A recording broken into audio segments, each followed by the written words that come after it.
Fucking people. Bunch of fucking morons.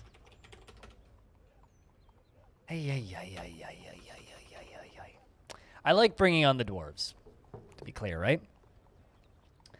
But there is nothing more infuriating than someone who insists on having the last word when you're the one with the microphone. And screw my snail. If you're actually trying to end the subject, stop having the last word. Because all you're doing is reigniting the conversation. That's literally all that you're doing.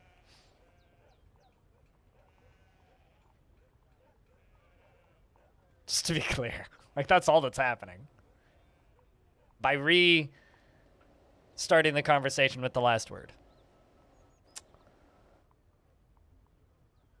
I think it's part of the way that I talk to berries. I think incite's the wrong word. Instigate? No. I think it's because I shouldn't argue with people who only can talk to me via text. Because people seem to think that I'm ignorant in all subjects. When I just don't know how to articulate it is the truth. Alright, I gotta make 3 ballista arrows. Those have already been queued up. Dwarves are doing the jobs. Let's just double check. Yep, dwarves are doing the jobs. Because I needed to take those trees down. Trees went down. What's actually on the map? So I had a dwarf die of mysterious causes. From what I think was one of the human guards that killed him. Which is very strange. Very, very strange.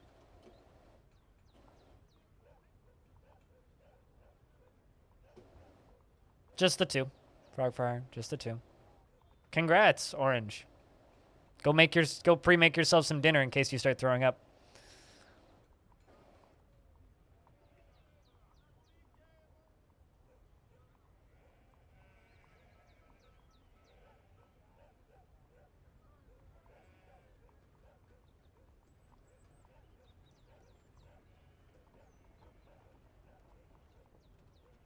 People love to have the last word to berries. And when you're having an argument with somebody, and you're the only person with a voice, people are very used to saying the last thing to cap off an argument or a discussion. And they will not take the person with the microphone's ending of the conversation as an ending of the conversation and insist on having one more line.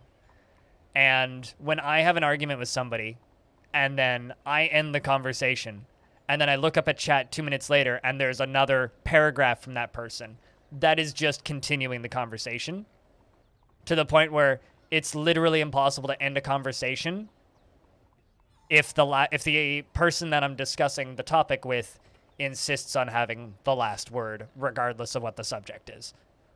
So the conversation will literally just keep going indefinitely until that person accepts that they're not going to have the last word. And because I'm the only person with the microphone, it is impossible in my brain to end a conversation unless I've had the last word. Does that make any sense? That's the problem.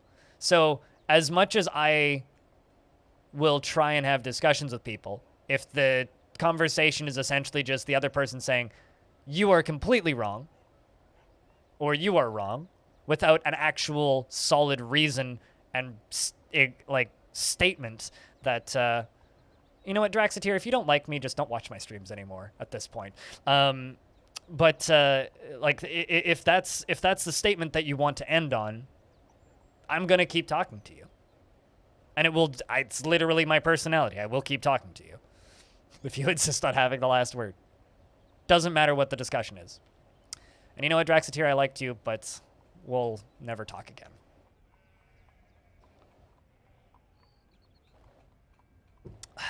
It's good to see you too.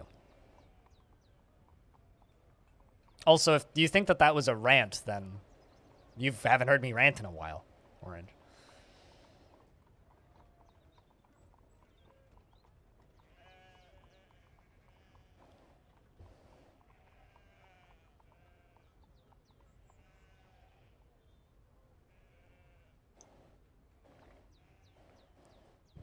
Oh, I'm just talking with the berries. I'm not talking to you or about you. Score my snail. I'm just talking in general. This is how conversations go. We go from one thing to the next. Right? I'm simply discussing about discussing. The seeds, the vitamins, the nutrients, everything that's good about it, and just jam it full of shit garbage shit sugar and put it in a shit bottle that sounds like shit when you put it on your shit. It's shit. Stop eating ketchup. That's why discussing through Twitch chat is a terrible way to have serious conversations. Frog for hire. It's just a fact. Also, to anybody who's wondering why I banned that person just now, I had an argument with that person the other day and they didn't shut the fuck up. And I've asked that person very kindly to not talk the way they do. And they come into the chat and the first thing they say is, what a lovely time to unmute. Yeah, I'm sorry, I don't feel like arguing with you again. If you said hello, it wouldn't have been a problem, but you had to bring that memory straight back up and, all right, here we are. It doesn't matter what you think today. Just take some like sleeping pills and go nap it off, because you'll need to. If you got hit by the first shot at all, you'll need to nap off the second one.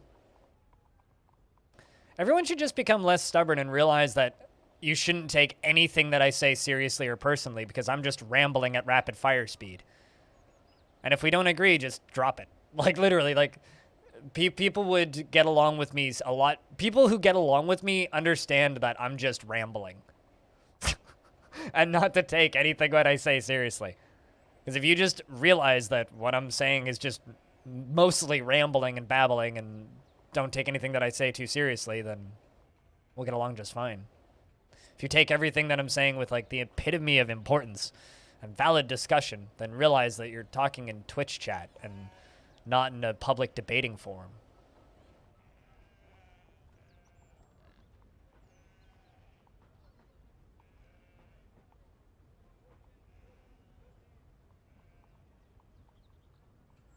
It's not that difficult. Blindsided, you mentioned it earlier. Do you know what time the Blizzard walkout's happening at? Because I need to stare at Twitter when that's happening.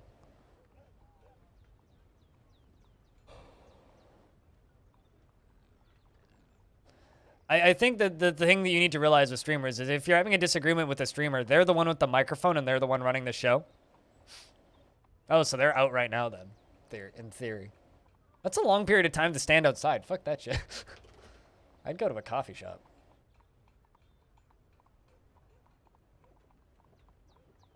I'm actually kind of curious, so I'm checking Twitter to see if there's stuff up there. Be good at the video game Toe Jam, generally. Also, where's Earl?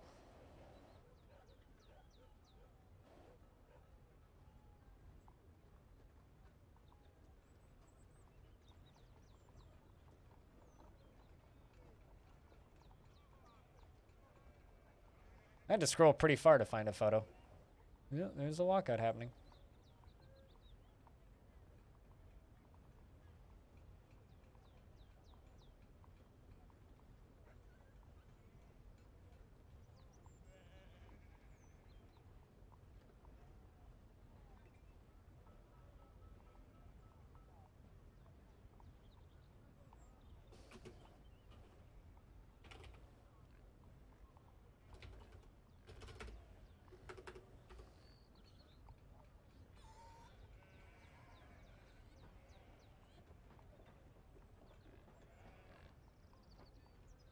Yes, but see, here's the thing. At a comedy show, like, that's accepted, right?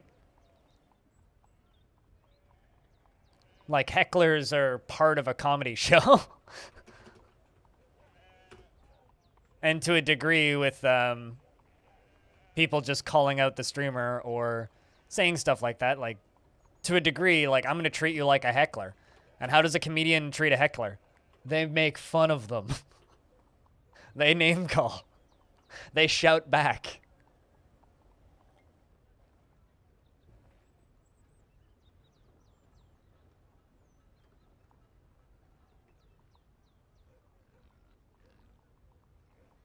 There's a sign that reads I'm stupid on it. For some reason, I thought that you were going to say more like showing up to a TED Talk and running across the stage naked.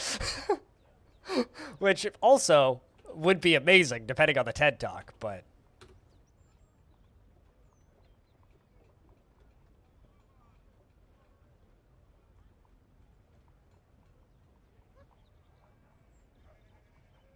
Or gets hit in the back of the head by security and dragged out of the audience. Pilot.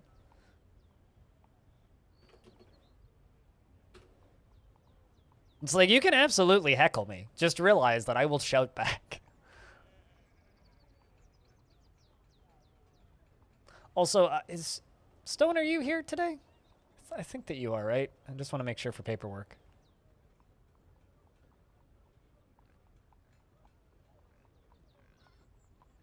I don't see a Stone in my chat. All right. Got some screenshotting stuff.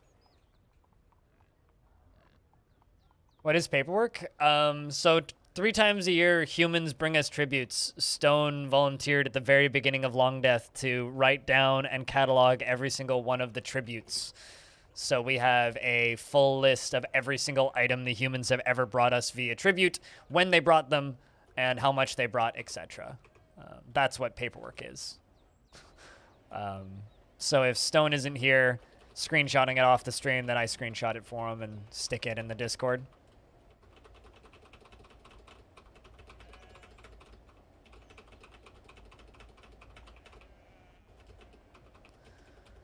I'm serious about 60% of the time when I'm talking. Bastet.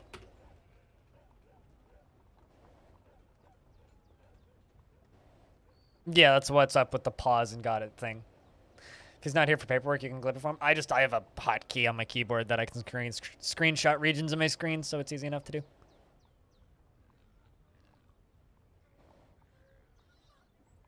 I don't know.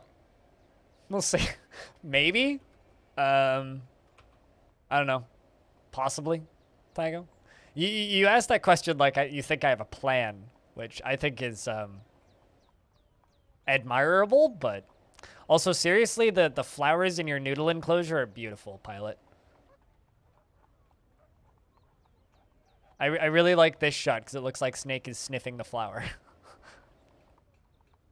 It's a good noodle you got.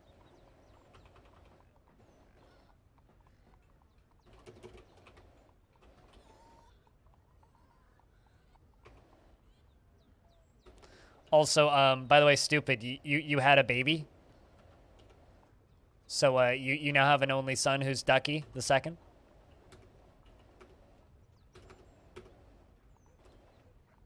They're 100% fake? Aw, man. You had me all excited for a minute there. See, if I were to have a snake enclosure like that, I'd want to have real plants. I'd want to have, like, live plants in there.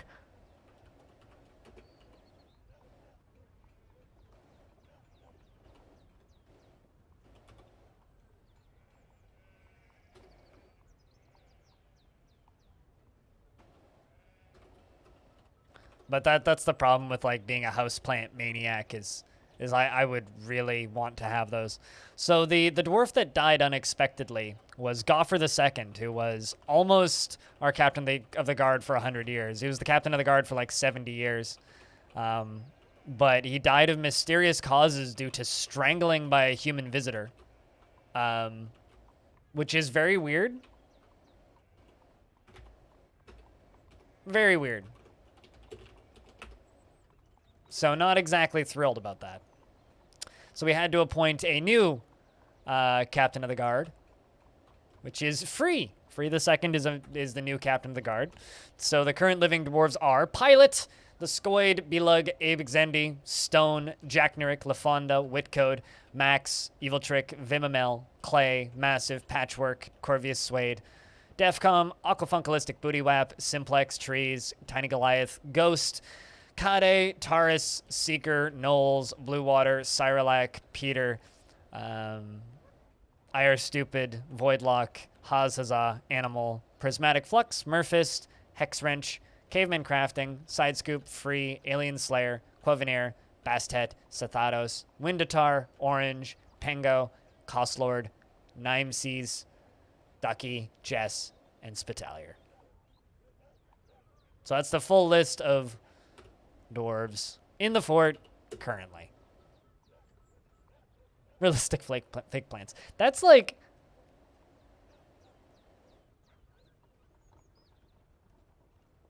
being promised a date and then they just give you a Playboy. It's like it's not real.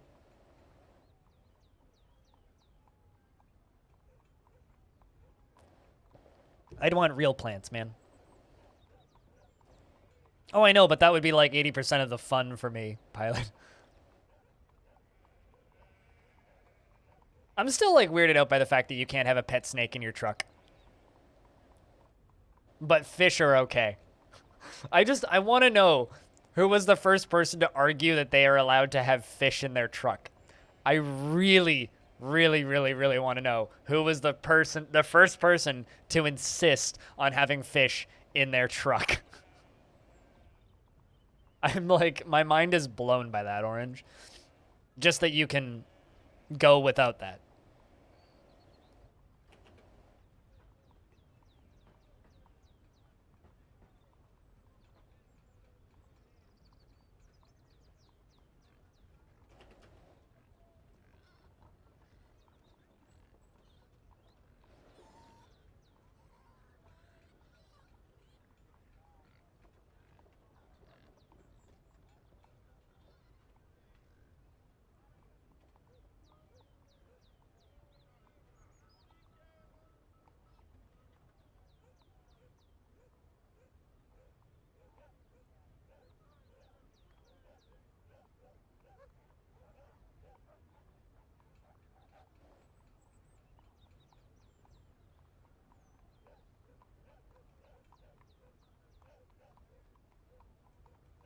So here's a question. If a snake is exotic, what about a lizard? Could you have like a pet iguana in your truck? Could you have like a bearded dragon? Because a bearded dragon would be an awesome pet for in a truck.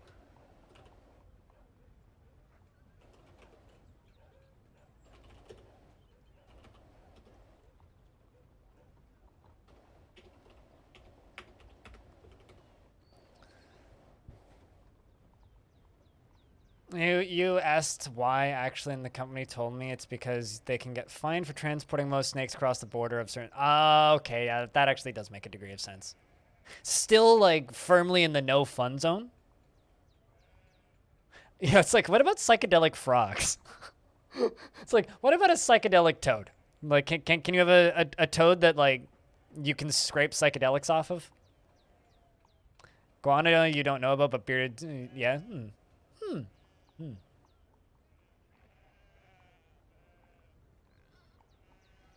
I know he said snakes, but, you know, I think we know what he's meant, frog.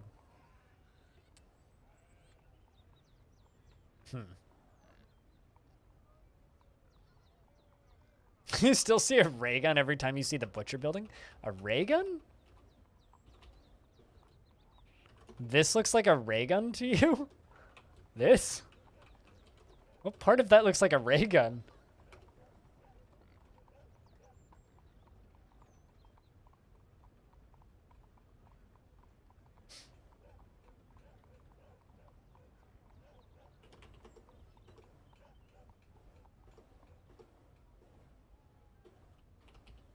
I don't have any lick emotes right now, unfortunately. But I do have some frog emotes.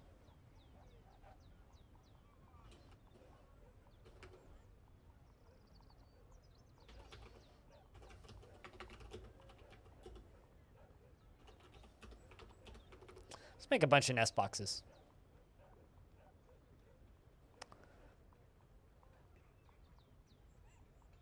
Stumpy little coil on the right side where the rays come out. I mean, I guess, but I don't really see a ray gun. You know, there's a demo that the developer of Warsim made before he made Warsim, which was a ASCII ship generator, which just generated ASCII spaceships. And I kind of wish that he spun that out into its own game, because it's really cool looking. Makes some really nice big old ray gun launchers and stuff.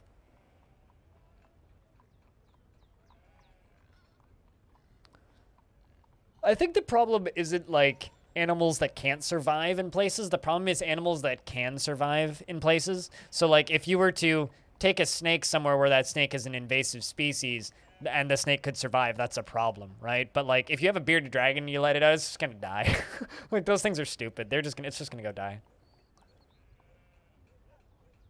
A pet lobster is definitely not allowed because it's considered livestock. Huh. What about guinea pigs then? Because guinea pigs are livestock in some countries.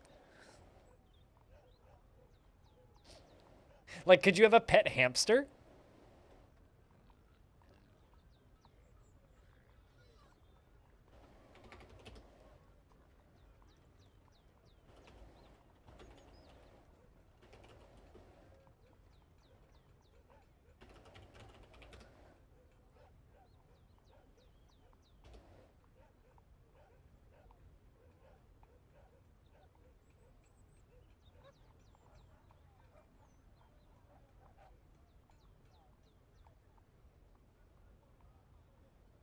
Hamsters, yes. Mice and rats, no.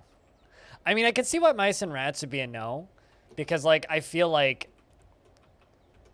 people would be concerned about you bringing vermin, you know? Like something that could theoretically get into the back of the truck if left.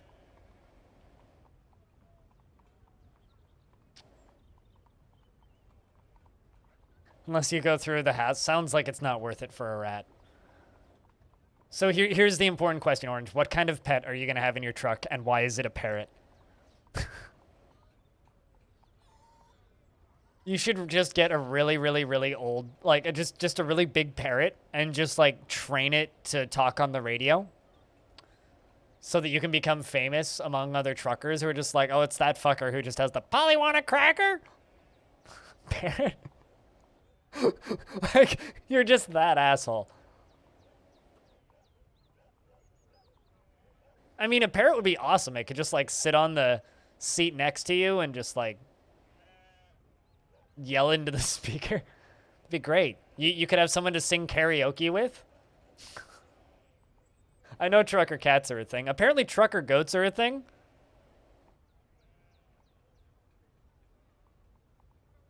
Hey, you know, anything that keeps the trucker sane, right? I just think training a parrot to talk on ham radio would be incredible.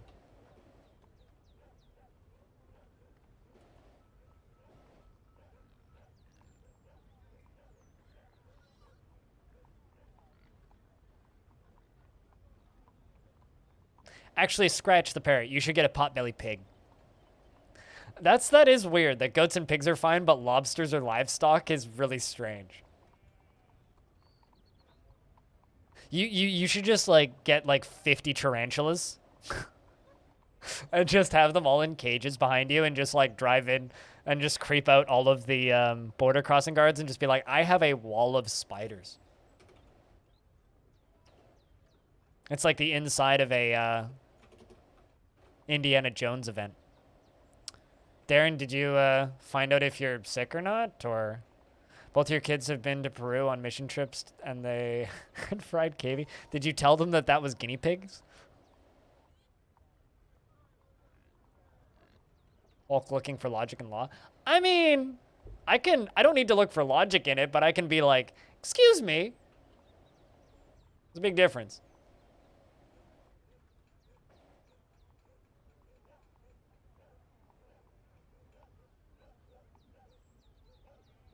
That sucks, Darren. You didn't tell them that it was guinea pig. You're mean. Unless that means that you did tell them that it was guinea pig.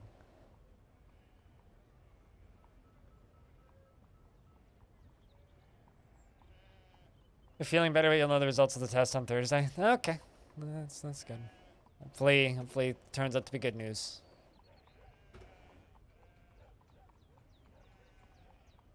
There's a cat nuzzling my foot.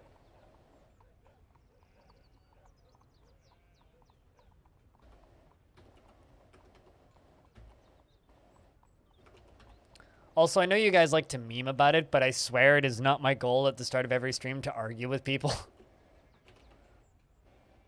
I'm just a pretty heated debater, and it makes debating with people who can't actually talk to me really difficult.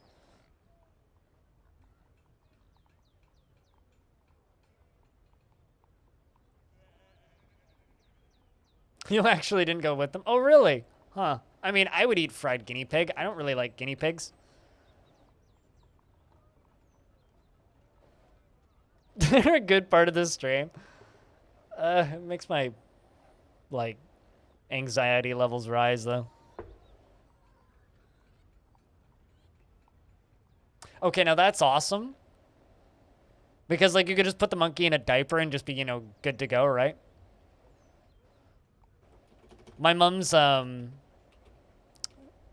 of my mom's employees is from India, and she talks about how, like, she basically says, like, do you think that, raccoons are naughty? You should try dealing with some monkeys.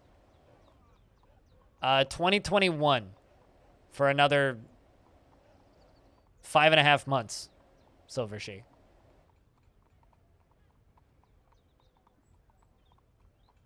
Zesty? More like tomato paste with a shit ton of sugar added. There's nothing zesty about ketchup. I mean, you asked what year it was, so I gave you an honest answer. It's year 281. The fortress is 276 years old.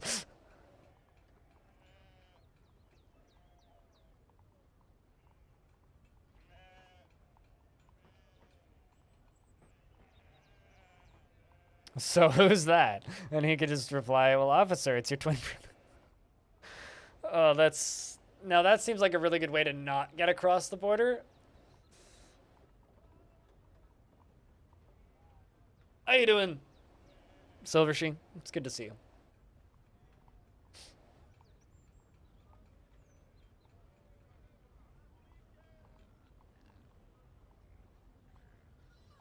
Yeah, it doesn't mean that those shows are anything less than animal cruelty, though.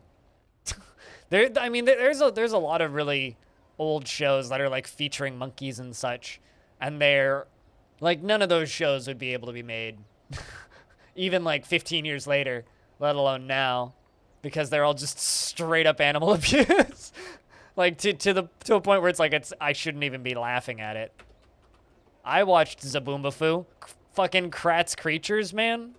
This is my jam. Although at least in Zaboombafoo they didn't like... I don't know, that was just kind of a relatively tame monkey and not like an abuse situation, I don't think. Although I didn't pay that much attention to Zaboombafoo, so who knows. Maybe they were just abusing the crap out of that monkey.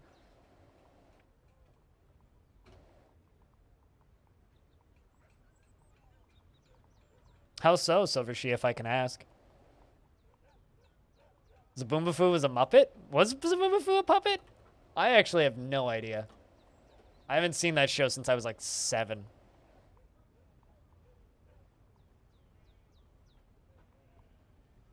Yeah, I'm pretty sure that was a puppet.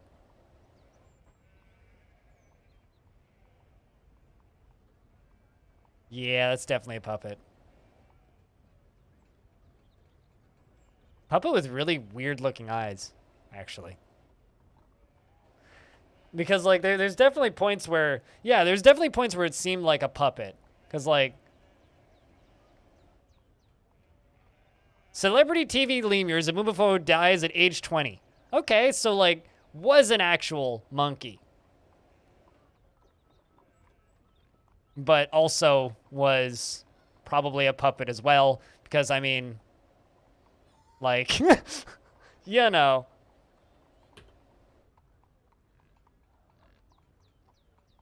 That lemur had a ton of kids, really?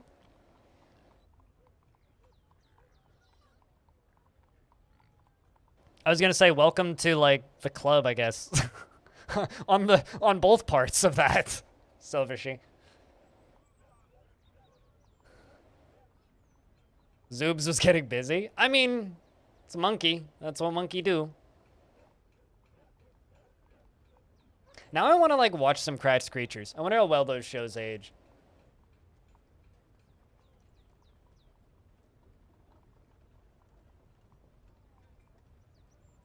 But yeah, that's rough.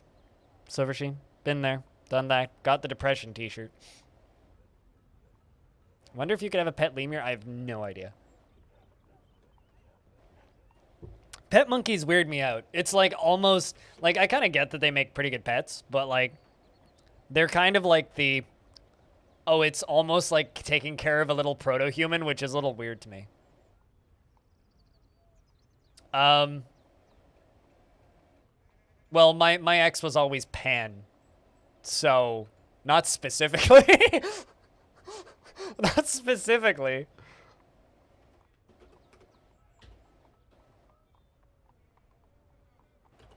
I don't think she ever really cared.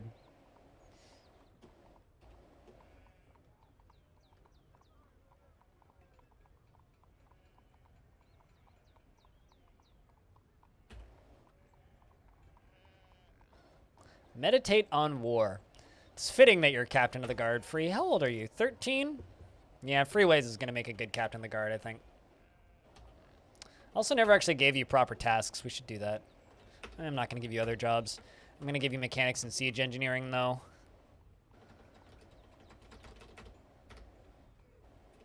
I'll also give you strand extraction, because we're going to actually need that at some point.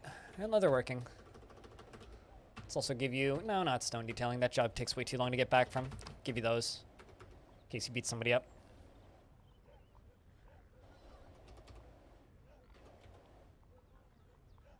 Well, good for her. Still, like, soul-crushing, though.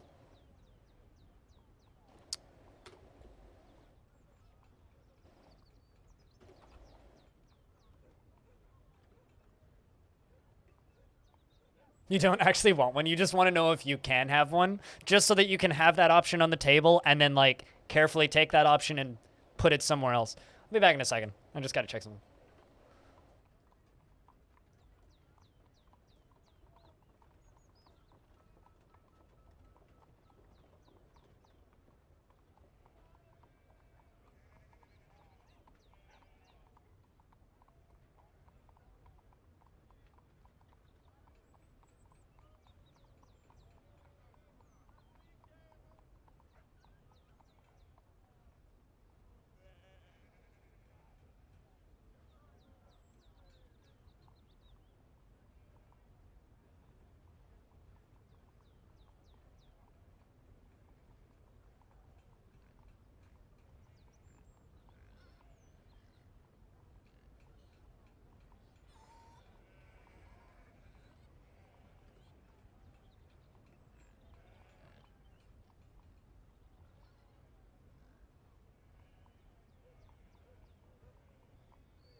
Yeah, never feel bad for HR. My suspicion was correct, chat. My the cat that I'm babysitting used the litter box and kicked his poop out of the litter box. Good job, kitty. You did it. No, you don't get bonus points.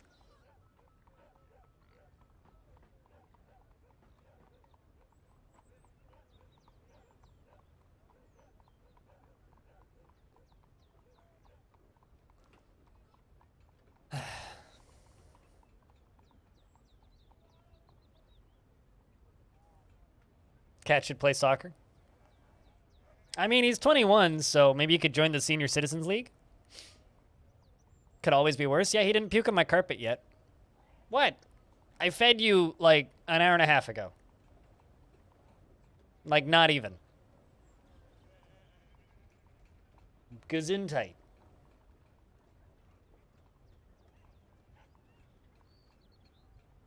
Are you gonna puke on my carpet?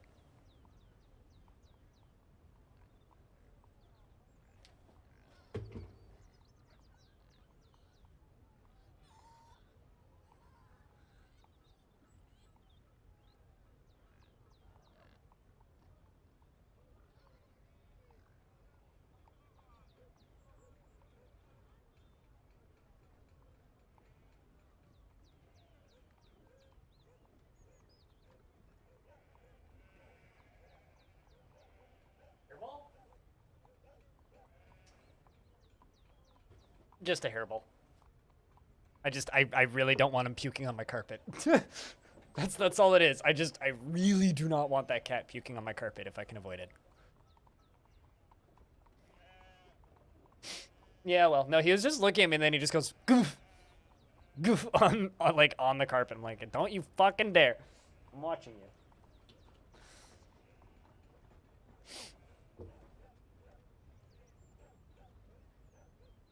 So we're going to continue working on this big old glass tower. The big old glass tower. That's the plan. Did we get the stuff done for the king? Nope, well, we did, but he's demanding more, so.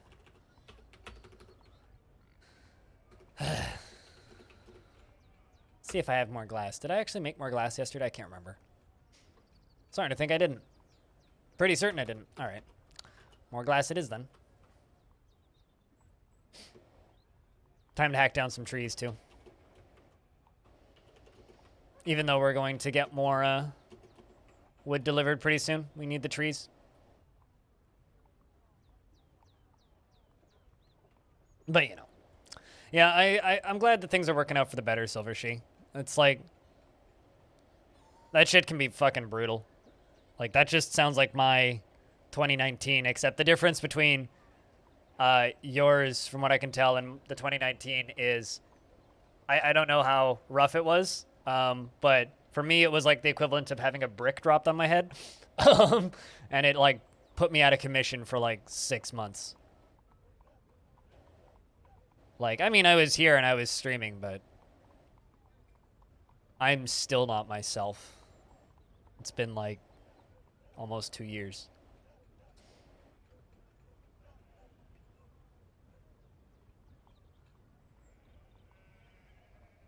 It's like it's been almost 2 years, and I would say that I'm still very much not for the better still. I don't think I ever will be. There's just too many years to ever just be okay. Is that log gonna fall down and kill somebody? There's a log in this tree, which could fall down and kill that dwarf.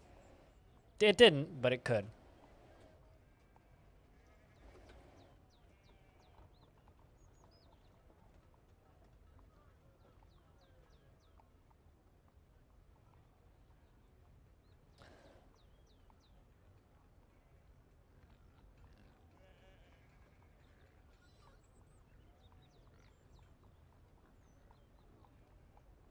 And and I'm also envious of anybody who can go to therapy and actively improve.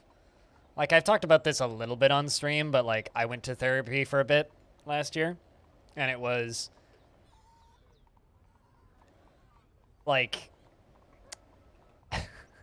the first week was like okay, and then it just got like rapidly worse, and I saw that therapist 2 more times, and then stopped seeing that therapist because I was like, me and this therapist, we don't jive in a way that's ever gonna work. So I stopped seeing that therapist. Then I saw another therapist twice, was about the same, and then I saw another therapist twice, and it was about the same. And then I looked into more expensive therapists, and I was like, well, I can't afford these at all.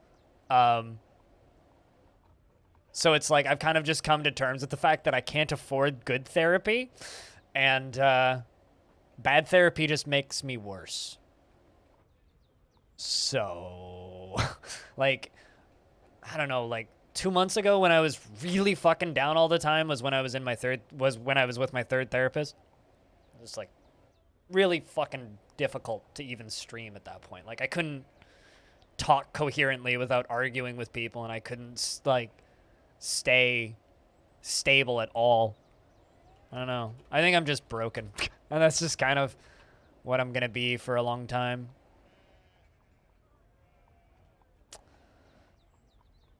The benefits of being a busted person.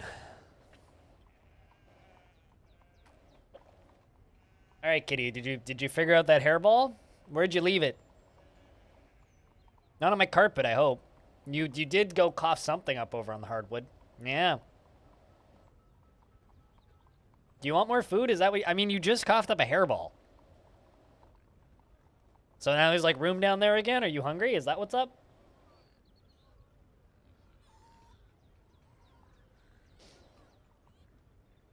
As someone who lives in my head, Orange, I can assure you... I am broken. I can assure you it's mostly me.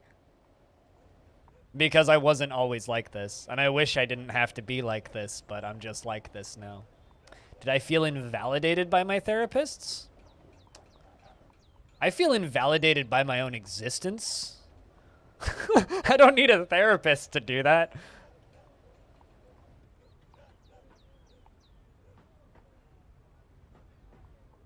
No, it's just I think it's largely my own personality.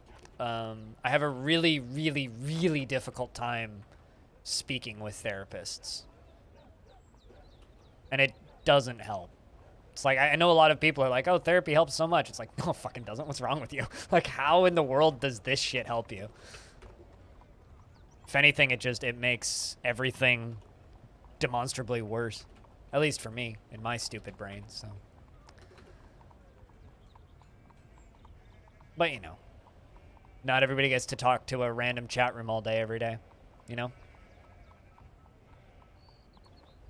You want more food? Chat, I'm going to give this cat a little bit more food.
Kitty.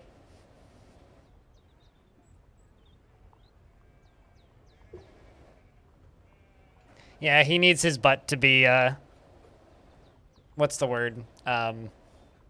Brushed. He needs to be brushed. There's not too much going on in the background. We're just cutting down some trees.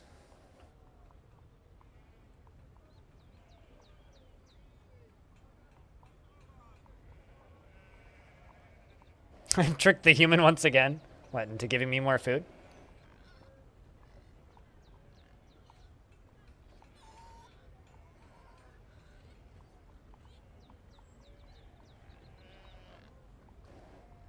Well, I mean, the therapy that I did was free, right? But when I spoke to my doctor after being assigned 3 back-to-back free therapists, was, well, if this didn't work for you, you should go to this therapy, which isn't free, right? Because this therapy is better, but it's not free, right? And then I looked at the costs of those therapists, and we're like, well, even if I have better results, like, I can't afford, like, $600 a month, so it doesn't matter.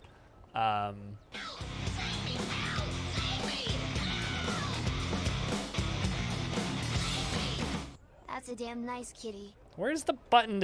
Which button did I have set up for this? There it is. I want to make sure that when he's done eating, I go get the camera. All right. Audio with the tier 3 for 50 months. You're the first 50-month resub. Holy shit. Also, Eripterus, thanks for the 20 months. I got a cat to cam to put away. Hold on.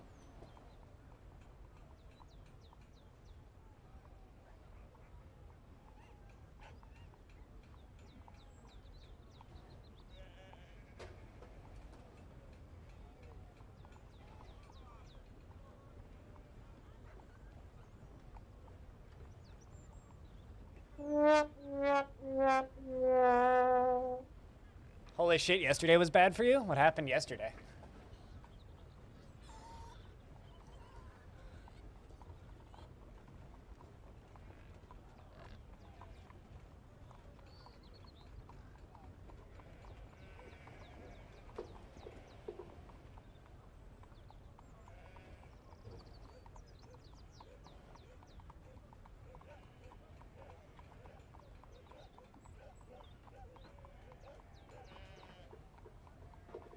Oh, hype train. Well, hello there. Speaking of things that were dumb, you know how I had to end stream yesterday and go to the bank? You know what the lady fucked up? Is when I was done filling out all the paperwork, she handed me an envelope with my copies in it, right? I checked them. They were there. We were good. Went home. She left one of the very vital pieces of, like, information that I'd signed in that envelope, so I had 2 of one of the sheets. I didn't notice. So she literally had to just go through the envelope, take one out, and be like, hey, you can go home now. Literally, that's why I had to go back to the bank, was because she left something in the bag that wasn't supposed to be there. So, Audio, how does it feel to be subscribed to me for 50 months? Because holy shit. It's a goddamn long time, dude. A long goddamn time. Chugga chugga wahoo. Cheers, Brander and Frog.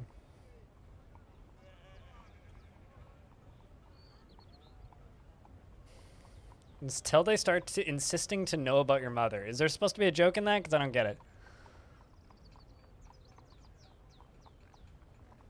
But goddamn, that's a long time to be stuck in an airline. That's like when I went to Boston last time, when I got stuck in the Toronto airport for 9.5 hours when I was supposed to be there for a 20-minute layover. It was literally supposed to be like, get off at one dock, walk across the airport, and get onto another one. Is it a fraud joke? I mean, sure. I don't get it. Human caravan has arrived to trade.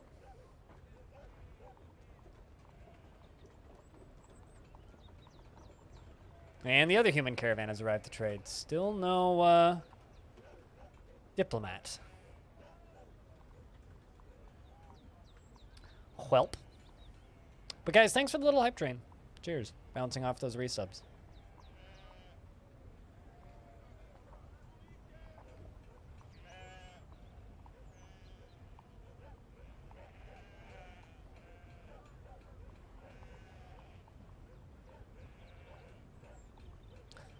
Reminds you of how you forgot to return your entry permit when you were there at the enlistment office for mandatory prescription conscription stuff. You're welcome. Forgot to give it back, and it was almost a National Guard going after you. Really? Oh no. And you're like, God, I'm sorry. Okay, Jesus, calm down. 2-hour layover was the first flight. Was canceled due to a mechanical problem. Okay, fine, that happens. And rebooked. Getting rebooked was a pain, and then rebooked the flight was delayed, and then you checked your bag. And then you checked bag didn't get into that. Oh my God. Hey. See, like, I would blame that on the pandemic, but you'd think that they've had enough time to fix this shit. To figure out how to do this. I've never flown American. I've flown Delta, and it's been okay, but never flown American Airlines. So the real question, chat, is can we get it up to level 3? Can we get up to the next level? What do you think? That's the important question here. Company wanted to save $250 with nonstop with Delta. Fuck that. Take the nonstop. Are you paid when you're traveling? Because I was going to say, they're probably losing. Don't tempt me, Kappa. I mean, I'm not tempting you. I'm just asking. There's no temptations there. I don't have any leverage. I'm just like, hey, can you do that? Your salary? Okay, so they are losing work hours then. Because, assuming you would be working by the time you got home. But if, you were stuck in an airport all day, then, you're missing stuff. I don't know. You got 50 seconds, Orange.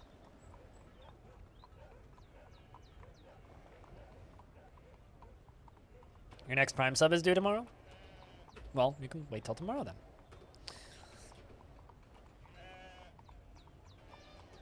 Pretty sure we did a bunch of clothing, yep.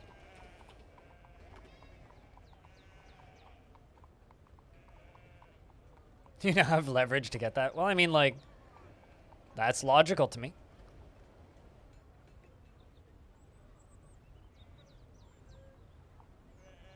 Also, audio, I see the post about Starmancer coming to early access, but my priority for August 5th is Jupiter Hell coming out of early access, so. Otherwise, I'd be playing that, but nah. So much clothing needs to be dealt with. Yeah, Jupiter Hell leaves early access on August 5th. Yep, same day.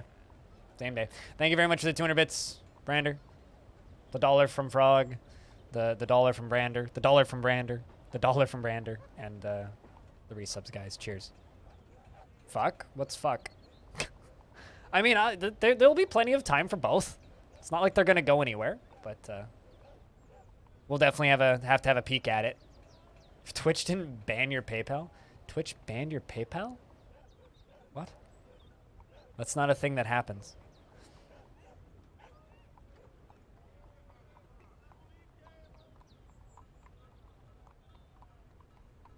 At least not a thing that I've ever heard of happening.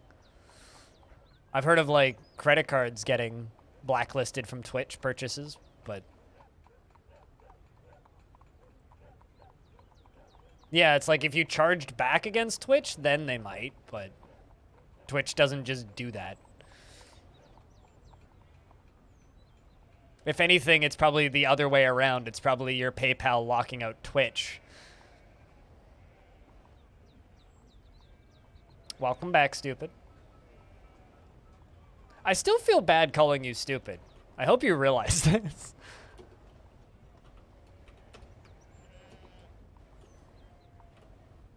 I'm gonna cut through this.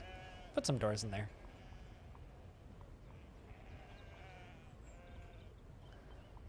As somebody who's streamed on Twitch for 8 years and been receiving PayPal tips for most of it, PayPal doesn't just do that. PayPal is incompetent, but they're maliciously incompetent. They're not that kind of incompetent.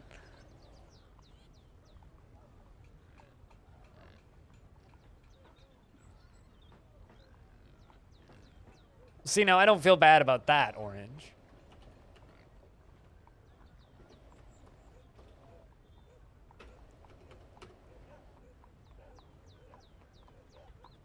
Yep, there's a few of them on my, no, I didn't. I've never done the training regime on Army because people want me to do a video on this. I don't give a shit. And I don't use that screen anyway, so I wouldn't be able to do a very good job explaining it.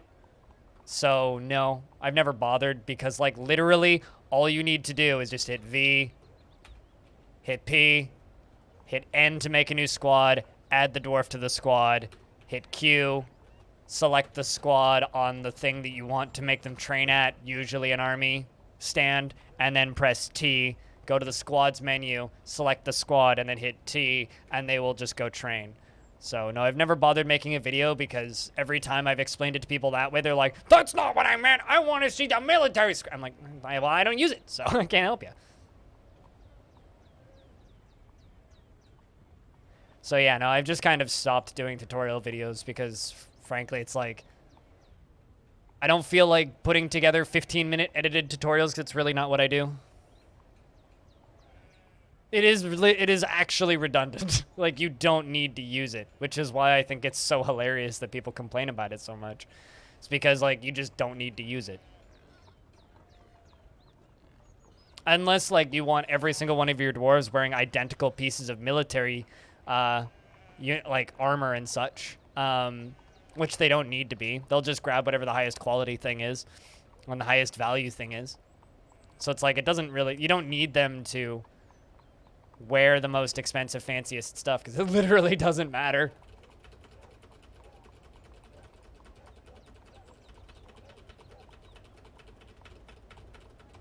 No, it's all good. It's just like when people ask for a training regiment video, like, they don't want what I will provide, so it's something I've never bothered doing. That's like the one topic I haven't covered, though. I've got videos on most other things. I don't know. At the end of the day, just read the fucking wiki, you know? Just read the fucking wiki. It'll get you far further than I'll ever get you.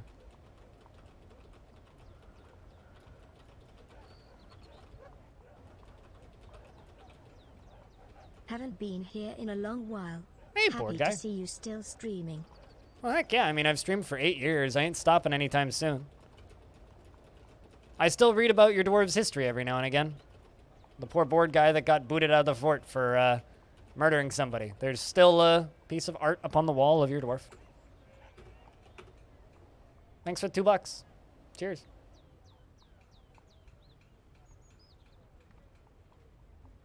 I mean, like, this is like the micromanaged screen, but if you just want to have a couple soldiers train, like, you don't need to use it.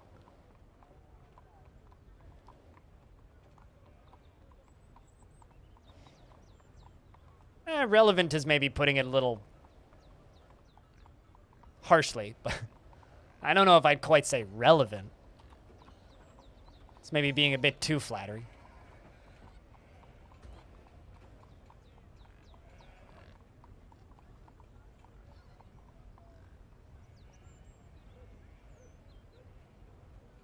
Yeah, I don't know. I'm curious to see what the reworked military screen ends up looking like.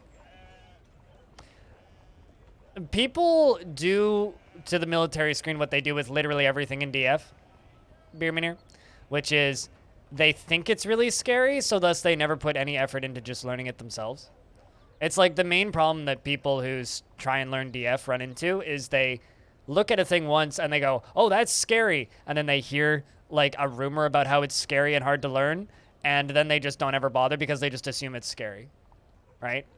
So like there's a lot of memes about how impossible to learn the military screen is.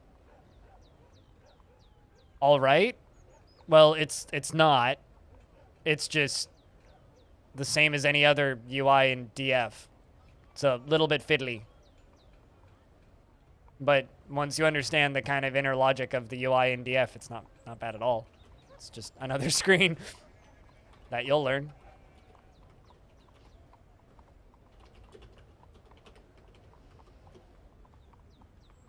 Do what you gotta do, audio. Cheers. Thank you very much for keeping the sub alive for 50 months. Thank you so much. God damn, it's a big number.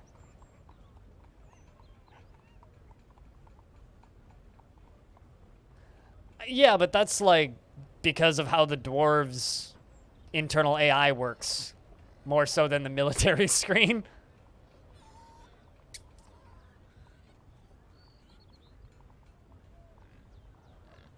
Like, that's got more to do with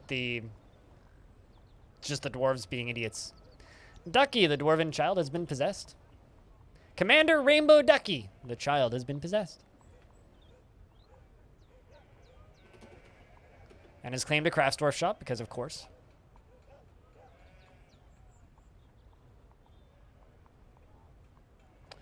You grab some bones.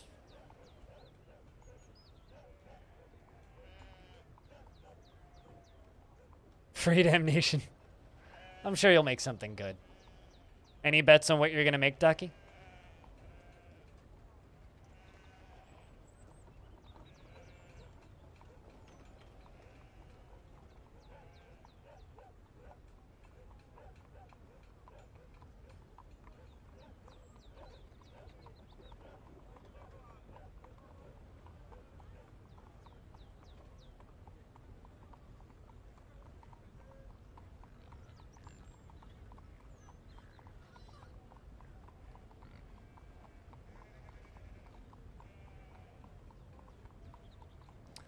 All right, I've got paperwork that I need to fill out tonight. Whew. I officially have my tenancy agreement for the next year. I'm not gonna lie, it's actually kind of a nice time to... It's kind of like a nice weight off my shoulders, not having to worry about whether or not I will get that. No, there isn't a slider to make dwarves more cantankerous. Why would there be? Dwarves are dwarves. They do change from version of the game to version of the game, though. The current downloadable version is... They're a lot more passive and easier to please. Or as Freskins likes to state it, they're all in happy-go-lucky la-la land. Yeah, it's nice to have this apartment for another year. I mean, like, I just bought a new bed for it, so might as well stay here another year. Besides, I'm pretty happy with the way I have it set up right now. And, you know, it's close to public transit and all that. I don't know what that means, Frog. Moving sucks. Yeah, I moved into this place in 2014. August 2014. Haven't moved since. So, yeah, I don't really want to ever move again. I mean, I will, but I don't want to have to move if I don't need to, and I will keep paying the rent here because it's affordable. It's expensive, but it's affordable.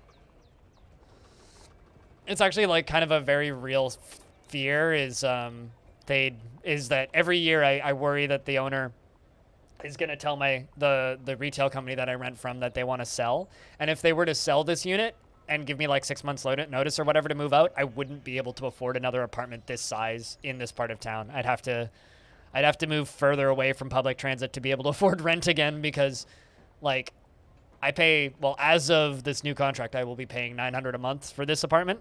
My neighbor who just moved in 3 units up, who's also renting, from a different realtor, is paying $1,300 a month for almost exactly the same square footage. So I wouldn't be able to afford that. Anyway, this dwarf has grabbed stray cowbone, nice blocks, rough almondines, kimberlite blocks, cushion purple spinel cabochons, cow leather, gabbro, and gabbro blocks.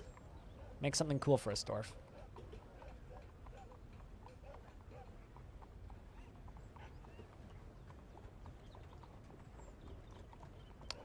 Huh. Frog fryer. Literally never heard that before. I was homeless for 6 months, so I slept in a different place every night. Does that count as moving every day? Board guy?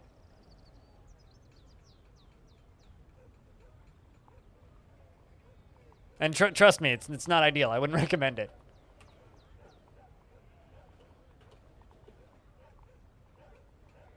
I recommend moving as little as possible if you can.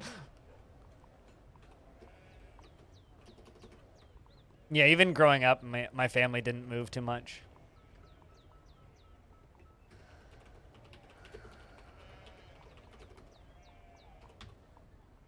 Green glass blocks, 200.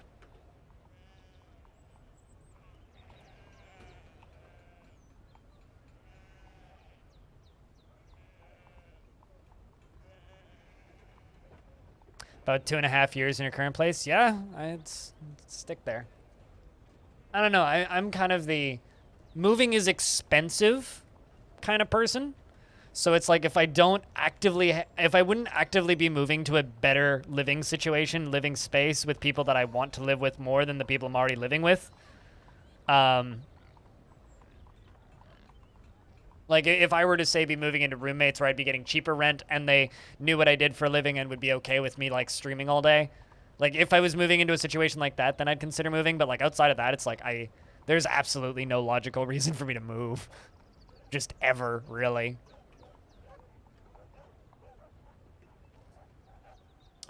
So we're getting 200 green glass blocks done.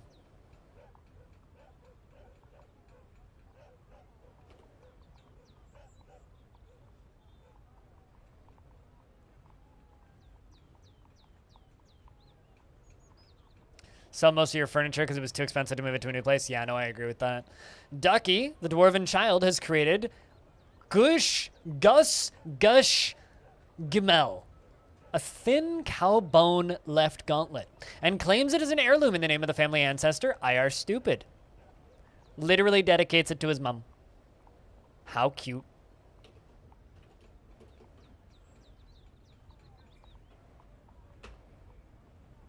This is a thin cowbone left gauntlet. All craftsmanship is of the highest quality. It is encrusted with rectangular nice cabochons and cushion gabbro cabochons. This object menaces with spikes of cowbone and gabbro. On the item is an image of a thick crescent in Almondine. On the item is an image of Nomal group channeled the dwarf and dwarves in Kimberlite. Nomal group channeled is surrounded by the dwarves. The artwork relates to the ascension of the dwarf Nomal to the position of queen of the ignited creation in the mid-spring of 101. On the item is an image of carambola trees in purple spinel. On the item is an image of an alder in cow leather. I mean, Irish Stupid's in chat, I think. Who's your mom?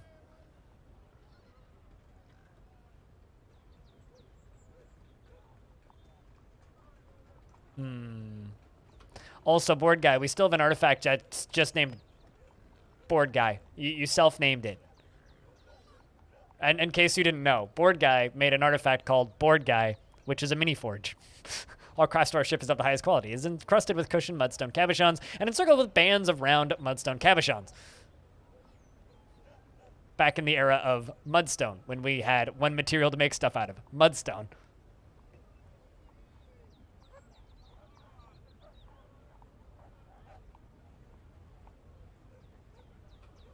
There we go. Hey, Seth.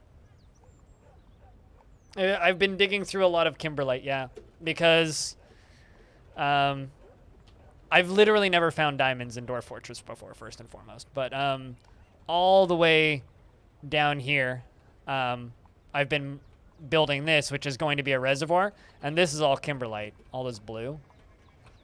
So I've been like surrounding it with Kimberlite blocks and making Kimberlite blocks and mining out all the Kimberlite I find.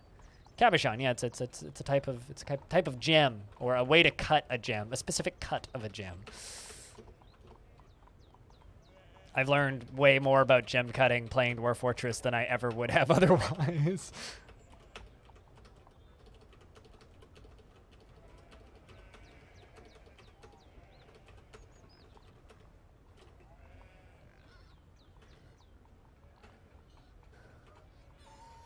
You have moved twice in your life? I've moved more than twice in my life. I've moved 5 times now. But I will avoid it as long as I possibly can.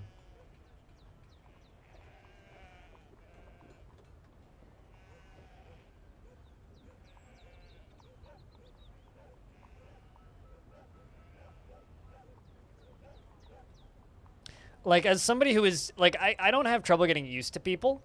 I do have trouble meeting people. Like, I'm totally fine with socializing with people I don't know. My problem is meeting people. And I've lived here for a very long time, and I have, like, no friends anymore. Because it's just like they've all slowly disappeared for over happen circumstance over the years. Or they just decide they don't like me, or they get tired of, like, trying to hang out with me around my work schedules or whatever. And I'm literally, like, at a point now where it's like, all right, there's a streamer that I know who's local, who I hang out with occasionally, and my friend Kevin. And that's basically it. Oh, and my future sister-in-law, who I hang out with sometimes. But, like, yeah, there's just, like, nobody left here. Which I guess would mean it would, in theory, be much easier to just leave and go somewhere else, but then it's, like, even more problems. It's like, okay, now I need to figure out new pharmacies. I need to figure out what the healthcare situation is like wherever I'm going, and ugh. Like, the actual prospect of moving somewhere that isn't here is, like, very complicated, and more complicated than it's worth at this point. Like, if I just, you know, worked in any other industry, moving would actually be a lot easier. Also, if I didn't have any health problems, moving would be a lot easier. But it's like, being a disabled person kind of sticks you to places, unfortunately.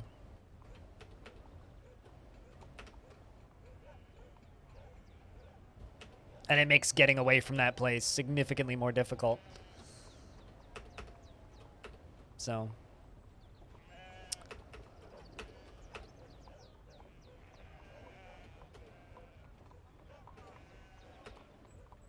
and over the years, the few friends I did have were all friends with my ex. And when my ex left, it was one of those kind of, well, none of them were actually my friend. They were all my ex's friends. So none of them wanted to interact with or hang out with me anymore because it would upset their friend.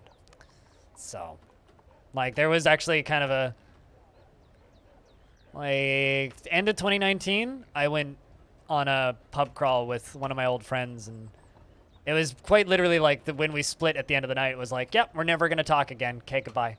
It's nice knowing you. It's weird how that happens over the years.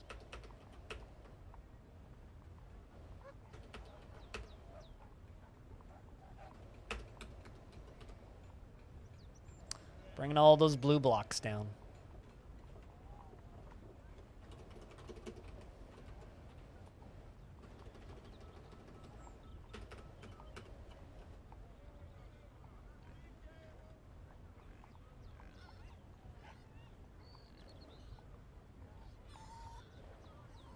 Although the most new people I've ever talked to in a period of like an hour was when I borrowed my parents' dog. I didn't borrow her. I took care of her for a weekend a while ago now.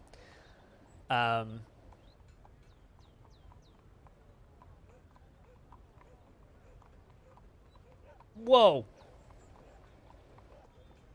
So you know how Slipknot's old drummer passed away yesterday? The fuck is happening? The actual fuck.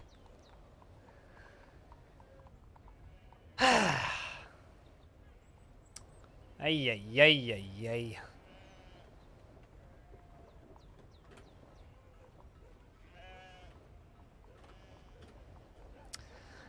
Chat, I am going to listen to some ZZ Top. Hold on a second. I'm muting the background audio so I can listen to ZZ Top for a minute. I haven't read the article yet. Died at age 72, residing by the news today. Dusty Hills passed away in his sleep. Surviving members of the rank beards of the ZZ Top fans around the world will miss his steadfast presence and good nature. Man.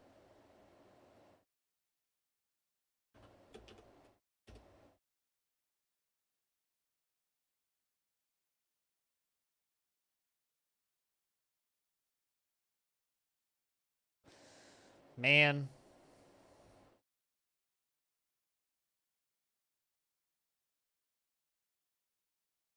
Comes in threes, keep an eye on Keith Richards. It's just like, I feel like every time I turn around, another musician I respect has passed away. Although I'll just remind everybody that this is probably the greatest music video ever made. Just period.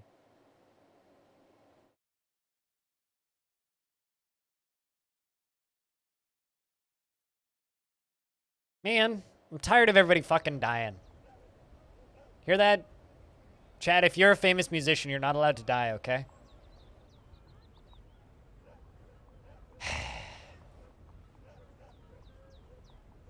But evening, Stone, you actually haven't missed anything. You haven't missed any paperwork.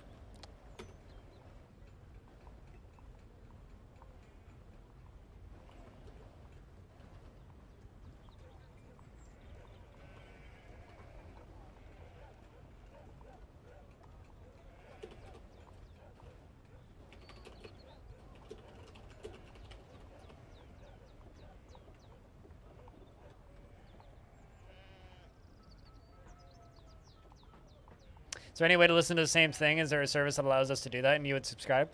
There is a website that embeds Twitch streams that will sync a Spotify playlist, but everybody has to have Spotify Premium. So, no, unfortunately.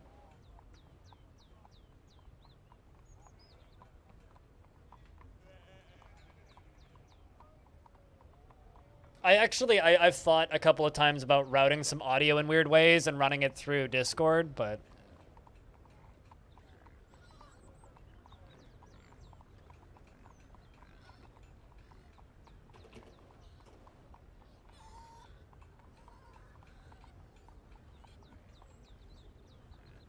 The future is pop and Vines. Fuck this planet. Here's the thing, like, Vines can be pretty fucking funny.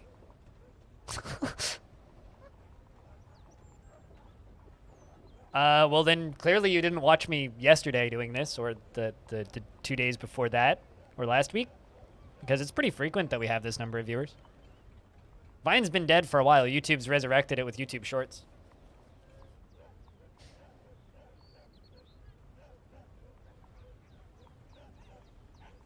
Yes, but if they're... I'll say this, Anasi. It's not that simple. You still need licensing to play music live. So if we're talking like playing ZZ Top, I'd have to go through all of those record labels.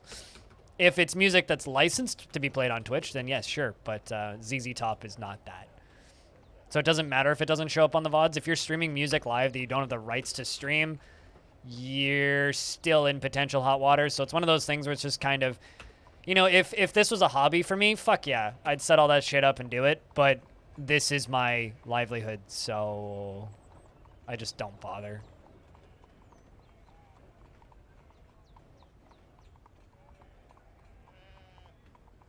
What do you mean by what should one know around here? Coca Collector. I don't get it.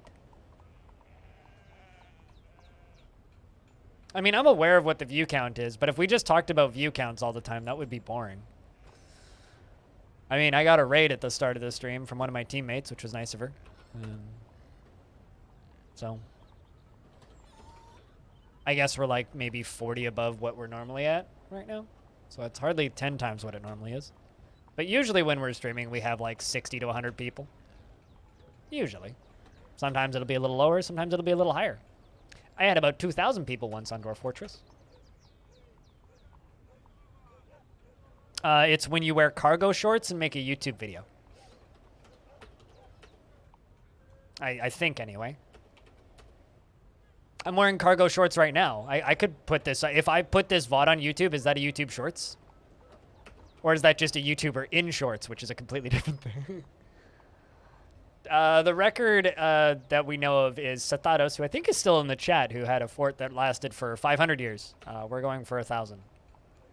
So I have streamed this particular fortress 127 times. We were about 600 hours into this fortress, and we're about a quarter of the way done.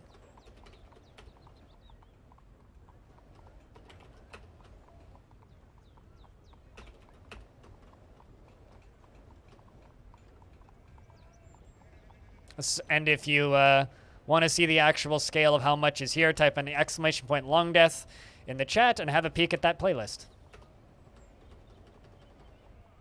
You didn't stream the whole thing though. Yeah, you wrote it up on the forums with updates. I mean, that's what I mean when I say heavily documented, right? Because like I'm sure there's probably other people that have kept forts alive for similar lengths of time, but they're not heavily documented, right? It doesn't matter if the whole thing's streamed though. Until we get to 1/3. I mean, we're not quite. We got like 80 years until we're like a third of the way done.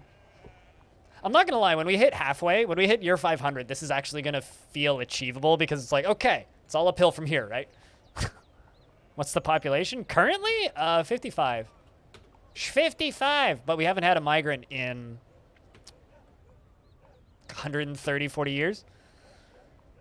Maybe more than that. Like, we stopped getting migrants at, like, year 80.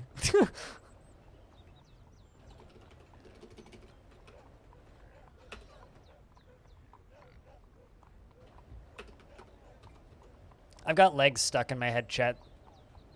This is a good place to be.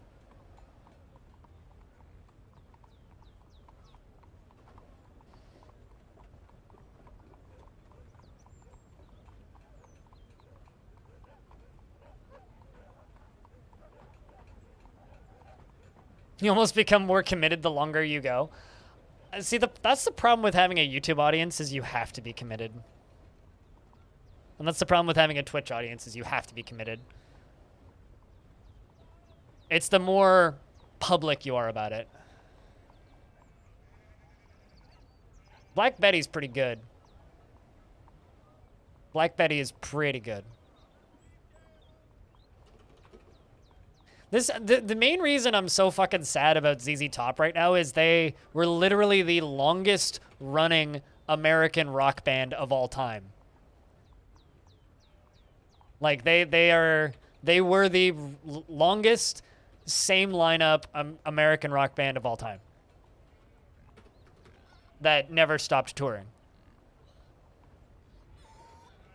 Like they were together as a band for like 54 years or something.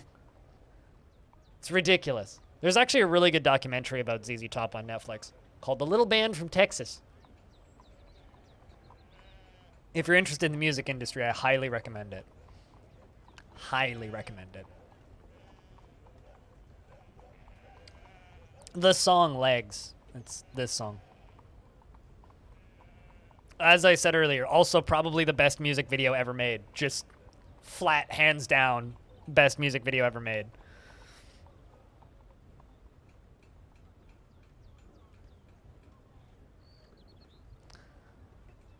We still have thousands of, maybe not thousands, definitely dozens of crowns.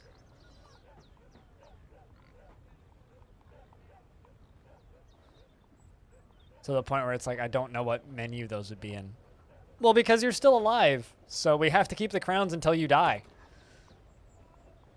How's Jack Nurick doing? Jack Nurick's pretty good. Frustrated after a lack of abstract thinking, but within last season when I was annoyed at being caught in the rain, exhilarated remembering getting into an argument, and felt satisfied at work, content being near a waterfall, and was accepting remembering being nauseated by the sun.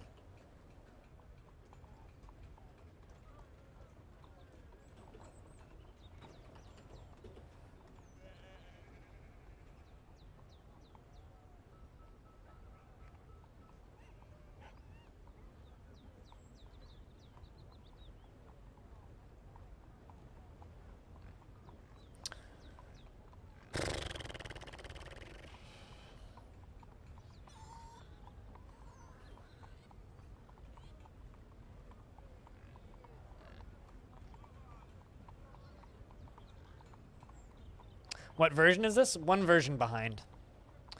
I could update it to the most recent version because apparently it works with minimal bugs, but we're at 47.04 instead of 47.05. I could have moved it up, but I decided not to. Just because, like, we weren't sure if some weird bugs would happen if I did. So, for reference, we're on year 281, late summer, which means that the fortress is 276 years old.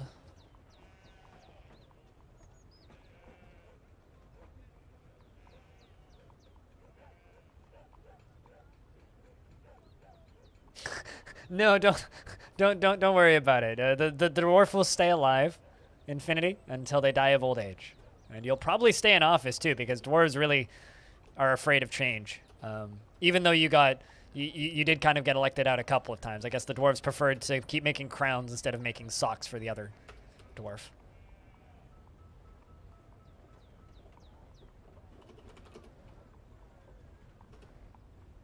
Don't worry about the typos. Typos are all fine.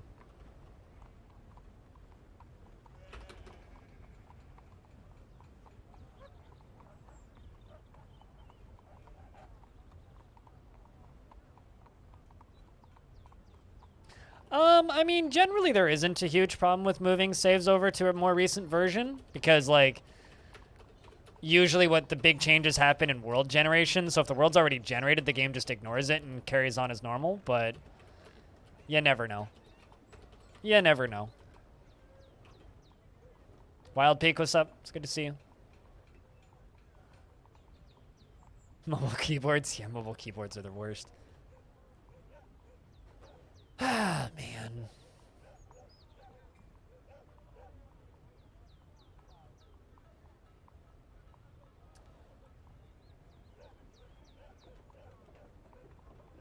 I don't think, like, it's possible to queue up jobs out of specific parts of a unicorn, but we definitely have been butchering the unicorns, yeah. No, we butchered, like, 150 of them yesterday. That's a bit of an exaggeration. We butchered, like, 50 of them yesterday. We also have chickens. We have cattle. We have a billy goat.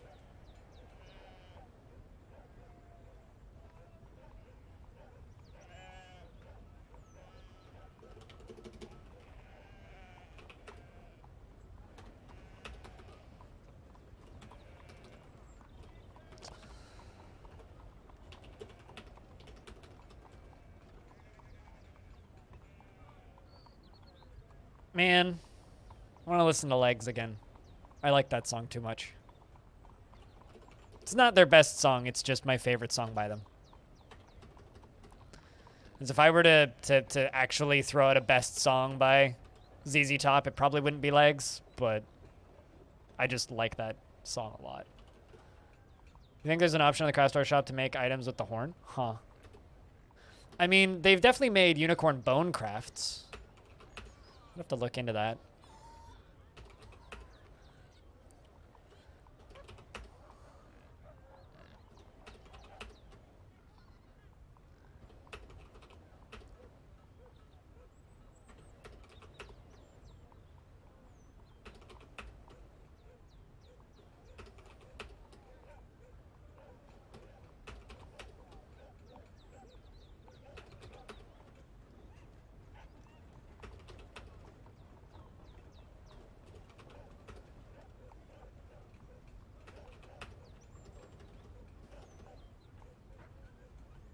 And there we go.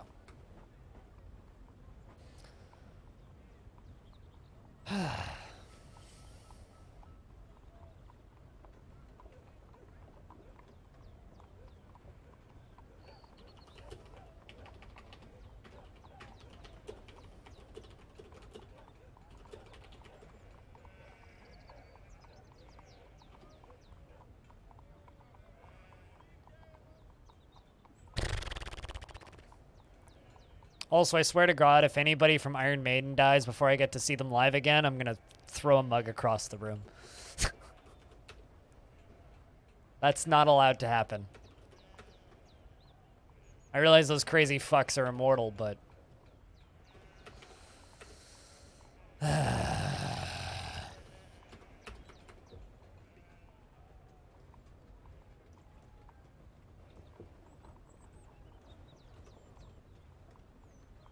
I've lost too many bands that I like this year. Too many! Too many. I apparently need to pee. I will be back in a sec.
I'm just gonna have ZZ's Top stuck in my head all day now. Like that's what I get to look forward to today. Is just ZZ Top stuck in my head. Could do worse.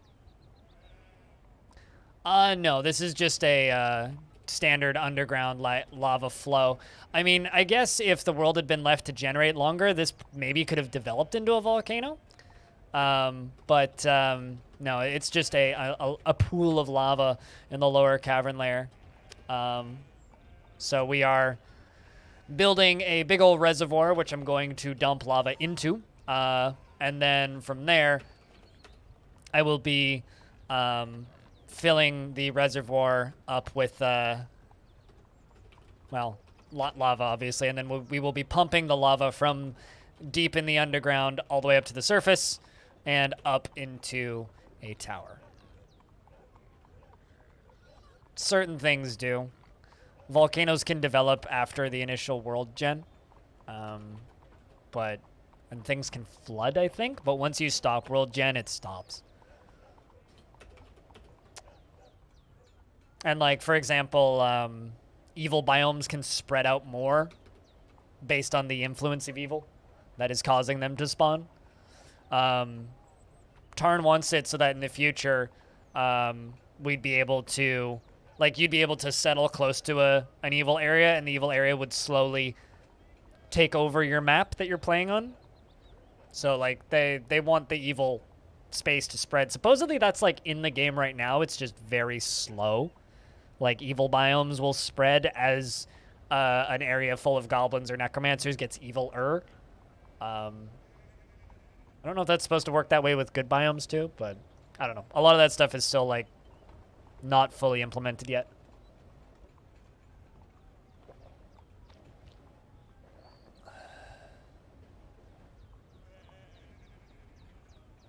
I have a cat meowing at me. What's up? I'm not feeding you again. I just fed you an hour ago. Sorry.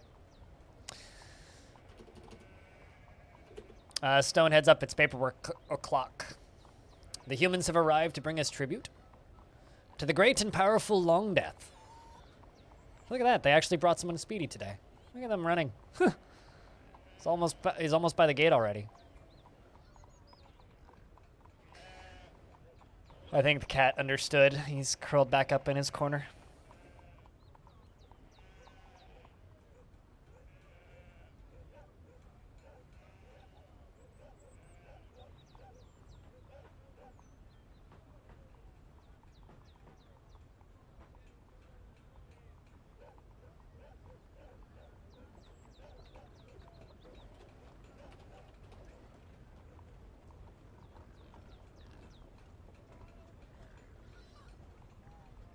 Council of Mean? Council of Nice. More likes.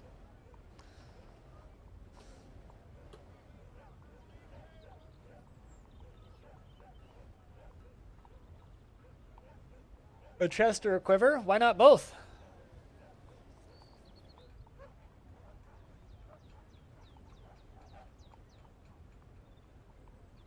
Why not both?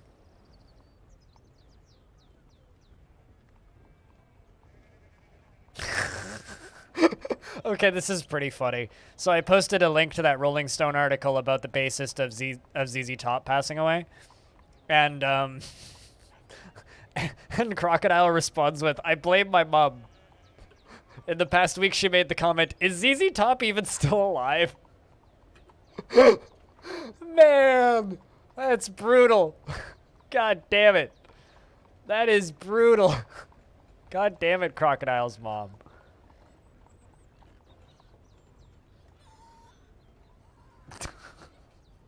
I mean, to be fair, those men looked like they were 90, like, 35 years ago.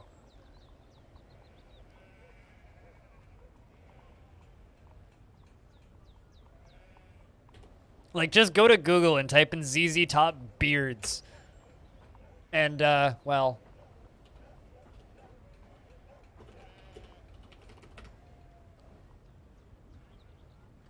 like, you know... Ironically, the guy without the beard is named Beard. Literally, the guy without the beard is named Beard. So... it's not surprising when you're just like, wait, are those guys still alive? Because, like... it's kind of a fair question, I suppose.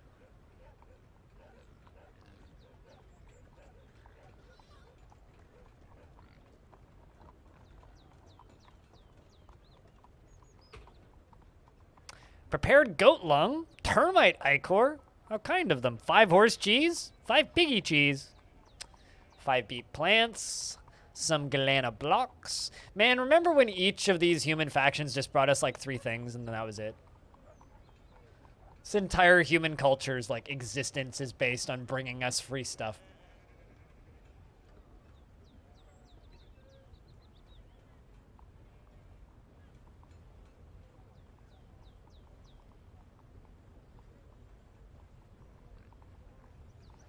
I mean, there's been times when they've brought us, like, an anvil and some clay.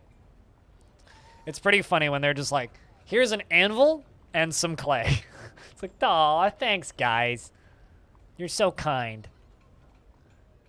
Then they leave just saying,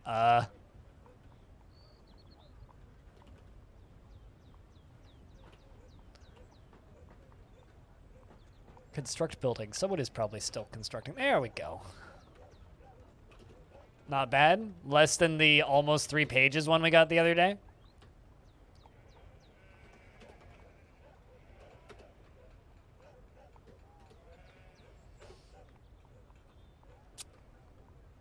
I think that this is, yeah, this is fully set up. So what I need to do now is I need to go over here and I need to put this down. And I need to make this into a garbage dump. And then we need to dump all of these boulders.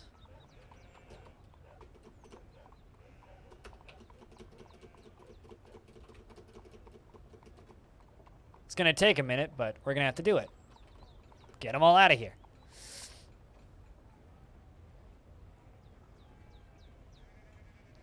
Because these are all gabbro and they won't melt when we put lava on them. Hopefully we can get this thing filled up today, which will be fun.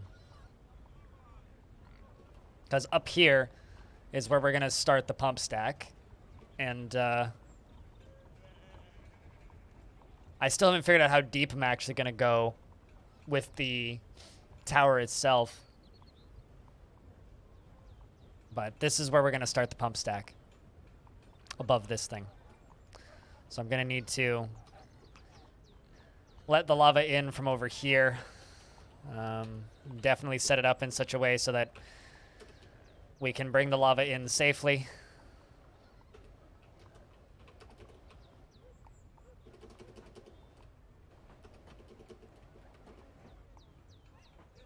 Lava cannons? When did I say lava cannons? No, we're not doing lava cannons.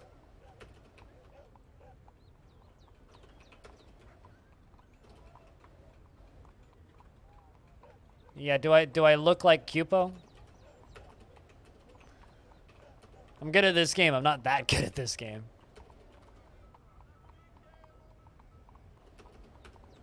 No, we are building a lava tower. Giant lava lamp. Pretty sure you've been here for most of the discussions. Unless you just had your ears plugged.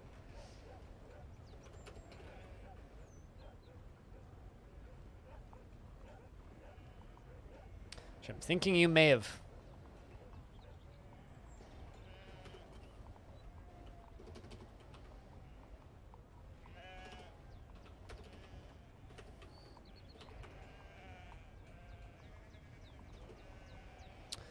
Getting all those boulders hauled out.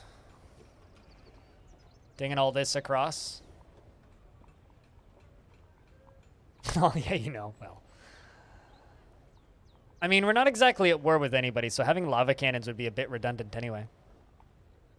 Will it have offensive capabilities? No. It's going to have a lot of vanity capabilities.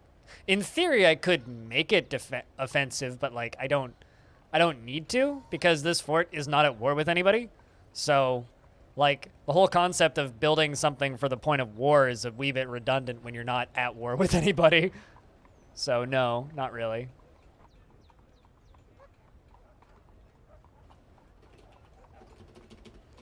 Need a lever down here.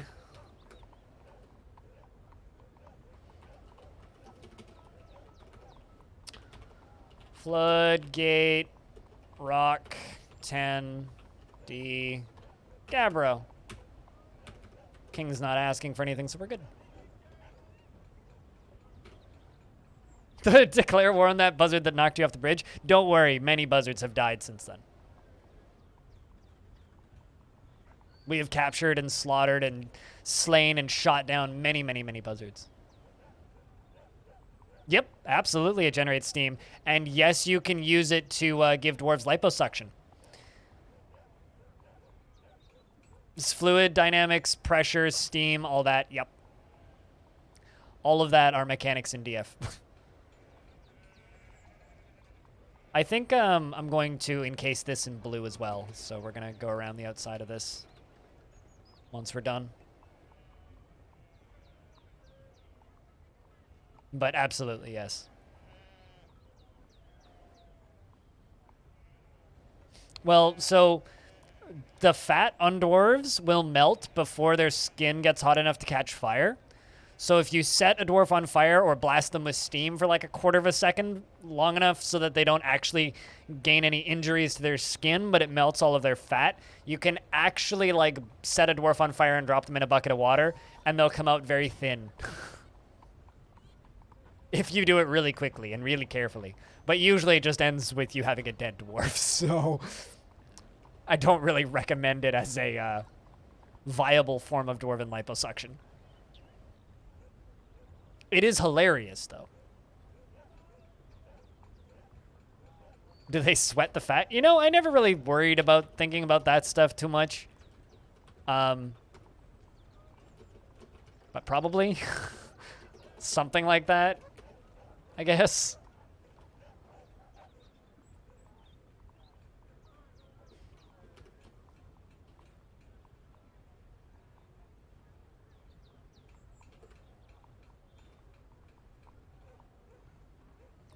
We're just hauling all of those boulders out, and then we're gonna have to do the same up here too.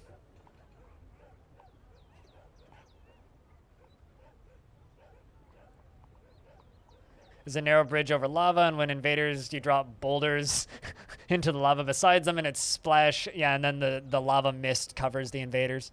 One of my favorite ones is to just dig a maze that has a drain, and then just fill the maze up with lava when the invaders are in it. That's my favorite one. The dwarves have arrived to trade alongside of the outpost liaison.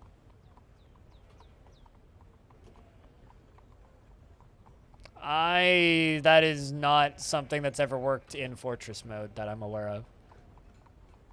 I've heard tales about being able to make dwarves fireproof in adventure mode, but I personally have never done it, so...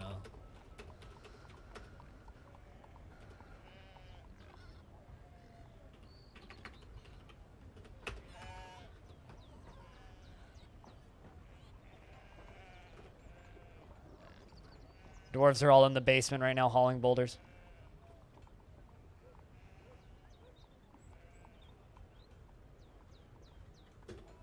Or a hollow bridge, and then you drop the boulders on the bridge, and then the enemies dodge the boulders and then fall off of the bridge and land in the lava. That's also a fun one. And then their splashes cover the other people around them. That's also pretty fun. Or you throw minecarts at them, or you could throw any number of things at them, actually. A lot of different things are pretty effective in that regard.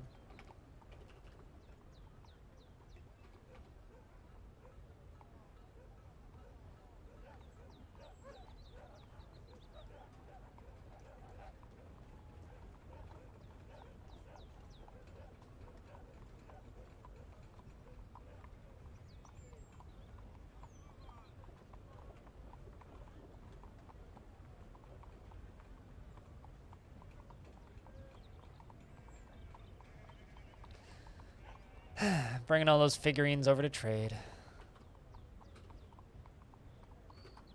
Still waiting for those dwarves to show up, though. Here they are.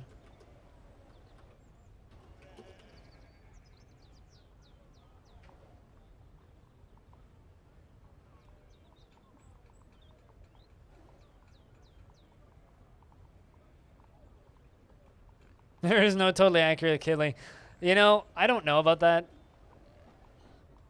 Like very fatty fried potatoes. I don't know Infinity, so you know, honestly, I don't worry about it.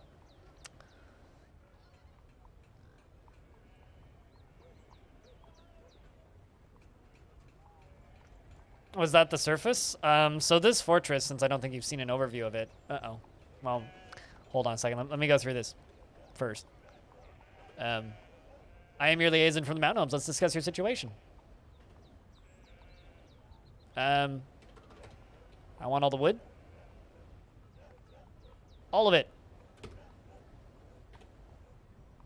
Mark's dwarf is fighting with a great horned owl. Yada, yada, yada, yada, yada. I look forward to our meeting next year, says Kavish. Our fortunes rise and fall together. All right. Now that's done. This fortress is a giant fucking hole in the ground. So that's the surface. The fortress is a big-ass hole in the ground. It also goes up above the ground to up here. But that's the actual, like, ground level.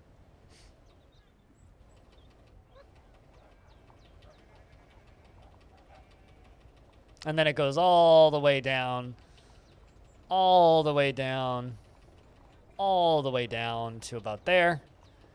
And then the actual reservoir that we were working on earlier is down beneath this.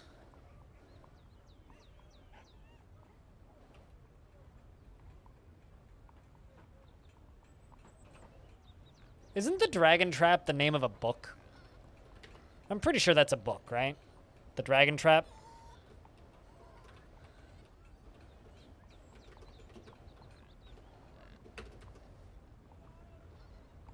Well, I mean, we've been here for 250 years, so if it was small, it would mean I hadn't done much.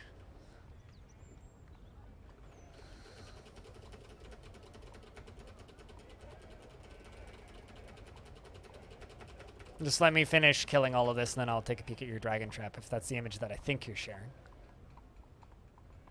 Ah, yes, that is the image that I think you're sharing. All the drawbridges drop, and then balls of fire fill the thing up. Yep. What are those walls made out of? I don't recognize the color.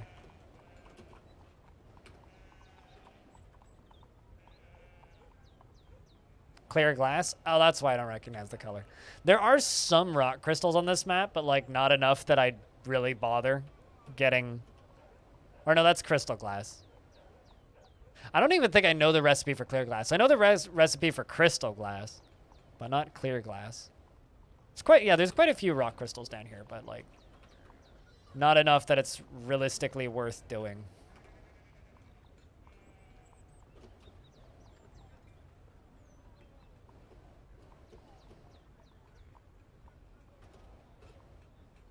Gabbro floodgates.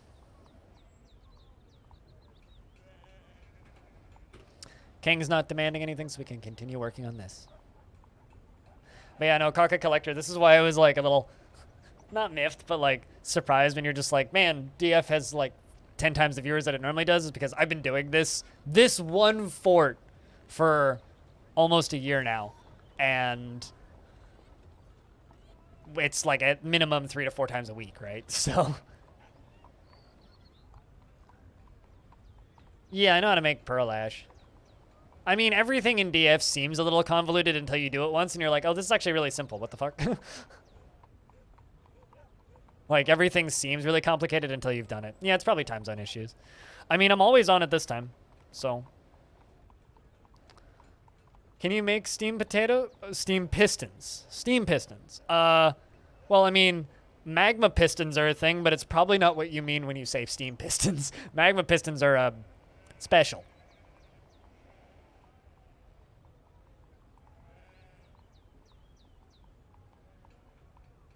I mean, I can automate soap already, and soap is pretty much quite the pain in the ass, to put it pleasantly, so.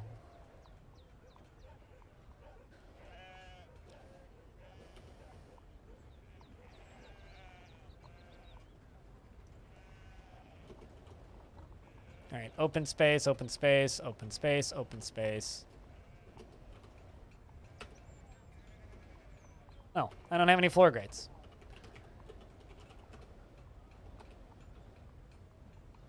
Make them out of gabbro. I'm trying to make this in such a way so that no matter what I do, it doesn't fill up with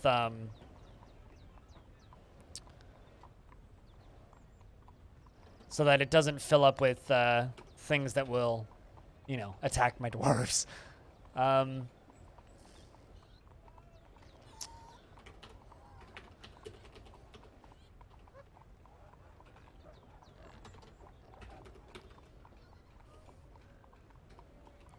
Let's actually just go down here and just quickly mechanisms, just get all of those moved over. I'm gonna sell these to you real quick.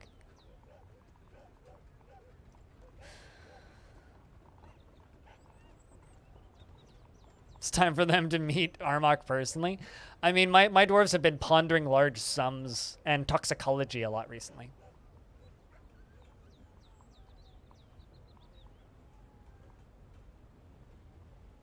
I mean, so you can't make steam pistons, but you can make water wheels and windmills. And then you can use the wheels and windmills to make horizontal fungi wood axles or wooden axles, which can power things. In this case, it's a bunch of axles and gear assemblies that are powering these millstones. So this is that thing in the middle that you see shifting is basically a windmill. It's how we make flour using these windmills up here. So they connect to those pistons, which then go all the way down to here. Also, hype trains are off cooldown. So.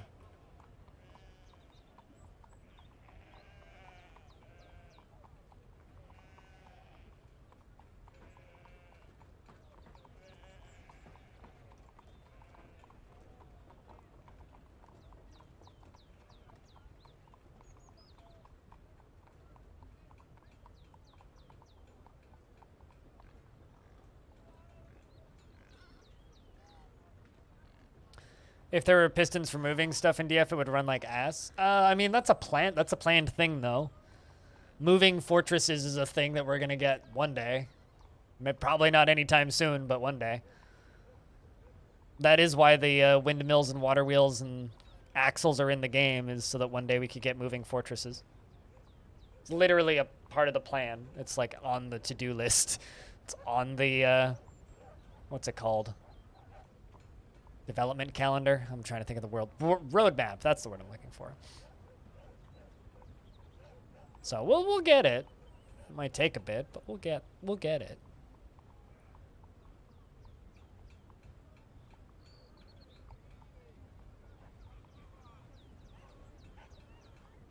Well, like Howl's Moving Castle? Howl? Maybe. I mean, the map update, the unlocking the map update, which is supposed to come before Magic, air quotes, the way Tarn has talked about it, it sounds like you'll just be able to zoom out to the whole map from where you're settled. Like, this is the map, right? So, the map update, in theory, would let you just see the whole world. In theory. But we're, a ways off of that. There's a lot of features that will come to DF eventually that right now are just like, Oh, it absolutely will. Unless, you generate a pretty low fantasy world. That's, the name of the game. Coca Collector. It's like the name of the goddamn game. Wow, that's ambitious. The video game.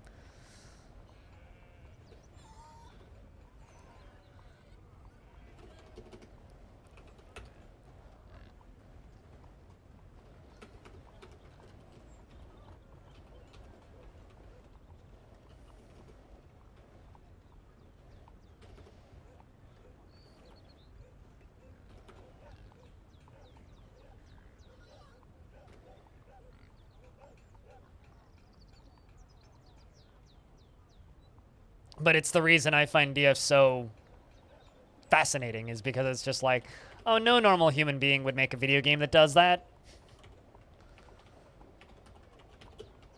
And, I don't really care if this game's optimized or if it runs well or if it even looks modern.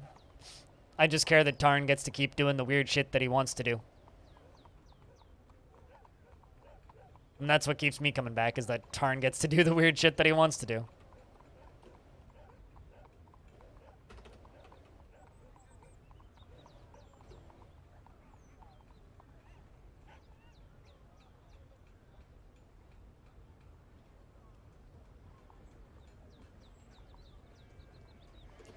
All right. Don't have any mechanisms. Really now. Really now.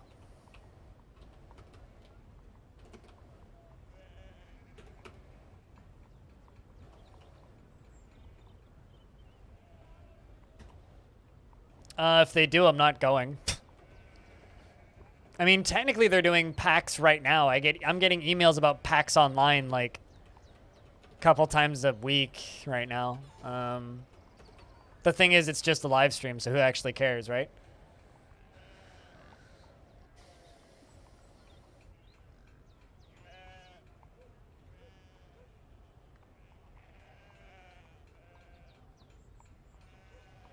The only problem for you is you can't fully immerse into it because you have to metagame if you don't want FPS problems. I don't know if I necessarily agree with that. I don't know if I necessarily agree that it's metagaming. It's more just a... You have to be very on the nose about... you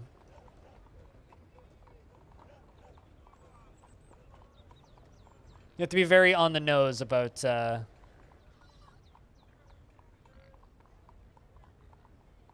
Ooh. This is an interesting Stack Overflow Q&A.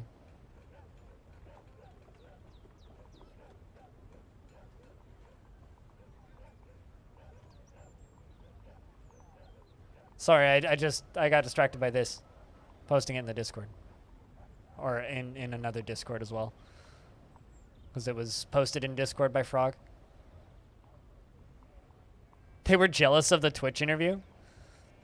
I mean, they didn't link my Twitch interview at the end. Instead, they linked the Why Dwarf Fortress Started Killing Cats video that's extremely old. So, I mean, if they were jealous of my interviews, Frog, you'd think that they would have mentioned them. To read for later? Yeah, I might read that later too. I skimmed it, but...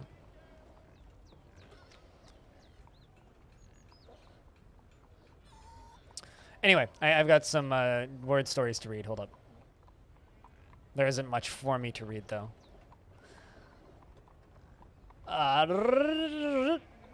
Why stop potato at the station of cats? I would not rather eat raw, period. How... Persnickly? Is that a word? Is the conjugation? Laughing well over... underground elevators about nurse sharks. Kayak swimming makes running incredibly undervalued and damp. Yes. Beards and naps. There you go. Done. Caught up. No, it's being smoothed for ease of decorating. Trust me, it's got nothing to do with making it lava-proof. It's lava-proof already because it's rocks, right? Rocks are naturally lava-proof. Yeah, no, this is all about decorating and vanity.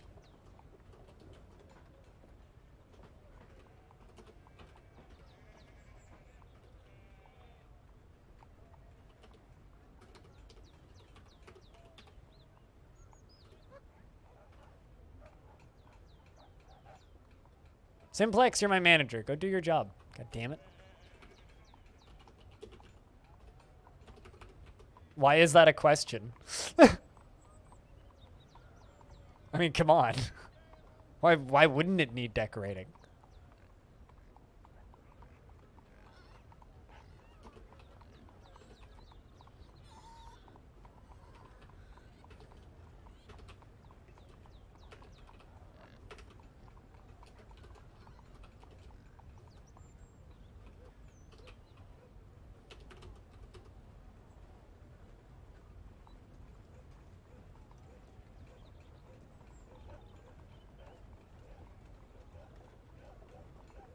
You're not sure if you can start developing things like him nowadays? I mean, it's not going to stop people from trying. I mean, the developer of Odd Realm is trying. The developer of Warsim is trying. Caves of Cud is trying. Like, I think you can. You just can't do it exactly the same way Tarn did it. That's the main difference, is you have to do it your own way. Developer of Stardew succeeded. Yeah, but here's the thing. Stardew is kind of a finished product now. When I say you can't develop things like Tarn, it's more of a you can't really develop exponentially growing projects because Stardew is not an exponentially growing project. Stardew is like an 8-year project that is finished, done, dusted, voila, finis. You know what I mean? Whereas Dwarf Fortress won't be finished for, I don't know, 30, 40 years potentially. Or ever, right? Whereas Stardew is a finished, released game. Like, yes, it still gets updates, and yeah, you can use that argument, but that's not what I mean. That's not what we're talking about. We're talking about, like, exponentially growing projects. that never really end. Speaking of, did you guys know that Tarn Adams edited a second book with Tanya Short? Because they put out one book in 2017. Apparently they put another one out in 2019. I had no idea about this, but I learned about this last night, so I'm going to order it.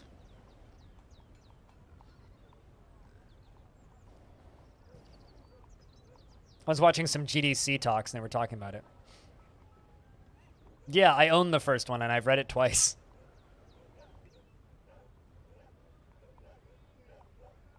Here, I'll give you a link.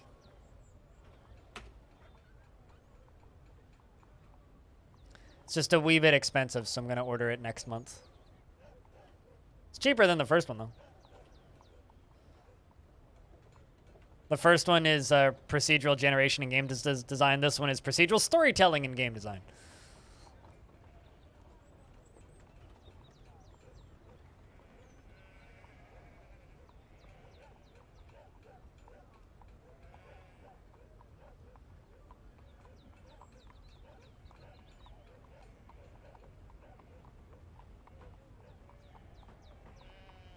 I mean, here's the thing. Just because you have a hobby doesn't mean it needs to be something that you make a living at, right?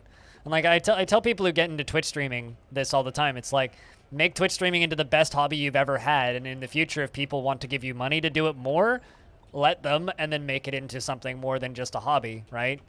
Game development can be the same thing. It can be the best hobby you've ever had that then becomes a source of income at some point if you end up lucky, right? And Dwarf Fortress was very much a perfect place, perfect timing, right? Like, they launched Dwarf Fortress and started crowdfunding like months before PayPal came into existence, right? So like, would this game be this successful now if they went a little viral and started a Patreon? Probably not, because like, you know, like look at the Patreon that the developer of Soul Ash is running. Dude's getting like $70 a month. That's like nothing. Like, it's just kind of the reality, you know? It's really difficult to break into this kind of stuff currently.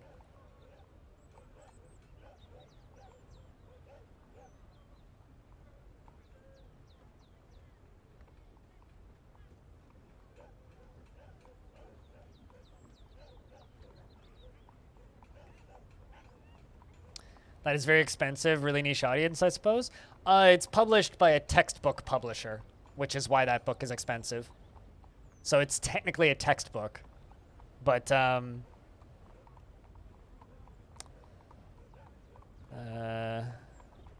yeah, the CRC Press is they publish textbooks. So that's why it's so fucking expensive, is because it's a textbook. Also, that's Canadian pricing. So I think it's like $180 for the hardcover in US. But I'll buy it. I'll use it as a tax write-off for research purposes.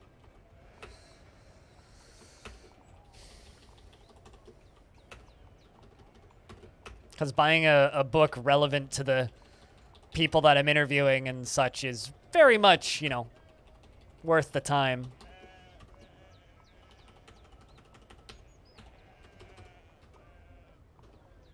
An investment for me.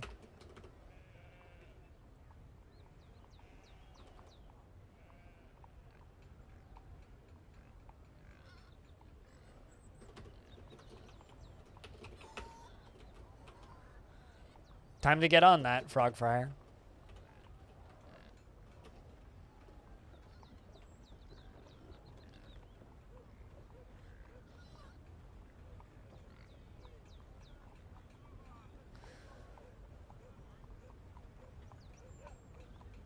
No intention of making money. You'd have to report to the job center. And the only way you could imagine doing that is if they try to get you into fast food or some other service position. I mean, that's what itch.io is for, right? You can put your game up for free and just let people play it if they want.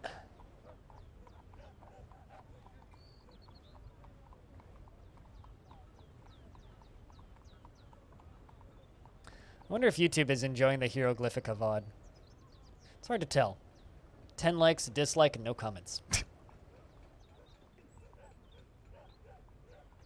I better like it, because I'm going to do more of it.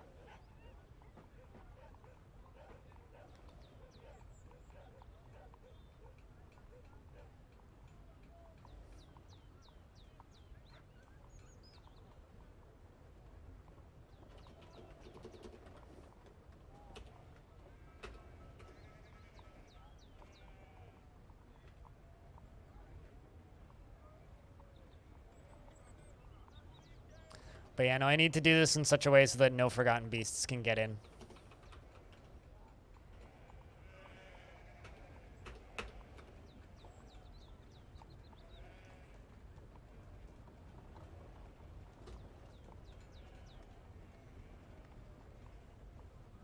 You know, it's funny because I know a local band called Cannabinoid Hashsteroid. I'm sure you can probably imagine what type of music they write. I think they may have changed their name to just Hashsteroid, though.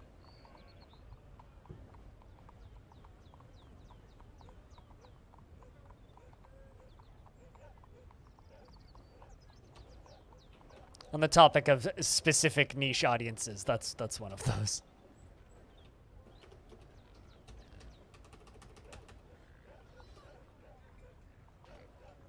It's a lot of building construction. Some linking buildings to triggers, but just a lot of building construction.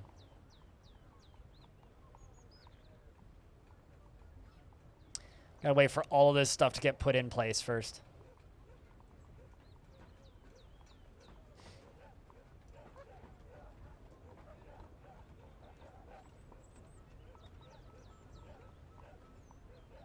Yeah, all that CRISPR stuff is just weird, though. Like, actually, like, trying to keep up with that stuff is kind of spooky. There's a lot of very tinfoil hat-ish stuff that comes out of that, where it's just like, whoa, that's I don't like this.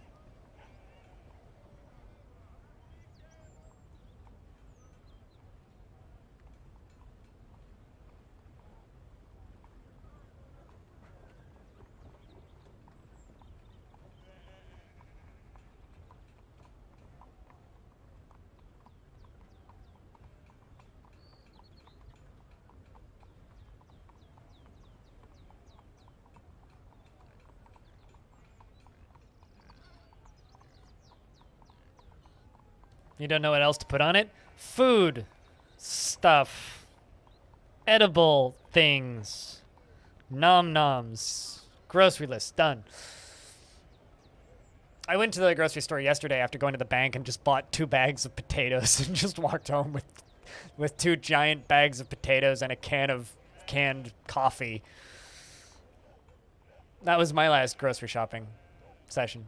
So you're in the Gladiator tournament on Reddit, and one of the other contestants is currently explaining Dwarf Fortress to you. You should do the "Do you know who I am?" thing. Or is it more of a "aw, how cute" kind of thing? You should really go full on "Do you know who I am?" Or it's like, ah, new in these parts, I see.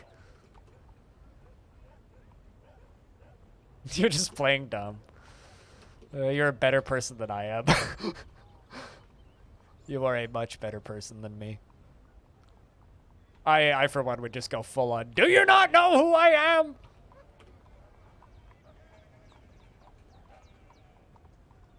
Ironically, I haven't had cheese in months. So, it's been a long time since I've had cheese. Now, my normal grocery shopping session is like some sort of berries, whatever's on sale for my breakfast oatmeal. Right now, blueberries. Almond milk, 2 loaves of bread, as much produce as I feel like carrying. Usually a couple things of hard tofu. If I'm treating myself, I'll get vegan, like, sausages, because I really like well-made vegan sausages. Bunch of different kinds of pasta, bunch of different kinds of pasta sauces, things to make pasta sauces. I usually get some sort of like lettuce or spinach, just to kind of like fill out what I have in my garden, which isn't much variety, unfortunately.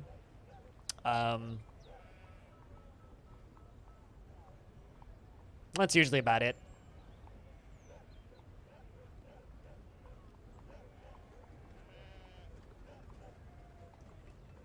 You forget oatmeal a lot.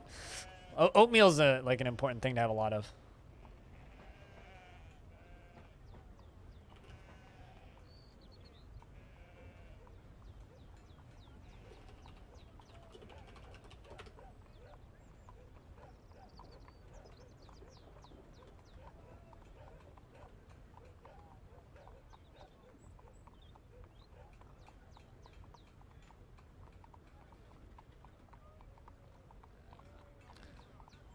I'll be honest. I know nothing about what we're talking about. I know lots about the whole grocery shopping questions, but know absolutely nothing about any of this DNA stuff. So if I occasionally just throw out snide remarks, it's because I have no idea what you're talking about.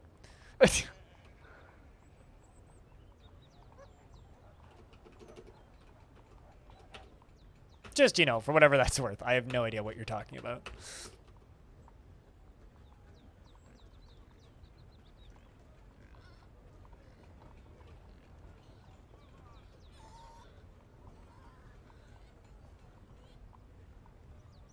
So I'm very worried I'm going to have to sacrifice a dwarf to do this. There was a store on the US side that sold cheese. They had a precise amount of cheese that you could buy that would be allowed into Canada. Yeah, and everybody would buy too much and take it into Canada anyway.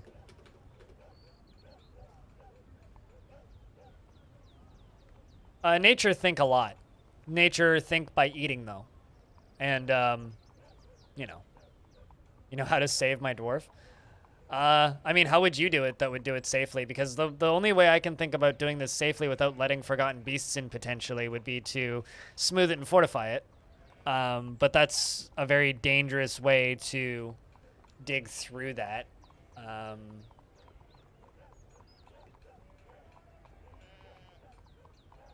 So if you have a better idea, feel free to throw options at me.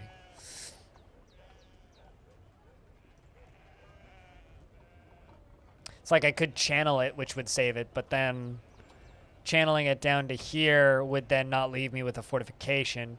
I could channel it, close it, and then build a fortification, which would probably be a good option. So like channel it through, build a wall of fortifications here, and then let the thing fill up, which is probably what I should do. But yeah, but it's not as easy as just simply putting a grate there.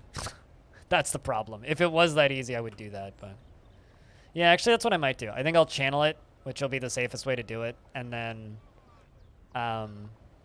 seal it off, and then go back in and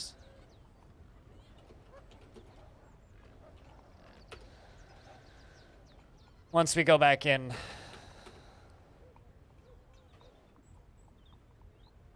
do it that way. But we still need to get all these boulders out of here. Just gonna take a little bit still.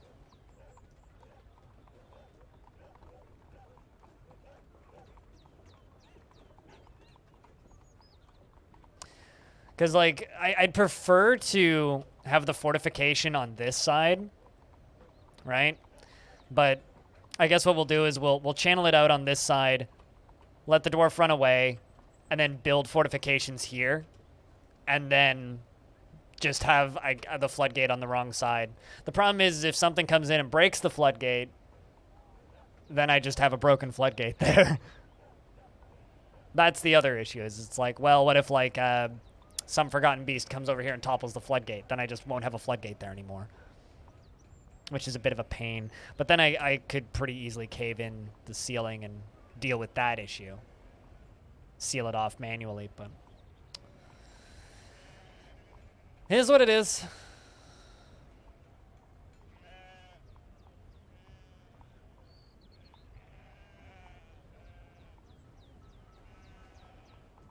Yeah, I know about this. But that's what these floor grates are here for. But, I mean, the other thing I'm going to do is, well, this, which is a, raised bridge.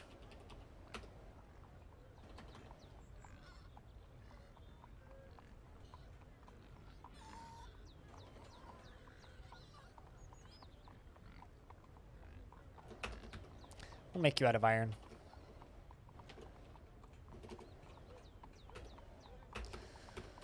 That'll be my backup.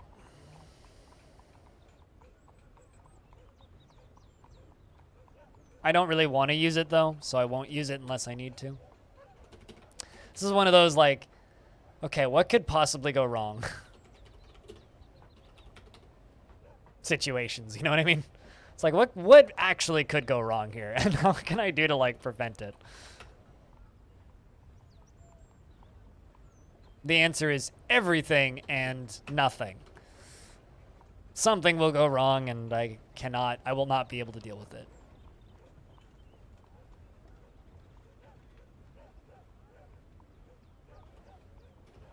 And the dwarves are getting rid of those boulders. I don't really want to hide the boulders.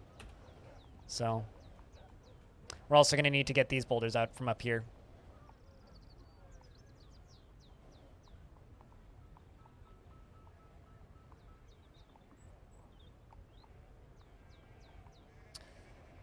I think we'll just do it this way because once it's sealed, it'll be fine, right?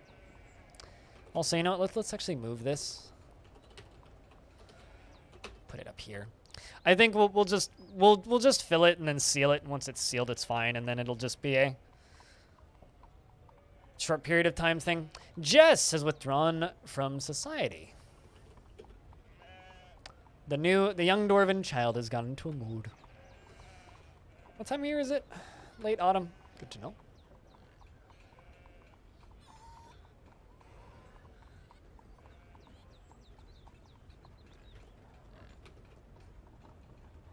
Kangaroo doe is fighting with a kangaroo buck.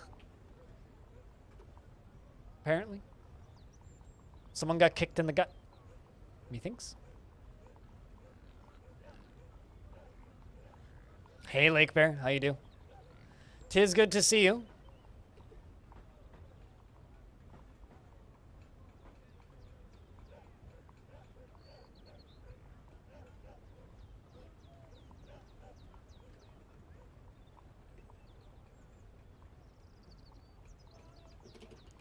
And she claims a craft store shop, because of course she does.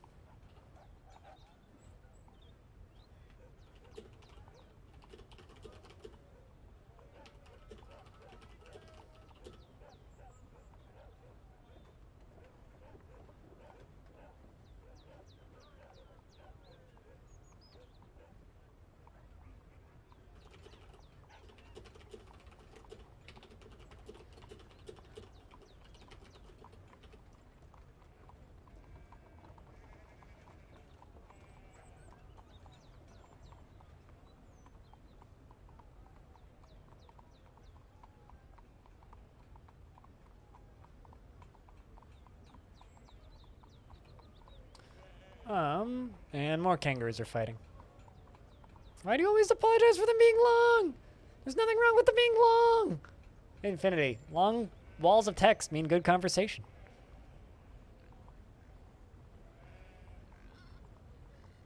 I'll have you know most of my DNA is junk. Because nobody else would want it. If you have DNA like mine, you're just a broken person.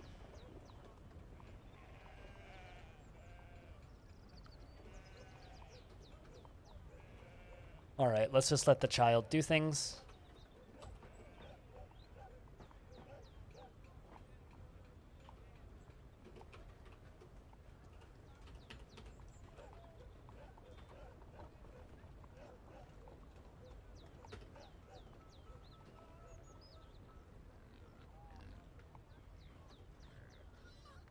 Let's just do Gabbro. It's cheaper.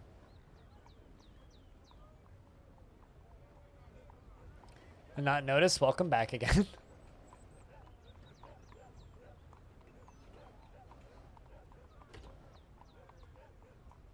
It's good to have you back, Animal. Also, thanks everybody for all the follows today. I don't have a notification that's public, but I do see them. Quite a few new follows. It's always nice. Well, the boulders are starting to get kind of thin, which is definitely good. Winter is upon us. You know, I don't believe I've ever actually, like, run my phone's battery down to 0 before. Like, not my last phone and definitely not my current phone.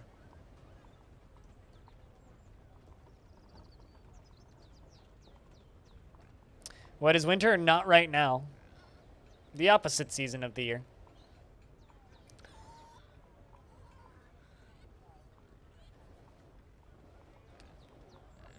Actually, all that would do is it would refollow your follow date, Socksmell. And that's about it.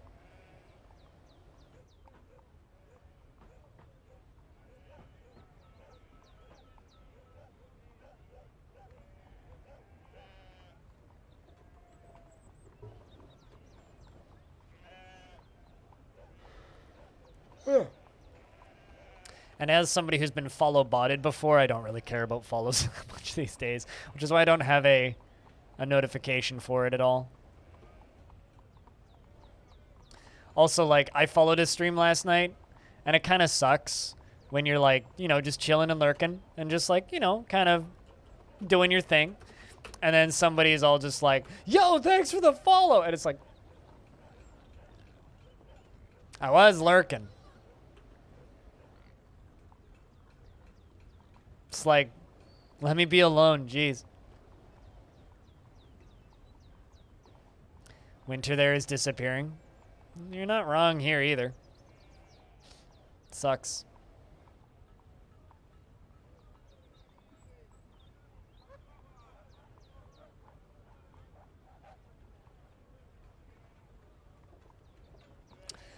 It sucks. It's kind of all there really is to it.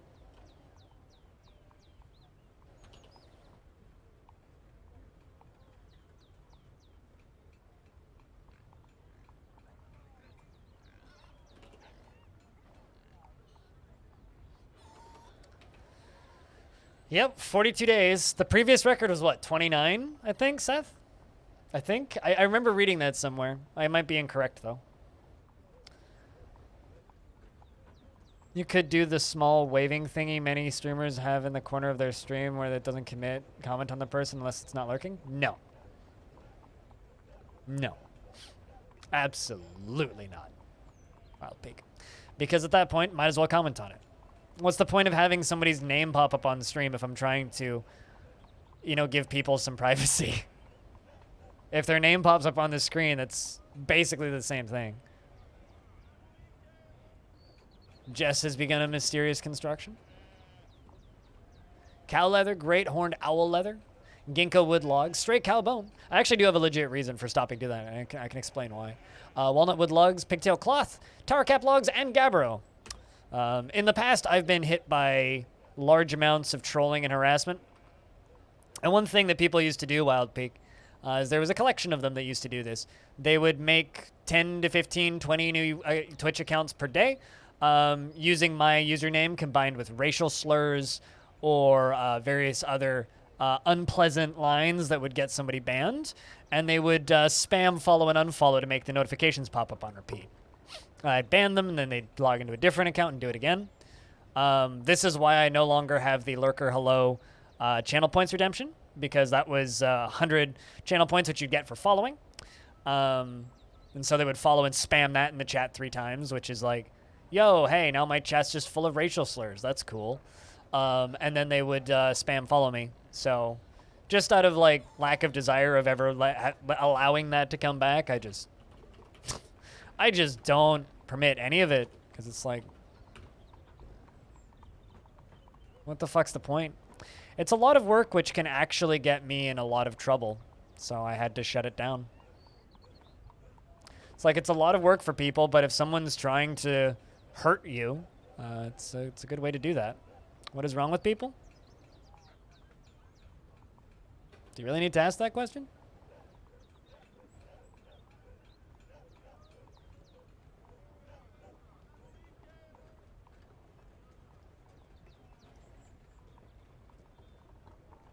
Don't answer? Okay. How many tiles tall? You mean how many layers tall? I want to say this one has like 170 layers. But it depends on the map, Animal. And the elevation of the map from sea level and ground level. Jess, the dwarven child, has created Nulom Sust, a Gabbro crown, and claims it as an heirloom in the name of the family ancestor, Lorbam Wind Mansions. This is a Gabbro crown. All Crastor ship is of the highest quality. It is decorated with cow bone and cow leather, and encircled with bands of pigtail. This object is adorned with hanging rings of great horned owl leather and menaces with spikes of gabbro, tower cap, and walnut wood and ginkgo wood.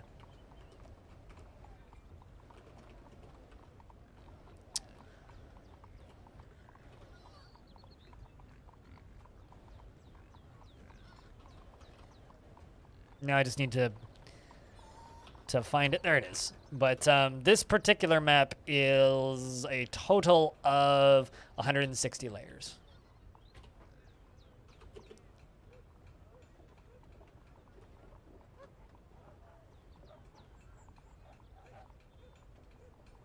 You were thinking of recreating Longdeath in Minecraft. Whoa, another Cyclops. The Cyclops Irol Unexnliku has come. A great humanoid monster with a single eye in its forehead. Hello, Cyclops. It is naked.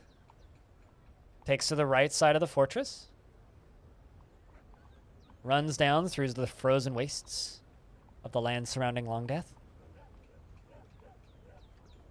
And I'm hoping is going to get caught in a trap. And there it goes. Now we have another Cyclops in a trap. Excellent. Excellent. I still don't know what I'm going to do with them, but we have another Cyclops. You have a good time at work, Sataros. Cheers. Thanks for hanging out briefly.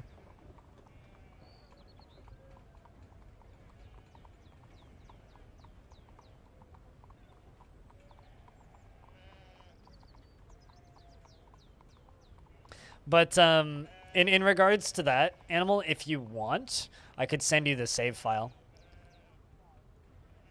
But that would take you a while. Because I could just copy it and stick it up on Google Drive and just give you the full setup install. If you wanted.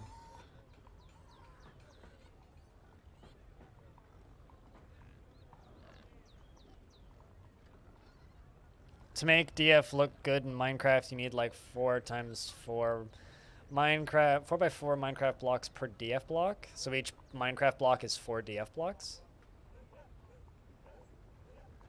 I mean, you can make it smaller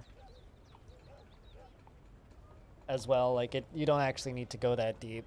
Things that would be difficult would be like the maze and whatnot.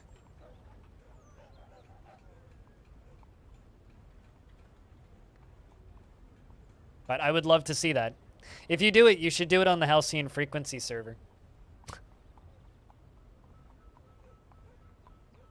Which is still up and running, by the way. Just because it's not as active as it was. It's still up and running. In survival? Hell yeah. Hell yeah, man. I mean, don't.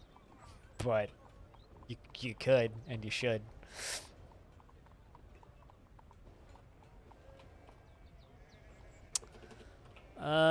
Bridge lock, granite lever, bridge lock.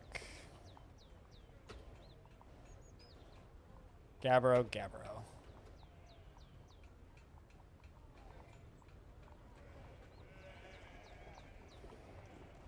As if Longdeath isn't hell. Maybe in a couple of months in creative. I mean, that'd be fun. That'd be fun to see.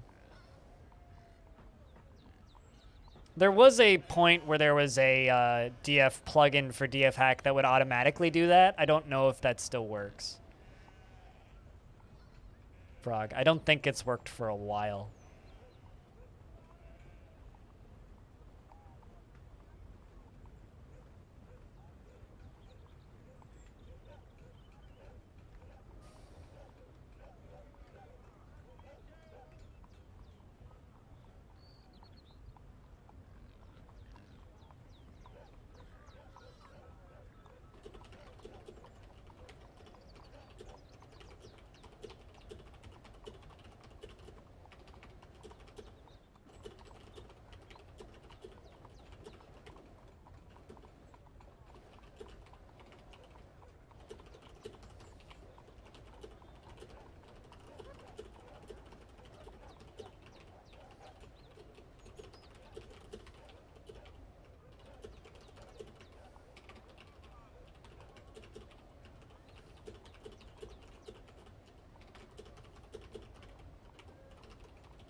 Well, we're getting those boulders out, so that's good. Let's get this constructed with more kimberlite, wherever that went. I guess oh, there it is. I think that's the last wall tile we need to do. Then after that, it's just clearing the rest of it out, sealing this lower layer off. Also setting up the actual pump drain, which is going to go down here and go through to here.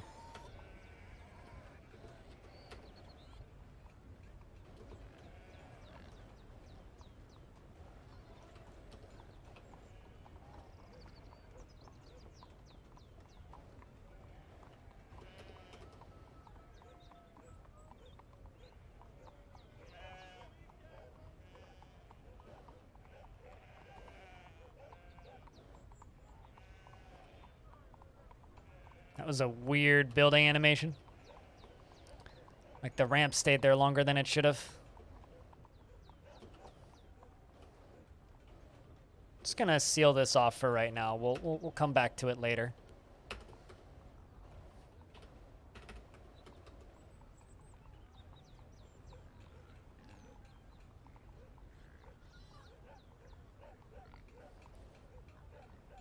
So you will lag behind. If I were you, I would not try and keep up. I would just like accept that this is X number of years of Longdeath era Minecraft edition and just roll with it like that, you know? I think that if you went all out with that sort of thing, you'd be at it forever.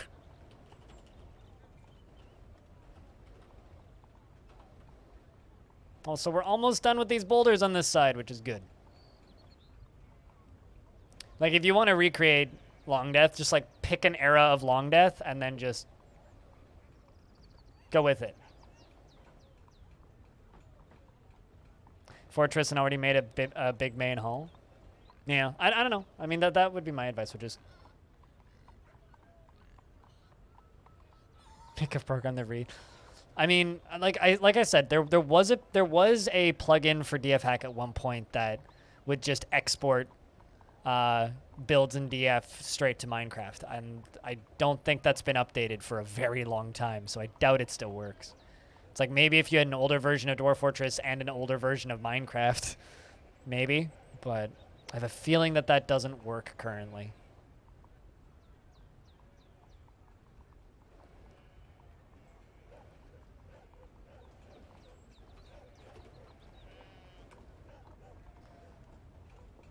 All right, then the other thing we got to do is we got to dump all this out.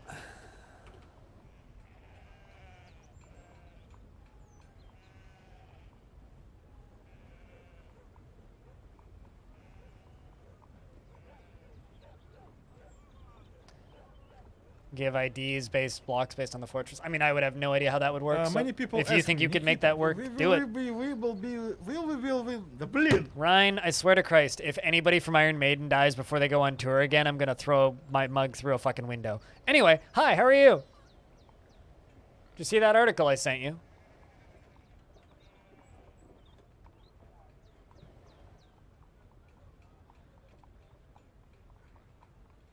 You know what I think's going on? I think that everybody is just stressed out. Your dad is sad. It's like, I think everybody is just a little bit stressed out right now due to obvious reasons and, you know, generalized trauma for the past year and a bit. And I have a feeling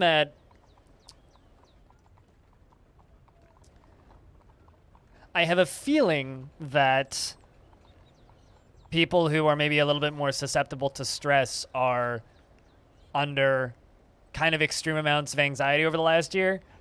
Maybe add some like already health issues in there, and that would be a pretty safe explanation as to why musicians are passing away kind of unexpectedly and suddenly left and right.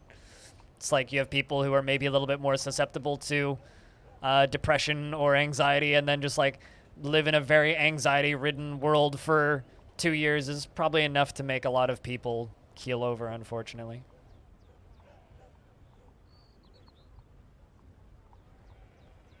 Really, Ryan?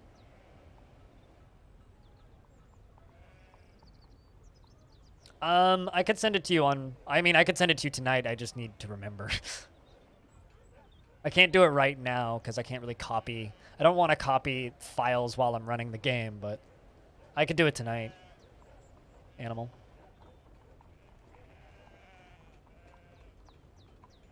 I mean, DF and Minecraft, like, there's enough, like, similarities between DF and Minecraft. Like, you can absolutely recreate the correct colors in Minecraft. Because, like, Minecraft is pretty flexible when it comes to colors. And color variation like that.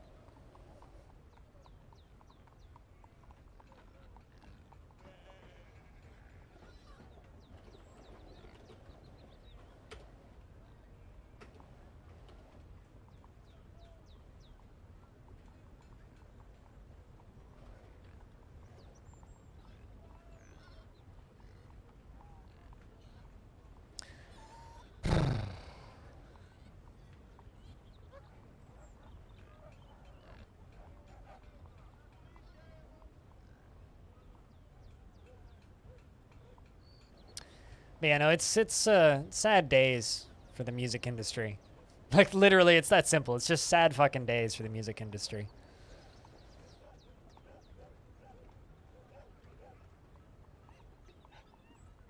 I wish it wasn't, but it's the way of things, I guess.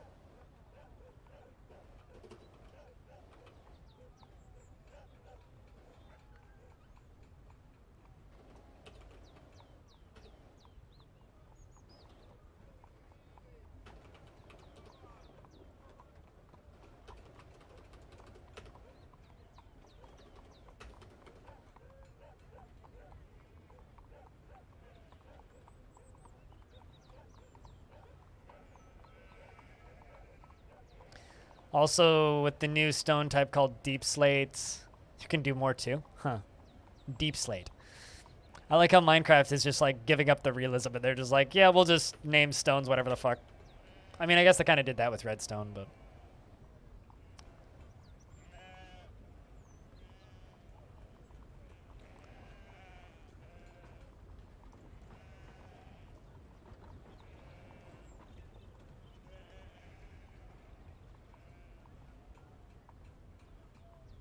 I'm assuming that's a Minecraft thing, Commander Rainbow Ducky.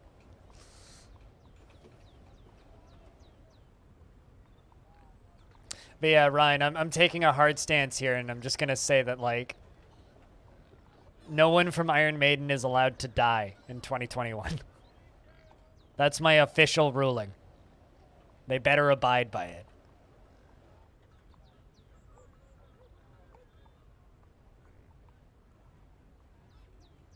I've lost too many artists I've wanted to see live this year. Not that I particularly wanted to see ZZ Top live. I just really like ZZ Top. They're just a fun, easy band to like.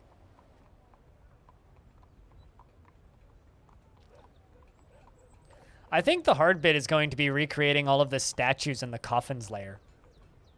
Like, that layer is going to be a challenge.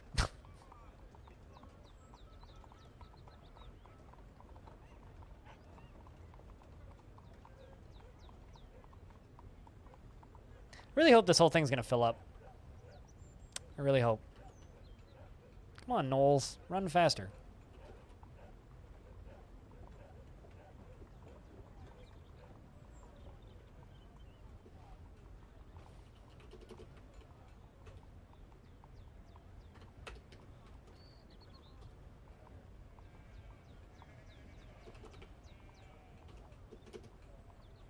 Time to plug the door.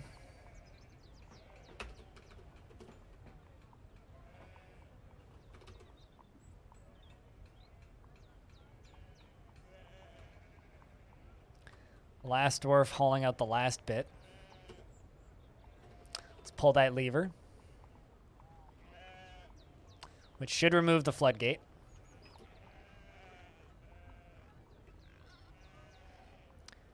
We're almost ready to test this whole thing out. Almost ready. Who's ready to fill a lava reservoir, chat?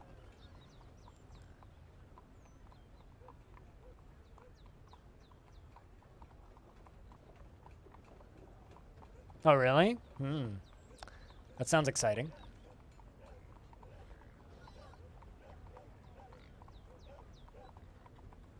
You're ready? Well, not certain I am. So I'm glad somebody is.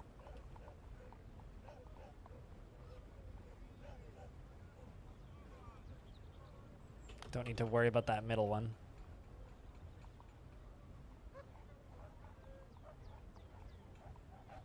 Just need a dwarf to come down here and smooth the thing up. We need that to be finished.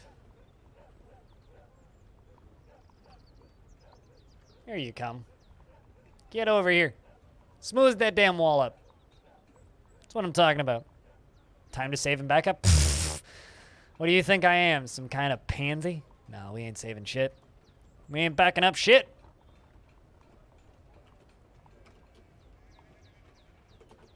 Go big or go home, I say. Go big or go home.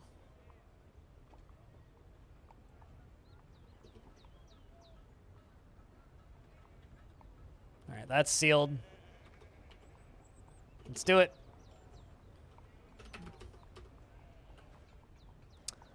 Let's do it. Who's gonna go do it? B-Lug the second is gonna do the honors. Round of beers for B-Lug, chat.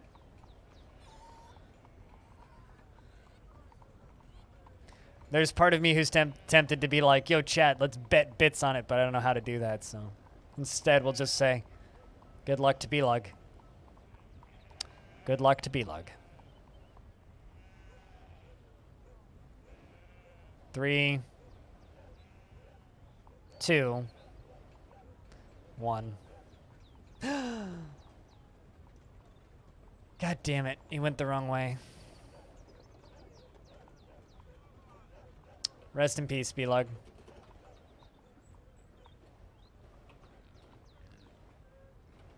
You died well.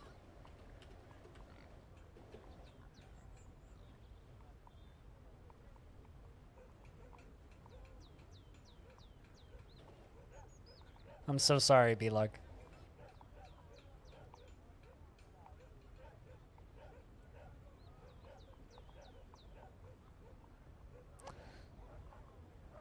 Ah, man. Look at the crowns. All of the quartzite crowns, the iron pick.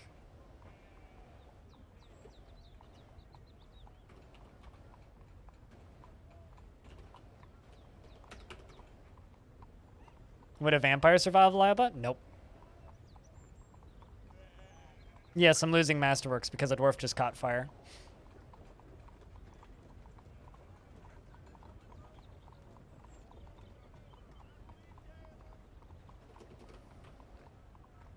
Although we have to keep the bridge locked down.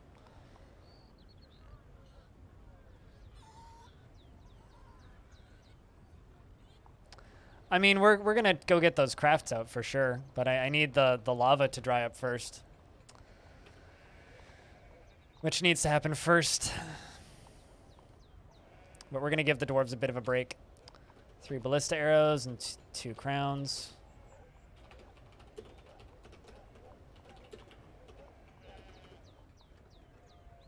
So yeah, we need to wait for the lava to go away first.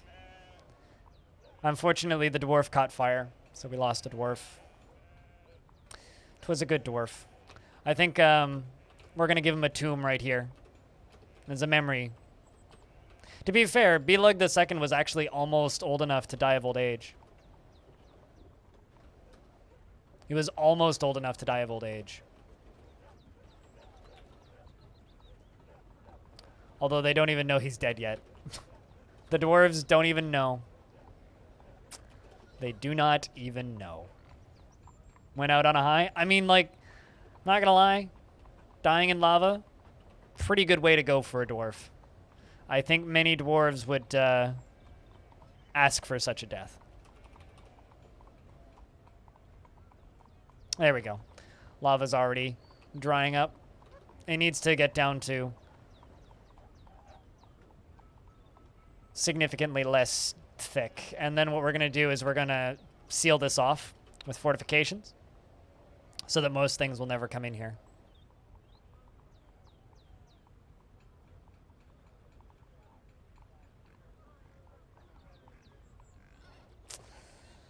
It's a pity. That's like the safest way I could have done it, though. Still wasn't enough.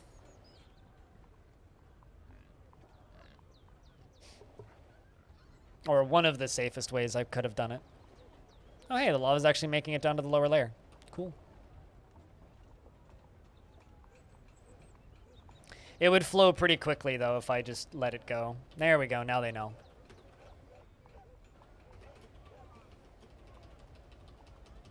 Missing in action, B-Lug. You were a good dwarf. Also, it's like 1:40 p.m. already. When the hell did that happen?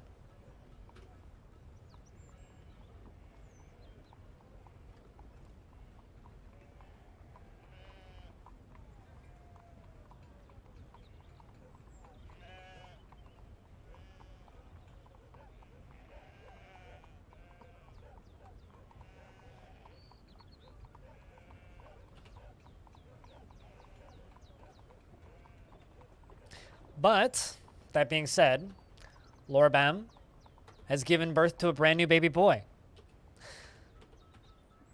Animal, how many dwarves have you had in the fort?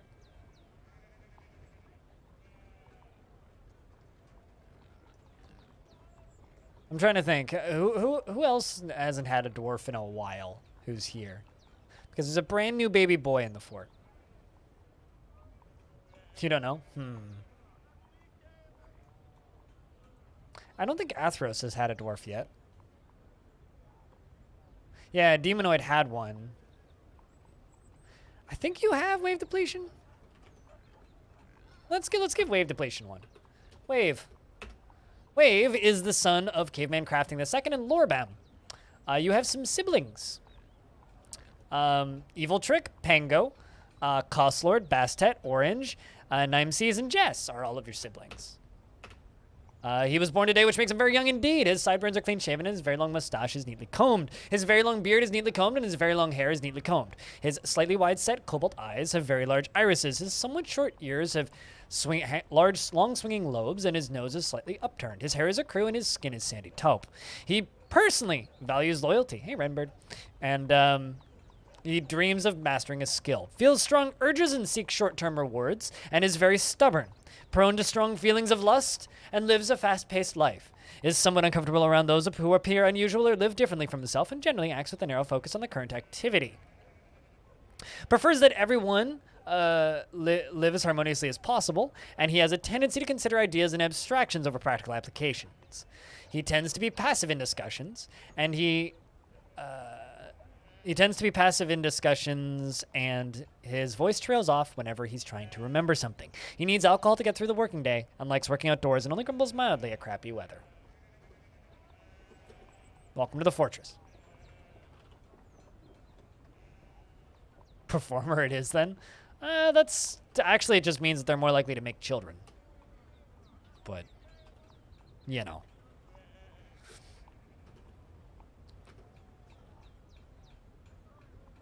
Fairly accurate. Like I said, it's like getting your palm read. It just needs to be fairly accurate enough.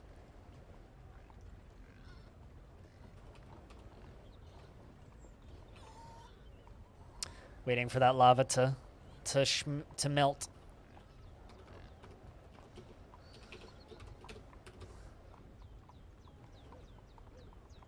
So that we can go in there and collect those crowns.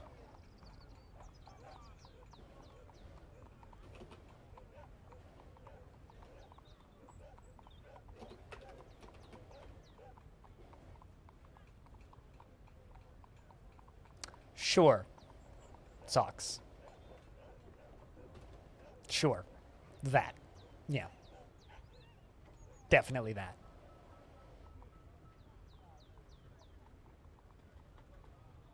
Absolutely that.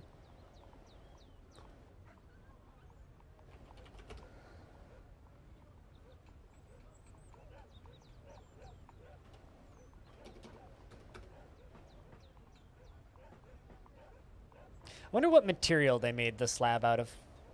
It's gonna be interesting to see. Mica.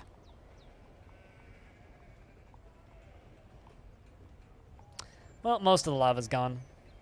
Lava takes such a long time to disperse.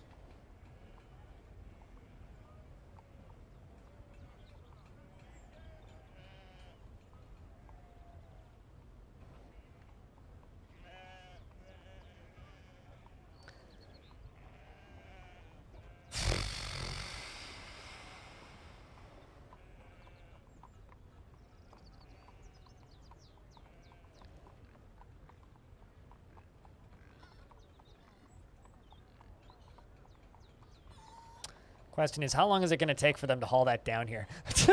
LaFonda seems to be carrying it. Yep, there it comes. Here it come.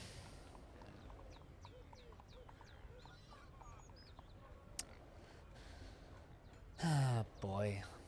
Boy, oh boy, oh boy.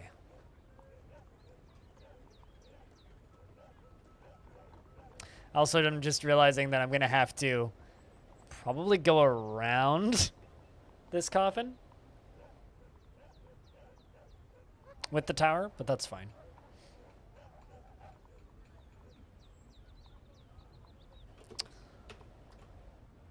Went missing in the year 281. Creator of the Stylion Ring of Crowds.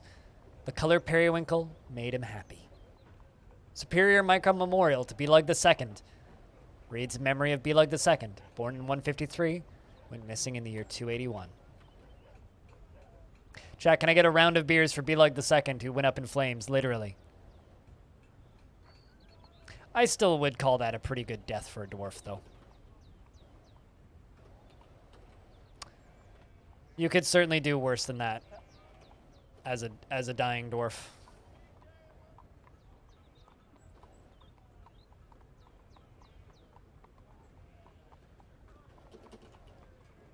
You're gonna go clean.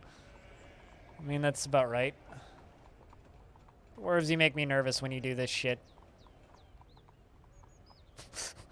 Eh.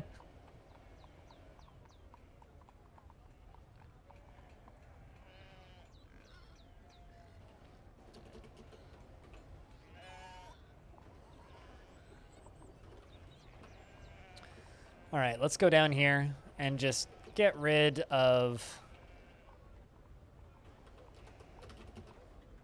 Actually, you know what? Let's fly back down.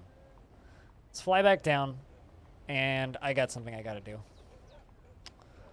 Or a way to do this that's pretty effective and quick. Because I need to get all of these bits and pieces out of here so we can reflood the thing. So I'm just going to make a different garbage dump right there and just dump this stuff.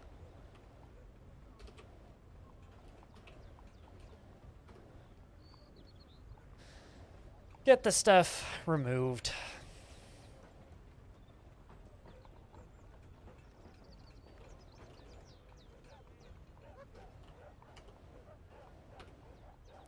They should come down here and dump it pretty quick. And I'm going to put a Gabbro fortification right there.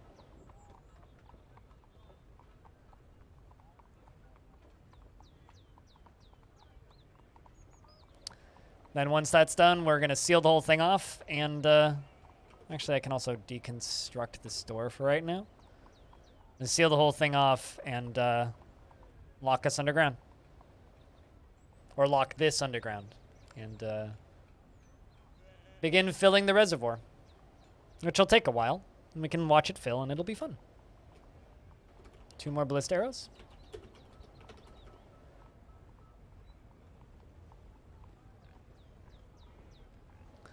Now we just sit here and wait for the dwarves to actually finish the job.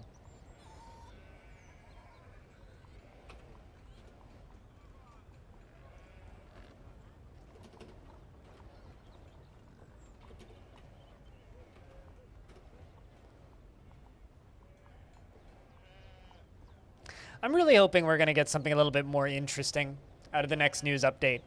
Because there was kind of like that halfway one, which was like, yo, it's the manager's screen. But I really hope that the next screenshot shows something like goblins. Because I know Tarn was saying that goblins are soon, like 2 months ago. So I'm kind of hoping that we'll get goblins soon.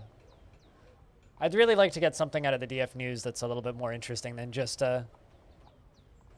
unless it's like an important piece of UI. It's like if it's one of the UIs that people are kind of okay with already, it's like kind of less exciting than it would be otherwise, if that makes any sense.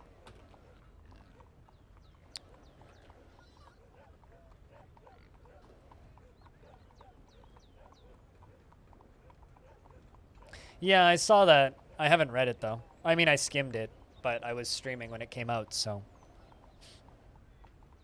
Anything particularly noteworthy in there? I like that they still link back to old interviews about, to old comments about cats, but nothing I've ever done. One of these days, one of those silly blogs is gonna pick up one of the interesting bits that I get out of one of my videos. One of these days. And I'll stop shouting out Eurogamer promoting a bug that's been out of the game for 6.5 years, 7 years. I just started playing this game. How many hours do you think I've spent in this game so far? In this game or this one save file? No, really? Who would do such a thing, Socks? In all of DF? That's really hard to say. My guesstimation's probably like 5,000-6,000 hours. But I don't know. Why?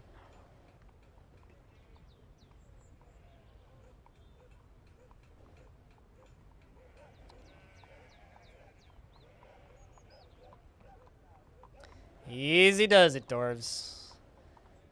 Easy does it. Just don't trip.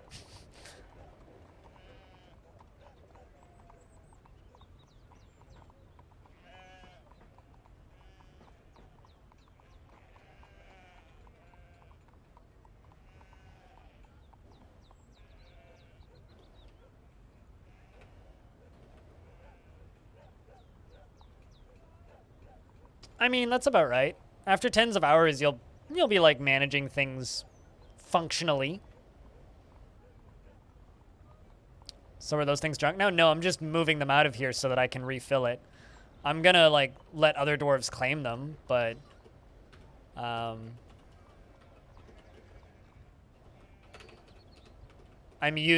just using a junk pile to remove them. But the only reason that one hasn't been moved yet is because there's lava on it still. So we're just waiting for the lava to disperse. I mean, here's the thing, right? It's like it's a time sink, but it doesn't have to be that crazy of a time sink. A lot of the things that people talk about with Dwarf Fortress drastically overblow it. It is nowhere near as complicated or as hard to learn or play as people make it out to be. It just has obtuse UI. And once you learn what your options are and how to go about doing those options, the game becomes dramatically easy, dramatically quickly. It's a learning hill for sure. Learning how to, read ASCII and all of the other things that you'll need to learn to play a game like this. But pretty quickly, once you kind of understand like the game's internal language, like the game becomes very simple. So that isn't even a knock against the game. That's like almost a comment in its favor.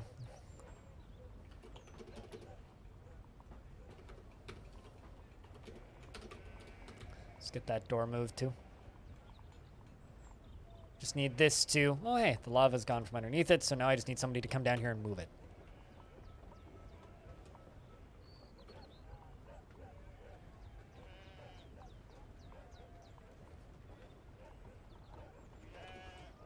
Magma? Is that fucking magma?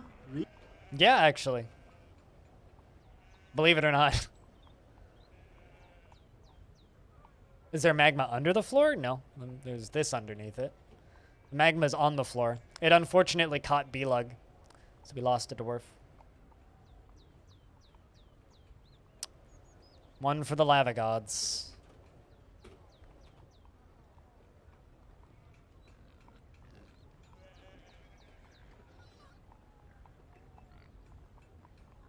Yeah. Oh, well, indeed. Fortunately, it was an older dwarf who had never married and had no children, so... And we almost immediately had a child to replace him, so... Kind of brutal, but it's also part of the reality, I guess.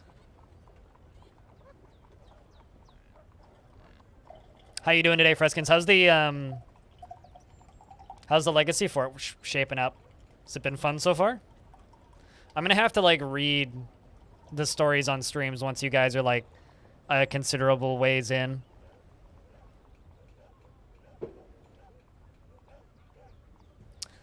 Nah. I prefer to leave it up to fate, Socks.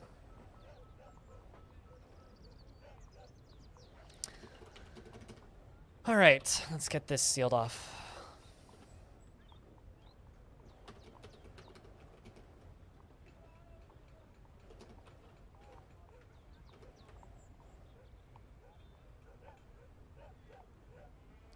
Let's get this thing sealed off. Once it's sealed off, then we can just open her up and let the lava flow and fill this layer up.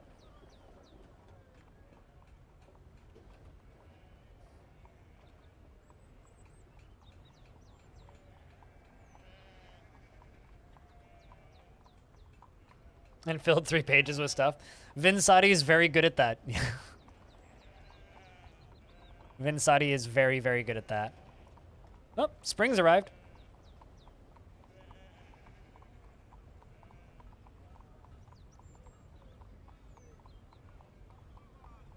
Spring has indeed arrived.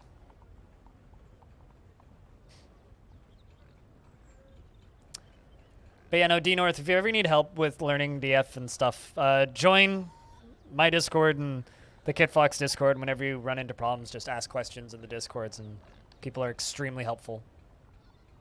Right now is probably the easiest time ever to learn Dwarf Fortress. Just because of how much exposure the game's getting and how many people are like getting into it right now. Purely because of like the Steam version's existence. There's a lot of people that are waiting for the Steam version and then just kind of going, yeah, fuck it, and just starting to play anyway. So, Simplex! The manager has been found dead. It was bound to happen one of these days. You shall be missed, you good, good manager. And Clay has been elected to management. I don't know if Brick of Clay is here, but we have a new manager. I'll have to assign him to all of his stuff. You know, it is good though. Simplex did get to be around the fort long enough to see the lava tower halfway completed.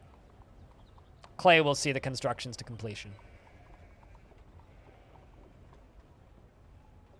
Goodbye, Simplex. You were a good mayor. Although, it also means I need to assign Clay to a bunch of jobs.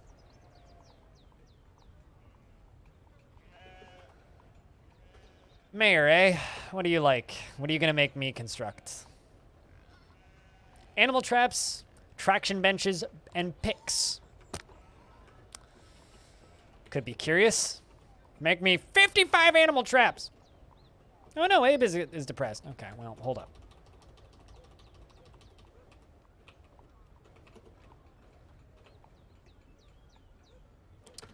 Clay the mayor. And Clay the mayor. Now has everything that he needs. Clay the mayor can also be my Clay the manager. Kade can be the broker for a bit, and Kade can be the bookkeeper for a bit. The king. Until Clay gets used to the job.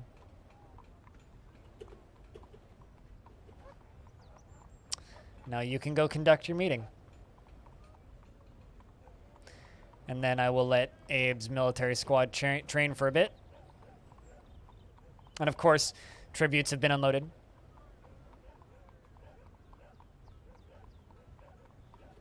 Meaning, there's our report.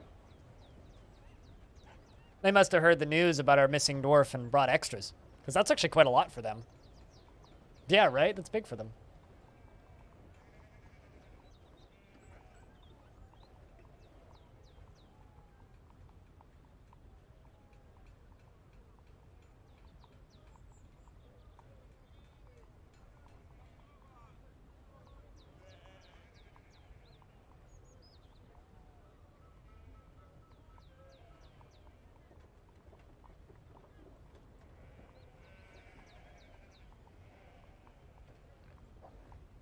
The humans bring us silver flails pretty frequently, actually.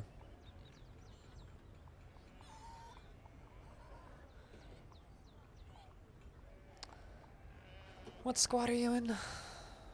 Okay, yeah.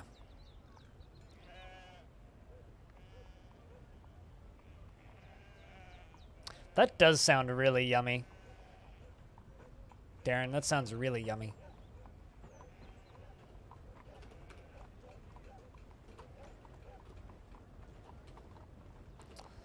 All right, time to go back down and fill up the lava. I'm really curious about what our mayor is going to demand we make him.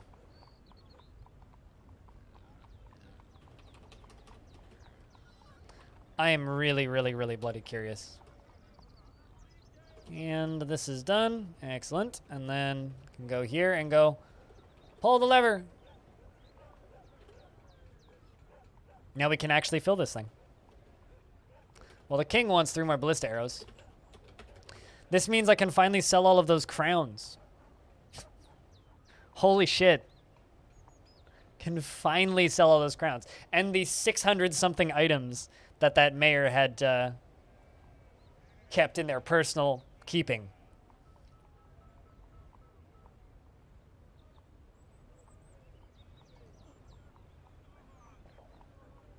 But it's time for a new statue of a historical figure named Clay. Because that needs to go into the history of the fortress.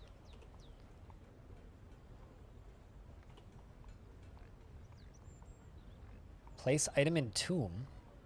Are you putting all of his clothing in the tomb? Oh, right. Because I gave him a nicer tomb at one point. So all of the clothing is going to be put into the tomb with him. That's okay. That was a good mayor. That was, I think, our longest run mayor, too.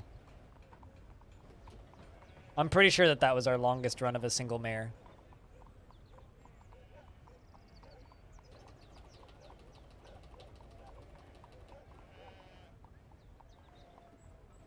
But here comes the lava. Also died of old age. And our new mayor was born in Longdeath.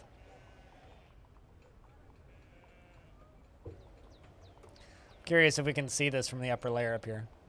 Eh, not really. It's not making too much of a dent in it.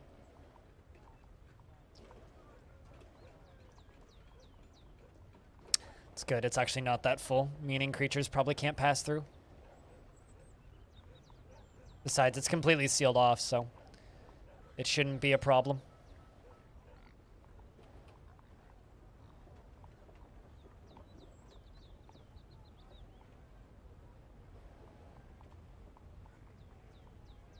It's neat to have mayors that were born in the fortress, though. That's something that I really enjoy about Longdeath. It's like, oh, this dwarf, I remember when you were a baby, now you're our mayor, you're all grown up. You know what I mean? And the elves have arrived. Time to trade.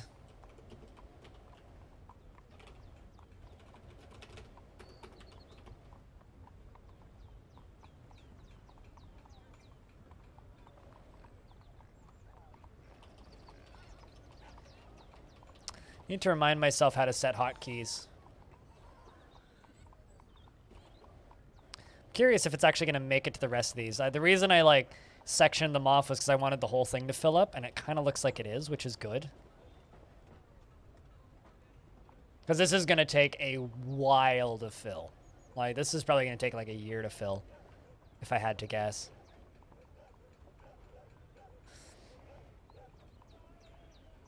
This is going to take a long time. I mean, how thick is this? Not actually that thick. It's pretty shallow, all things considered.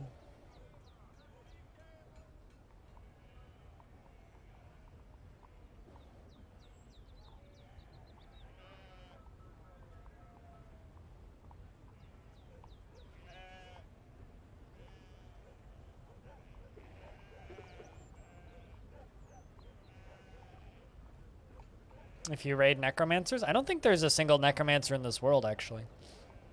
At least as of last time I checked Legends, there wasn't any. So, there probably won't be any necromancers anytime soon. Oh, I forgot to smooth that. Oh, well, it's fine.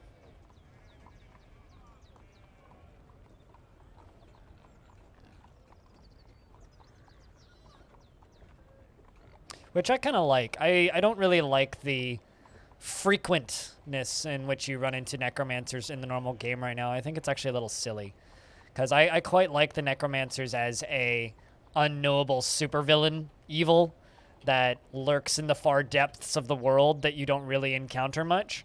I don't really like them as just like a, oh, you run into this all the time. You know what I mean? Like, they're a little anticlimactic like that.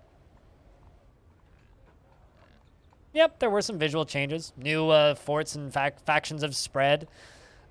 Different fortresses have been inhabited by different factions. I had a fortress become abandoned at one point and then get reclaimed almost immediately by my faction. So, yeah, no, stuff like that's happened. It's slow going, but it does happen.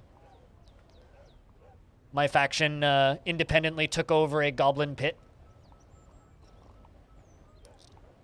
But, like, they're pretty minor. Like, nothing super dramatic.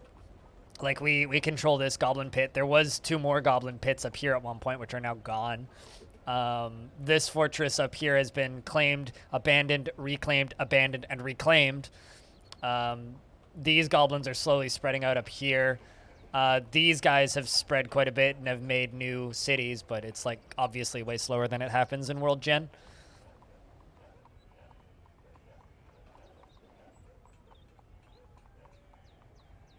This is filling up, which is good. Like I said, it's slow going, but...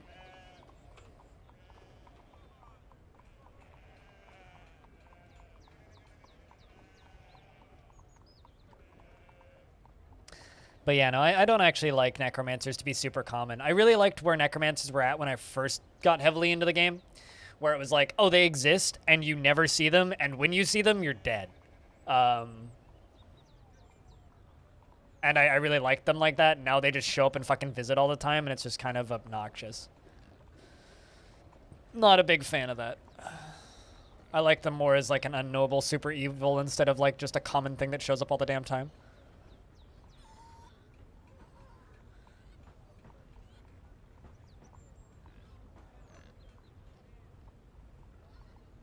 As a faction, but they really piss you off. Necromancers are the main reason you stop losing large discs. Why? Because they just splatter them and make bigger ones? I mean, yeah. They do that. We're gonna need lots of lava.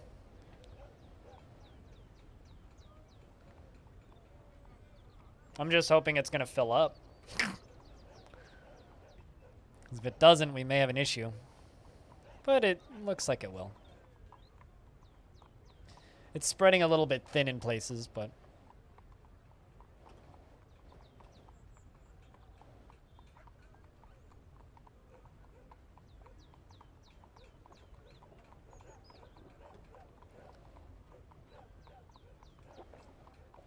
So, chat, I got quite a bit of energy today and no time restrictions. I'm gonna make a deal with you guys. If we can get 275 subscribers today, we'll do 12 hours. That's my deal. Just gonna state that right now. Otherwise, we'll probably do about 10.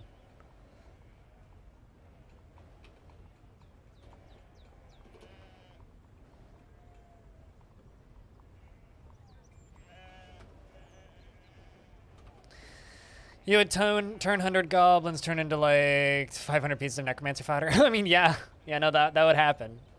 They do like reanimating the little bits and pieces and giblets. The last big combat heavy fort I had, I got assaulted by like after a raid. We got attacked by a bunch of zombies, goblins, and necromancers, right? After and humans and dwarves, they were all various zombie types, right?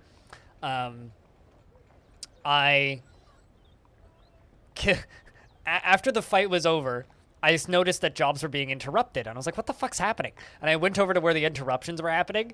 There was a human neck animated zombie that was inching along the floor in my workshops. It wasn't actually damaging anybody, couldn't actually hurt anybody, but it was scaring the piss out of all my poor dwarves. So I just have all of these dwarves that are just chilling there, trying to just like do their work in the craft dwarf shops, and there's this neck like inching towards them and they're like, oh god. It was very funny. It was such a spooky critter that they actually named it because it killed somebody's cat. So, imagine the gurgling. It's like, it's just like purring at you.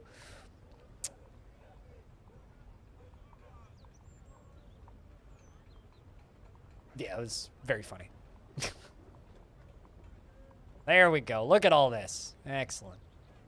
It's actually filling. It stopped filling for a little bit because it had to drain this little thing over here. And this little guy over here, this little open space, which goes over to here, is going to be where we're going to hook the pumps up over here.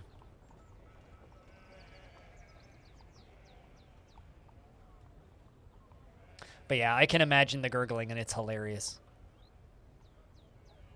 Chat, what do you think would be the worst part of the human body to have reanimated as a zombie and crawling along the floor towards you?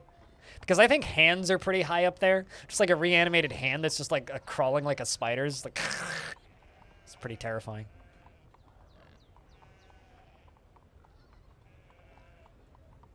You can do that. You just have to get intelligent undead. It's like a 50-50 chance. Butt cheek. Butt cheek would just be like a reanimated chicken breast. Just flop, splat. Nervous system. Yeah, the whole nervous system. It's like a weird swarm of creepy crawlies. What's with you guys and farting zombie butts? I mean, alright. I'm pretty sure I fought that Forgotten Beast. It was kind of underwhelming, I'm not gonna lie. A huge skinless ass.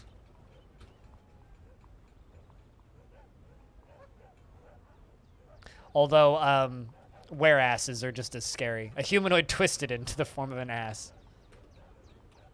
It's a very asinine form, if you ask me.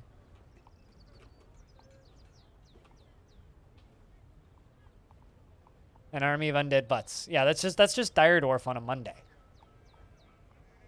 Maybe just jaws. Just like teeth. I don't know, I think hands. Just like a severed hand.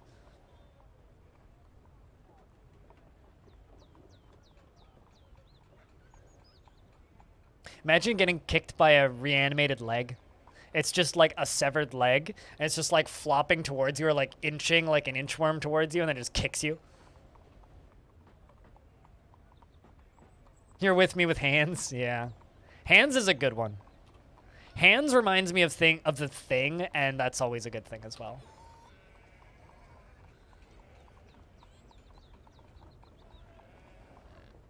Better than belching zombie stomachs, but then you'd need like a throat attached to it. Then you'd need like a throat attached in there somewhere.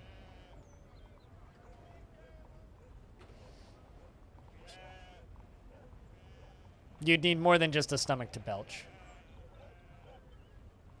Imagine having this walk towards you. I'm scared. Oh, the human nervous system?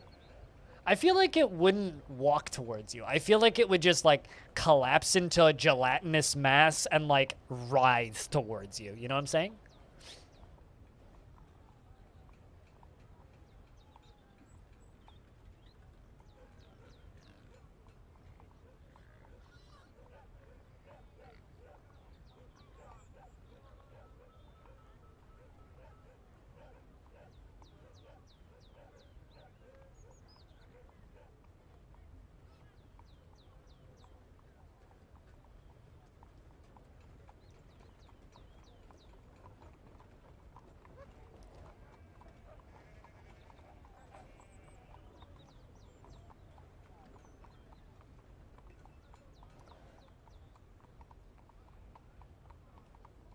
This is going to take a while, but it'll get filled. Imagine falling into the moat and having that swim up to you. I mean, you're dead. Is renovating upstairs? Oh, no. That sounds loud. Zombie eyeballs? I mean, what are they going to do? You just squish them like a grape, man. Like, honestly, if you had a zombie eyeball just, like, rolling towards you, you just squish it. Just problem solved. I mean, on the topic of headless torsos,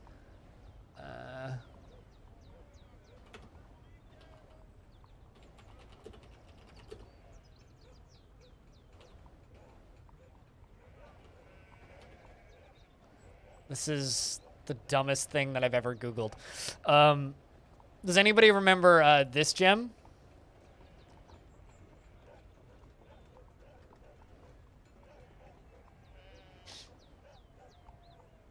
No? Good. You shouldn't. That was a limited edition, collector's edition zombie torso that you could get for Dead Island Riptide.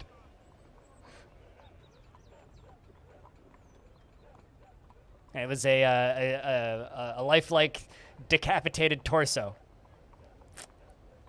Stay classy, video games. Stay fucking classy. That was from your childhood? I guess. Shit. Fuck. Dead Island. I guess, yeah, Dead Island was that long ago.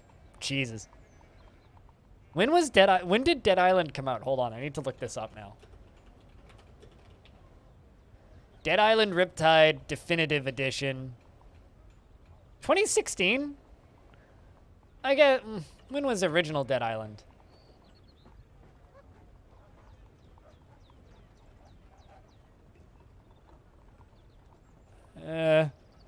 What was that? That was a thing that you'd get for buying the collector's edition of this video game. Dead Island. You might remember it. It's by Techland, the people who went on to make Dying Light. You know, the zombie game studios peoples. And apparently something called God's Trigger. Oh, they published that. Never mind.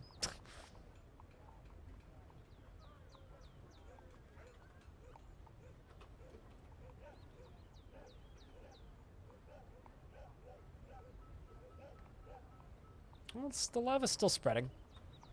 We just let that fill for a couple of years. We'll get there.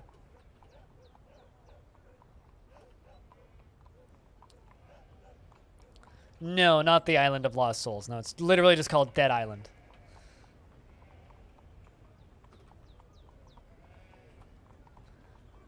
I wonder what our new mayor thinks of their job. Feels caring remembering giving somebody water. Fondness when talking with a friend. Love remembering talking with a lover. You have a lover? Who's your lover? Abe is your lover? Well, that's wonderful.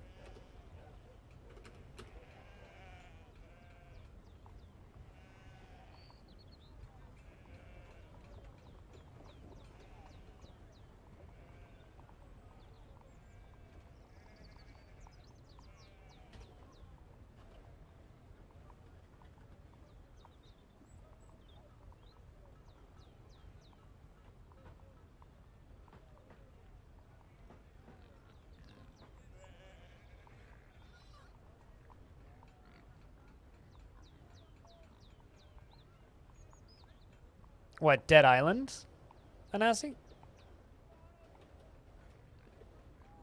I seem to think I forgot to trade with the elves. Whoops.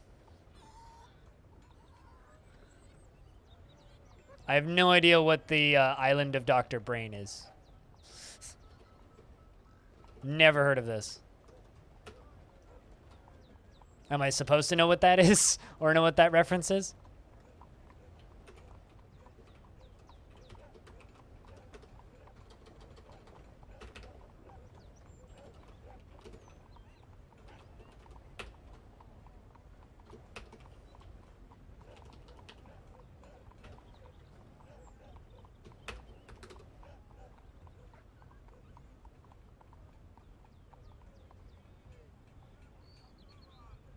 Old video game from 92. Remember, I was born in 94, right? Like, not trying to make you feel old here, but just for reference. I wasn't born until 94.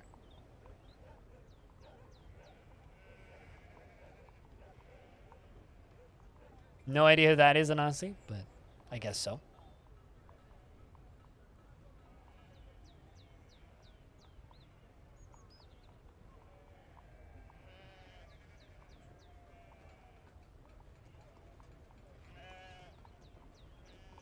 I'm really worried that this reservoir is not going to fill up.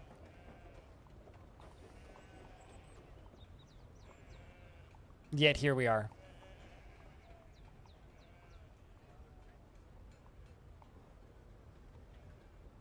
It still appears to be spreading. But it's also like drying up almost as fast as it's spreading.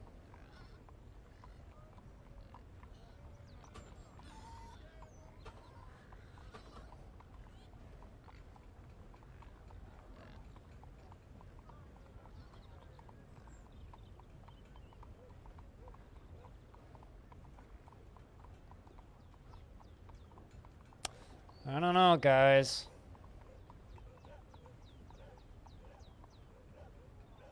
Hoping it'll just fill up eventually.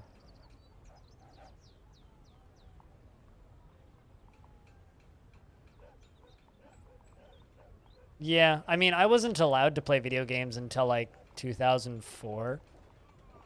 So it took a while for me to like start venturing into that world, and then there was lots of games that I just completely missed. I ain't no Jeff Kirstman, unfortunately.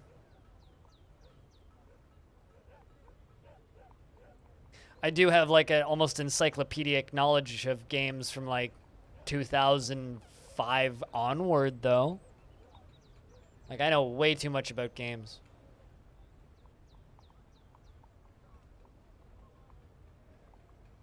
Oh, probably. But, like, I also lack the desire and interest. I mean, if it's abandonware, it's probably just on archive.org. Like, I was literally helping one of my mods the other day set up Fantastic Contraption, which is also abandonware. Which I literally found in a browser that just ran on archive.org. One of the first roguelike I ever played is on archive.org. It's an old Mac game.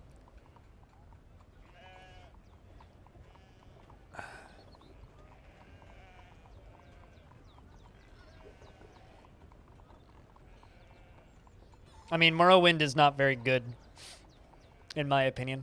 I didn't like it. I also didn't particularly like Skyrim or Oblivion. So, yes, I played Morrowind. I didn't like it. I'm sorry. I didn't.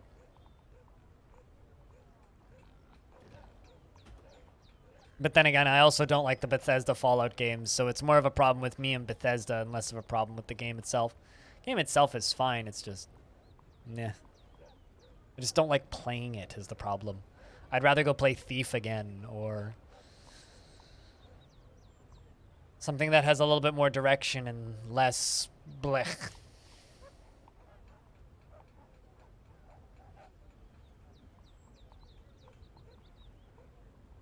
It's actually a very unpopular opinion that I have, is that I don't think Bethesda makes good games. Just period. I've never really played a Bethesda game that I've liked. I've played Bethesda published games that I've liked. I enjoyed Dishonored. I never played Dishonored 2, though. Dishonored 1 was fun. Very much enjoyed that. Very, very much. I also had some fun with Wet.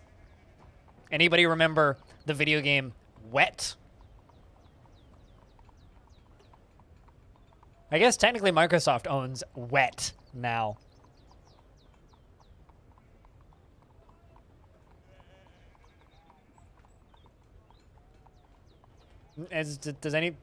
Nobody remembers this?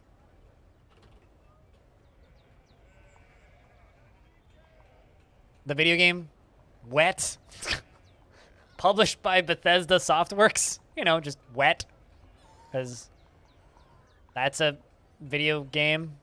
It was fun. It was like acrobatic third-person shooter, kinda with bullet timey stuff. It was okay. It was solid.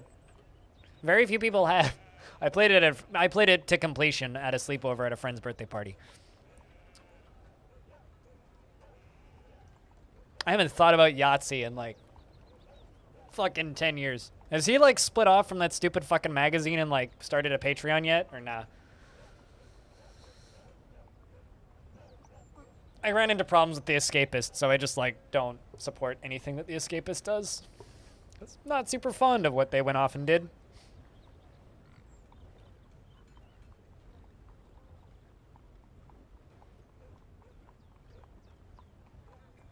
Also, I got kind of tired of Yahtzee's formula, so sort of stopped watching at a point. Also started to disagree with some of his opinions, which is like not a bad thing. Just means I find his videos kind of frustrating instead of entertaining.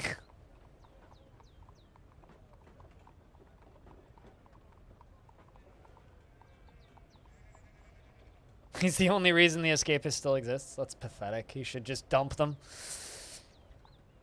Should have done that a long time ago.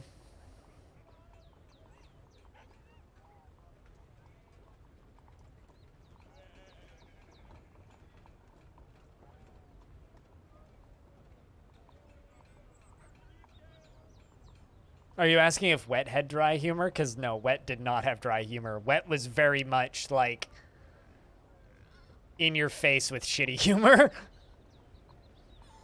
And I realized that that game had shitty humor when I was a little kid. That game was, well, younger kid. Not, maybe not a little kid anymore.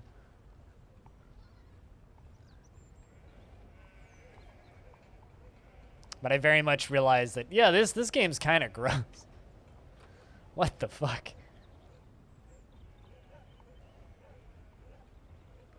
Yeah, I don't know. When companies are super crappy to people and say crappy things and then people refuse to leave them, I kind of lose a little bit of respect for the company. Or rather, for the person who stays with that company.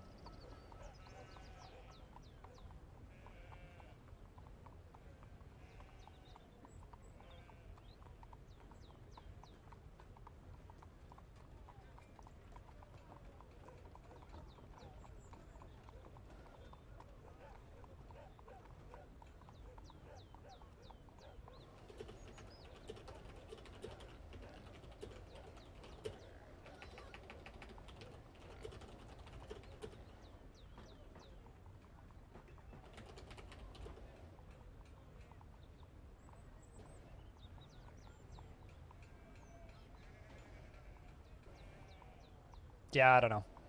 The take that I have on that is he should fucking get the hell out of that. But yet here we are. Does anybody remember Rogue Warrior? That's the other weird game that Bethesda published around the same time. All I know it's not always easy. But trust me, for somebody like Yahtzee and Zero Punctuation, he could very easily just be like, yo, people of the internet, I'm going to go do my own thing. Here's a Patreon link. And he would make $15,000 a month just to do exactly what he's doing right now. It's like, I don't know how much the guy gets paid, but he could probably match that.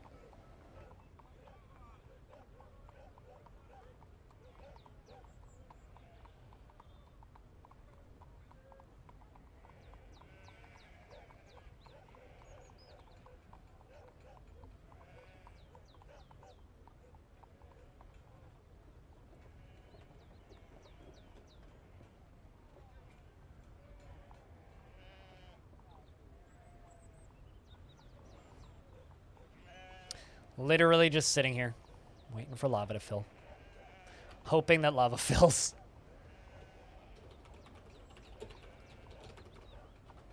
Man, I can't wait until we get our next round of traders so that I can sell all of those crowns. Because, my god, we've got so many random fucking crowns in this fortress.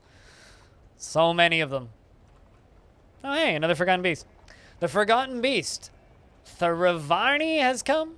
A great hairy mite. It has a pair of knobby antennae, and it undulates rhythmically. Its pale blue hair is unkept. Beware its deadly dust. So it's a very fuzzy mite. It might not be a threat.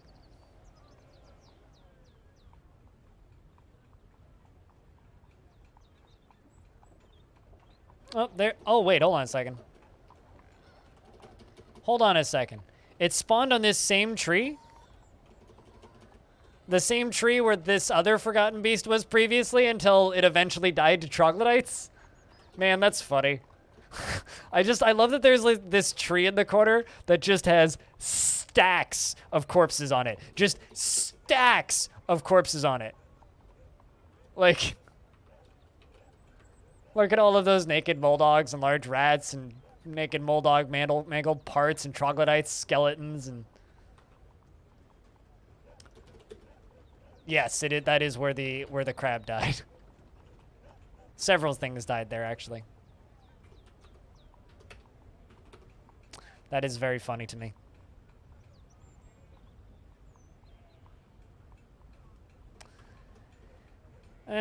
I will stick with what I stated previously. I lose a lot of respect for people who stick with shitty publications. Be the better person and dump them into ashes because they don't deserve to exist.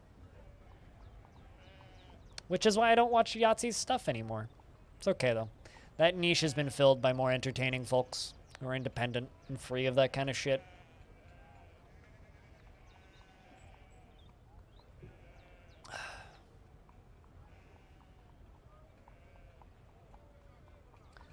Those folks have a kind of blindness? I don't know. Never been in that position.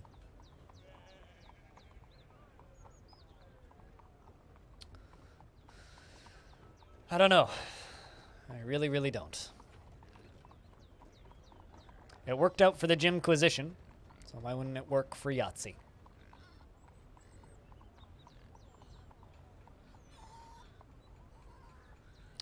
That, or he just doesn't care, which is generally what I assume. Hence the loss of respect.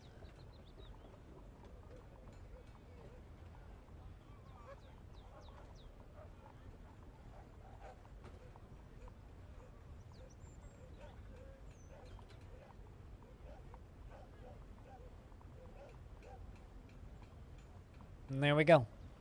We are slowly filling. Ever so slowly. Once this thing is full though, we'll be able to pump lava out and it'll fill faster than we can drain it. So, once it fills up, this will be very good. And it looks mighty cool too.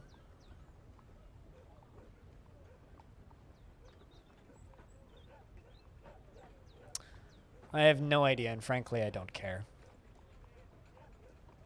Because subjects like this just upset me. It's like, it really sucks having a person that you used to watch that just is stuck to a shitty network or a shitty channel or a shitty whatever, and they just keep doing the thing for the paycheck and don't worry about it. Just kind of sucks when everybody in the industry has just kind of unanimously decided that yes, these people are not good. Do not support. Yet here we are.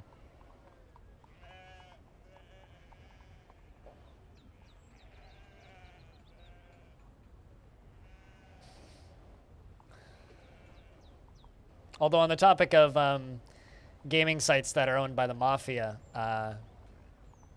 the streaming service Azubu, which existed for a little bit, literally was funded by the Yakuza.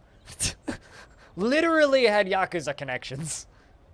It's one of my favorite things ever, when it's just like, oh yeah, Azubu is just like throwing hundreds of thousands of dollars at high-end esports people.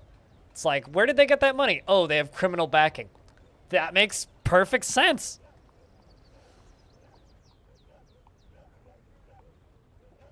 Yeah, that doesn't well, I mean, here's the thing, right? This isn't game producing companies.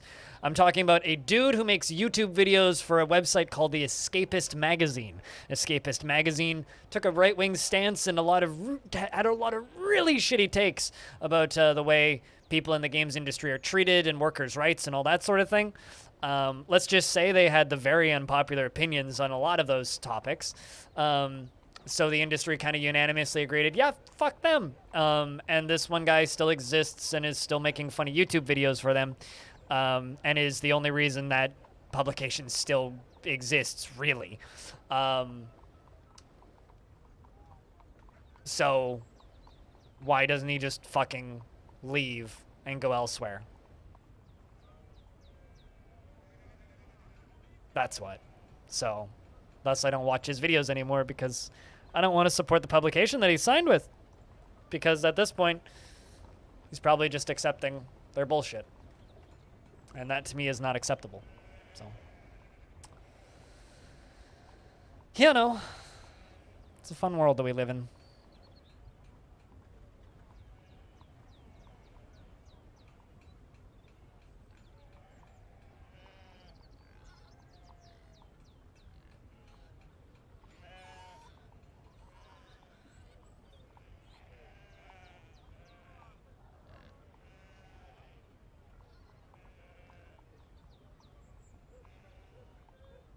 I'm not even familiar with that bit. But the escapist being shitty would be nothing new. No, they're all the escapist was all like, yo, what if you guys don't unionize because like, you know, being private contractors is good, and also what if you just like accepted crunch because it's part of the industry? They're that kind of people. That's the route that the escapist took.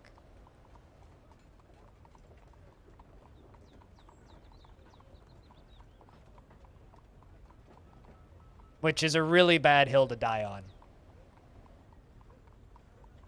In an industry that's trying to, you know, actually, you know, take care of the people that work in it. Or an industry that would like to do that at some point, you know, maybe protect developers from getting burnt out and just crashing and burning.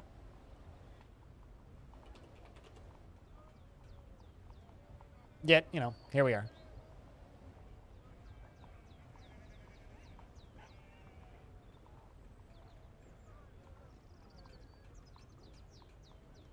I mean, the extra credits thing was like before that, if I'm not mistaken. I can't even remember when extra credits left. That was a while ago.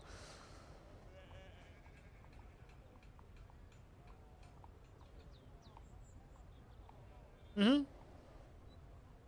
I mean, extra credits is still doing just fine, though.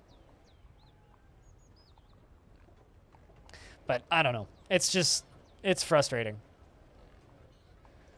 As someone who's always been independent, it's just frustrating to me.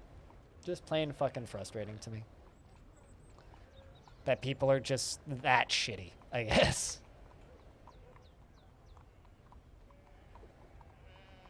Because how fucking dare we, you know, want to take care of people, right?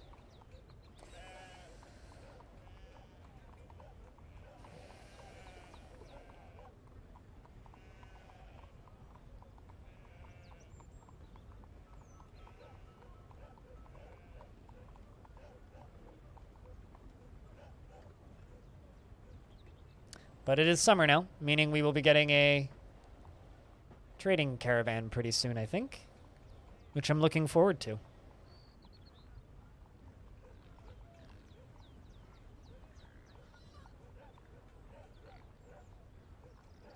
I don't know, I feel like the longer I'm involved with this industry, like the less I want to be involved with this industry. And the more I just want to like force myself into very specific niches where things are happy and good, generally. You know what I mean? It's like part of the reason I play Dwarf Fortress and roguelikes and very specific niche indie games is because like it's kind of the only part of the industry that I still kind of trust, if that makes sense. Like if I'm going to tie my name to something and interview people and promote people and help people, I've been put in this situation enough times just from my limited amount of experience with this industry. I've been put in the situation enough times where I feel like I helped somebody do something shitty. I've been put in that situation enough times now that it's like, or I maybe put somebody in contact with somebody that they then went and screwed over, or helped somebody get into a party and then they met somebody else at that party and then that other person had a confrontation with the person that I brought into the thing. And it's like, I'm at a point now where with that kind of stuff where I kind of just can't network anymore because I have so many trust issues with people. It's like literally one of the main parts of my job is networking with other streamers and like knowing people, right? It's like, well, how the fuck do I do that when I can't even trust other streamers, let alone like trust other streamers to be good to other streamers that I introduce them to? It's like literally the only people I actively interact with now is like my team, and that's like it. I was in a chat for an old friend of mine on Twitch who's now significantly larger than I am on this site, who I remember when she was like just this tiny little 5-viewer channel, but I was watching her stream and popped up in the chat and commented on something, and she's like, oh, hi, long time. I'm like, yeah, I literally haven't watched streams in like 2 years because, you know, I'm just like keeping to myself now. Just part of the reason my channel hasn't grown, to be completely honest. It's like, I wish I still trusted people, but I just don't. There's unfortunately just too many crappy people in this industry. The industry needs to have some major shifts before I'll start to trust people again, especially people like outside of the extremely specific niches that I'm well versed in. Just maybe like, you know, my own paranoia showing its head, but it's kind of the truth. I don't know if anybody here has ever had to deal with anything like that, but it's kind of the truth. I don't really know how to work with people anymore. The main chunk of the reservoir is almost completely covered by a layer of lava, which is good. 'Tis good! Still seems to be spreading. Slowly. But it's spreading. Once it gets to the end, on the top and bottom, we'll be in a pretty good spot. Haven't had to deal with those people yet. I think that the only that you start running into those types of people, Animal, if you get into an industry that is highly competitive, personality driven, and passion driven. The moment you get into any kind of passion driven industry, you run into the worst kinds of people. So this is like the entertainment industry, the music industry, politics, public speaking, any kind of industry that is focused on personality, first impressions, and your connections with people, and your ability to talk with people.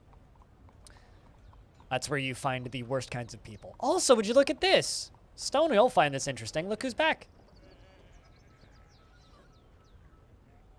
Look who's back. Genach Vasikar. Welcome back, Royal Treasurer. It's been a couple of years. His hair is still sparse, although he's gotten fat. Was he fat the first few times he came by? I can't remember. Yeah, the U's are back. Maybe he got into a disagreement with the previous mayor over pricing or something. Who knows, really?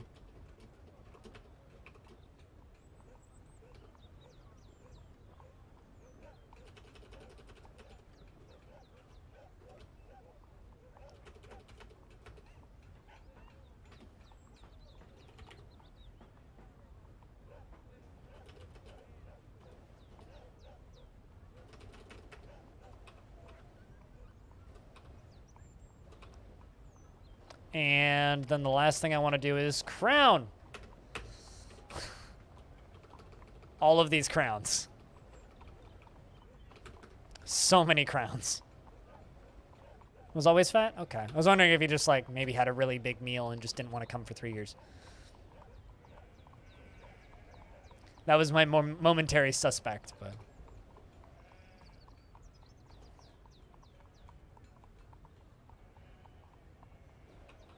So many crowns need to go. It's just a really long meal. Yeah, it just didn't end.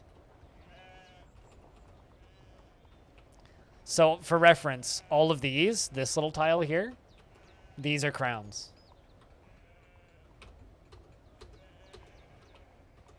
Those are all crowns that need to go. We're going to free up so much stockpile space. I cannot wait.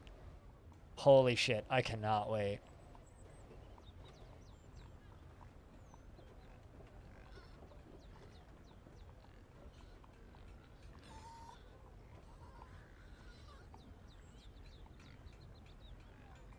And the last human caravan has arrived. 'Tis good to see.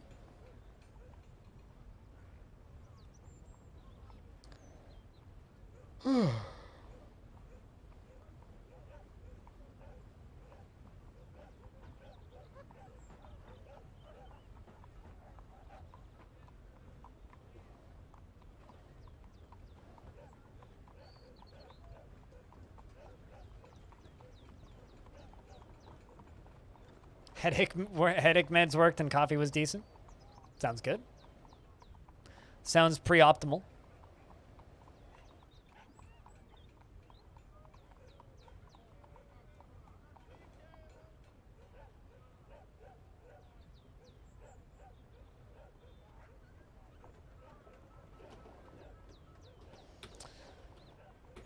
Trader has been requested at the depot.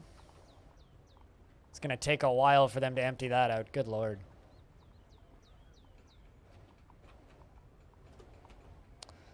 Well, let's just let them fill stuff up for a little bit while we check on the basement.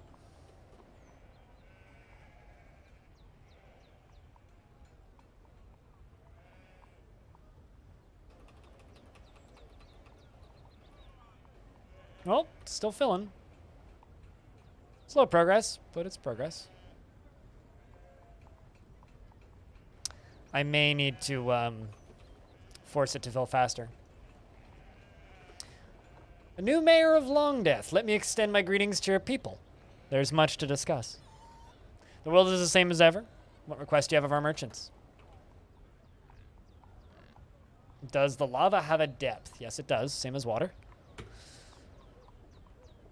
It's very shallow. That's why it keeps disappearing and reappearing in places. But it needs to get to the edges of the reservoir to actually fill. Otherwise, it just keeps spreading. Which is what it's doing. I mean, in the center here, it's like 1 to 2 of 7. But the further to the edge you go, the thinner it gets.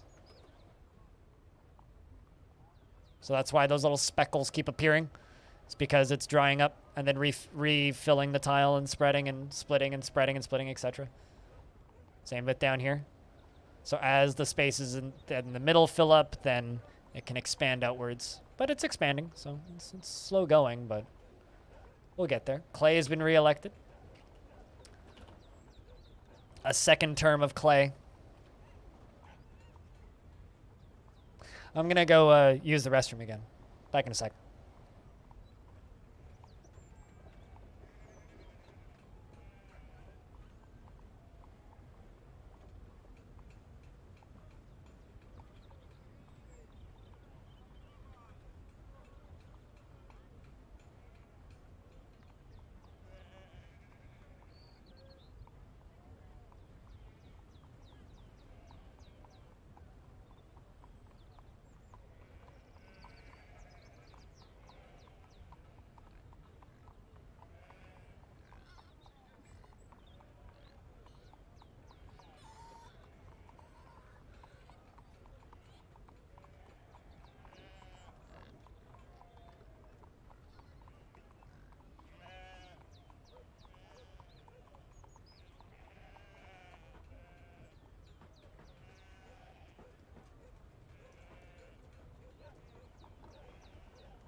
Literally animal, or is that a figure of speech?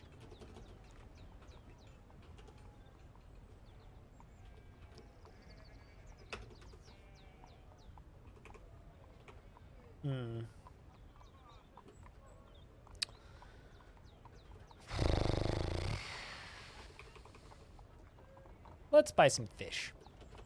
Fat ray, herring, steelhead, cuttlefish, herring, shad, herring, squid, spotted ratfish, squid, cuttlefish, salmon, salmon, sole, nautilus, bat ray, shad, cuttlefish, oyster, salmon, thornback ray, sole, hake, mackerel. Ugh, prickleberries and ratweed. Gross. It's okay, we still got tons of stuff to bring over. The dwarves are going to be bringing clothing and crafts for a while. Because that mayor had a lot of clothes. It's going to take a while to empty all that out.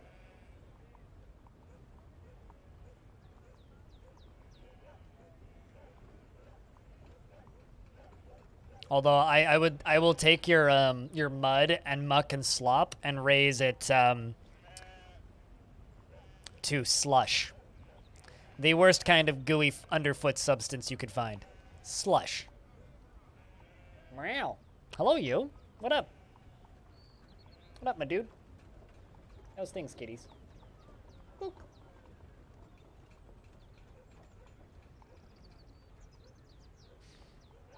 You have a good night, Animal. Thanks for sticking around, as always.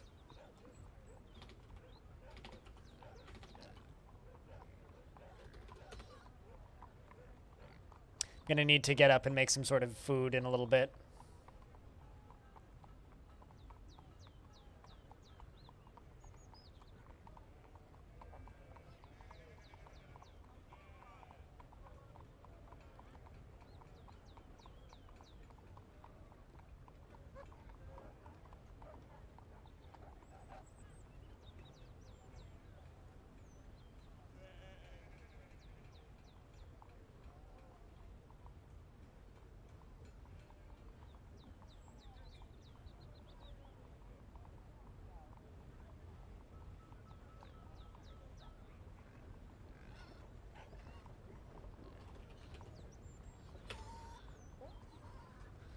Yeah, today's a bit of a weird day for me. Although this whole month has been a wee bit weird.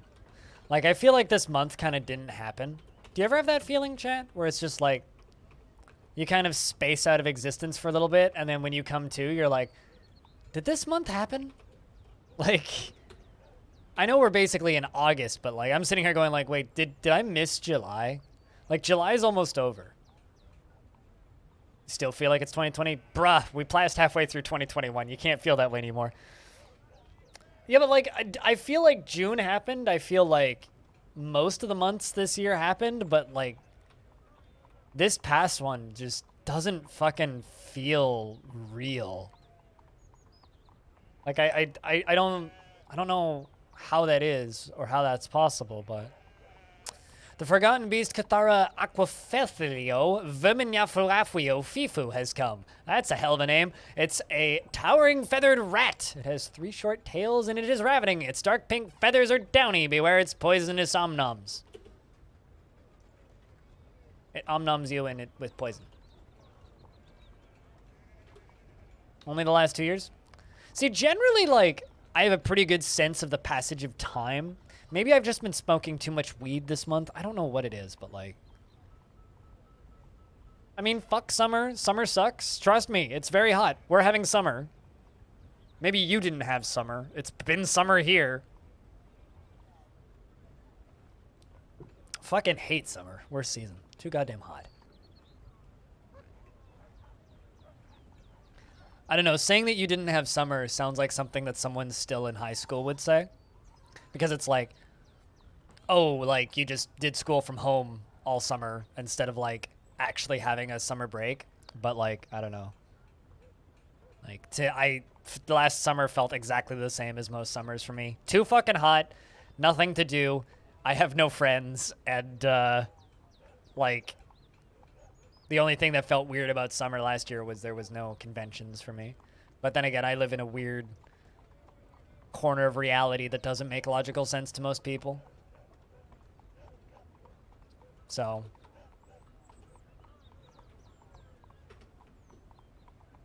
it's not nearly as hot as it was last year. Maybe for you.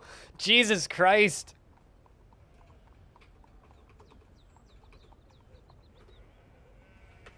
So could not disagree with that statement anymore.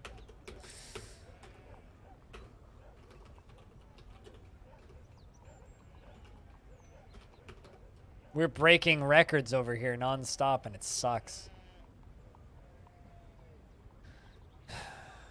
Honestly, summer makes me want to not live on Earth anymore. That's my problems with summers right now, is because climate change is becoming so fucking blatant. It's like, we're all just gonna die, and every summer is gonna become more and more torturous as shit goes on. And every year, it's just gonna get worse, and there's nothing we can do about it because people aren't gonna work together to fix it. So... it's just, I get to look forward to every year it getting a little bit hotter and slightly less tolerable until I eventually die of thirst one summer. It's inevitable. Like, quite literally. Like, that's the direction we're going. Not looking forward to it. So I will continue dreading every single fucking summer until we actually go back to not living anymore.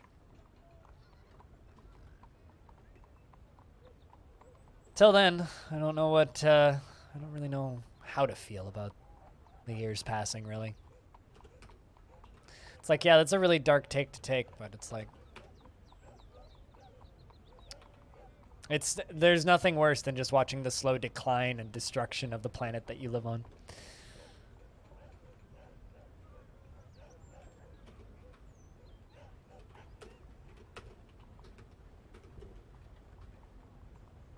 This is what happens when I don't have a super active chat. And I'm just left to just ramble about whatever's in my brain. It's never pretty. Just like the trails of vomit the dwarves are leaving.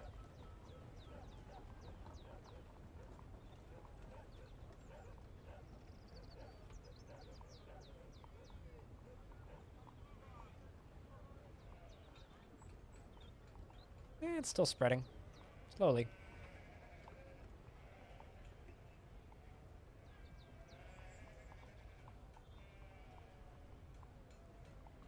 Do you notice? I mean, God hasn't. Because God is dead. What's my meal plan? When did I mention a meal plan? Pardon? Yeah, I know. I have a nickname set for you, so I see a nickname when you type.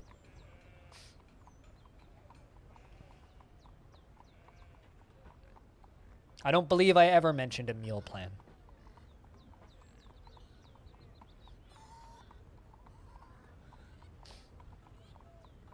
So now you're just making shit out.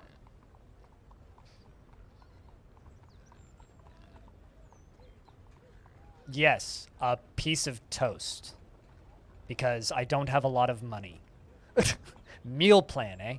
The only interesting meal I make a day is dinner. Breakfast is a bowl of oatmeal. Lunch is a piece of toast and some fruit, maybe. And maybe a piece of vegetable. And then dinner is actually interesting sometimes. Or it's just pasta, because I don't have much money. So meal plan that I mentioned, I don't have one. I will eat some toast. You seem to think that my life is significantly more interesting than it actually is. Trust me, my life is not that interesting. Meal plan? Come the fuck on. I have one loaf of bread and a bunch of pasta and some rice to live off of for the next 2 weeks. Until payday. Oh, 2.5 weeks. Yeah, about that.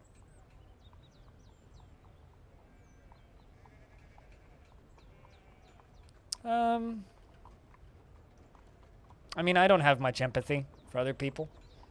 Suit Snack. People just make me upset.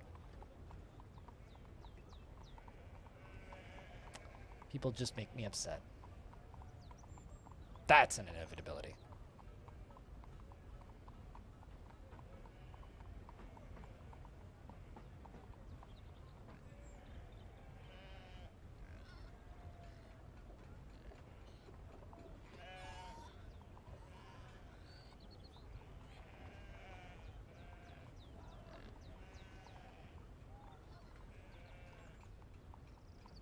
Thank you.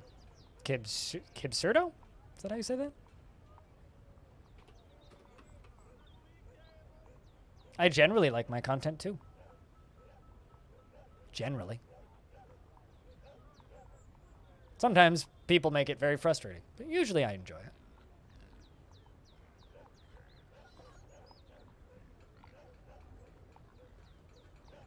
Today's just kind of quiet.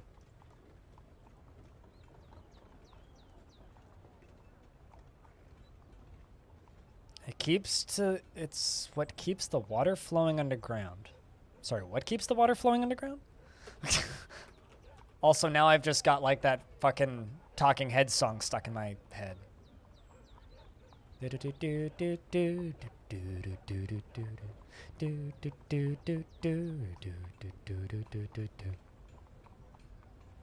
When the days go by, the water flowing.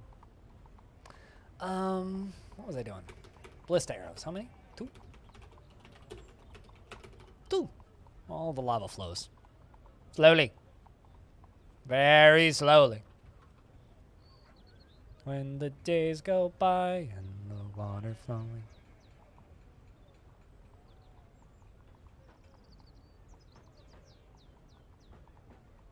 Same as it ever was. Same as it ever was.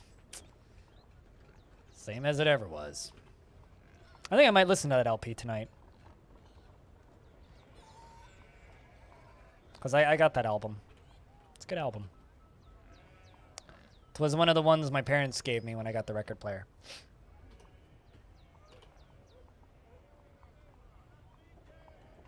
Man, there's so much random clothing everywhere. That was my... Really? Had you not heard that album until me? Really? Sheesh. You need to get some more musical education, my friend. When the days go by. Like, to anybody who just really likes, you know, weird indie bands these days, it's like, you kind of owe it to yourself to listen to some Talking Heads because they're kind of like the founder of that. We'll see you when we see you, board guy. Thanks for swinging by.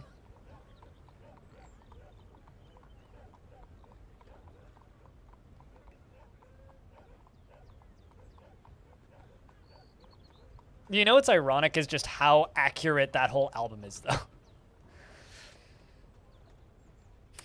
Another musician that I've been really enjoying, even though I'm not a big Tool fan, ironically, is Pussifer. The stuff that he's been putting out during pre-pandemic, during pandemic, and post-pandemic has been very interesting. Because, like, 2006, he was singing about this shit in 2006. And now it's just, like, still singing about the same shit in 2020, except it's like him on a skateboard in the middle of an empty-ass highway in New York City.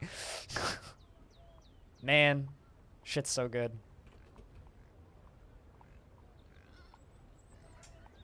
Kat, are you politely asking for food again? Is it that time of day? Meow. What? You just want pets? Is that what it is?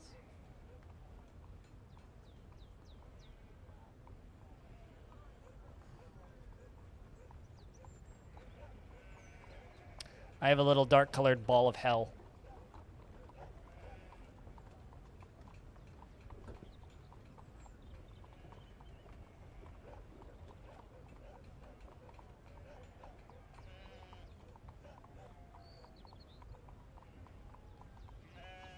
Got this old man.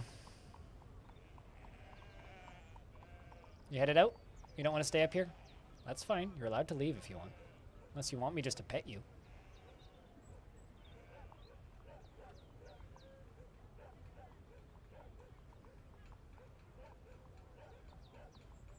This guy is definitely too old to be a cool cat. It's more of like an elder cat, if that's if that's an emo. To be clear, he's not mine, it's my parents'. I'm cat sitting for a few days while he's gone. Or while my parents are gone. Void elder cat? Well, he's certainly not a void cat. Those are in Caves of Cud, and they're not friendly. Another one? Jesus. The Forgotten Beast. Ta-da! The Forgotten Beast Taba. Samastesenstil Adredoto has come. A towering kite composed of jasper. Oh, fuck. It has a short trunk and appears to be emaciated. Beware its poisonous gas. Fuck that. It's a bird composed of jasper.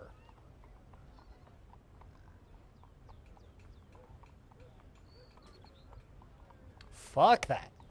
Seriously, fuck that.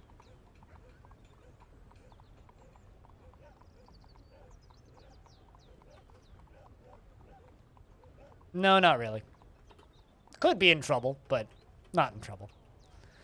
Not in trouble because it has no way into the fortress, so. If it had a way into the fortress, then yes, we may be in trouble, but we are not in trouble because it has no way into the fort.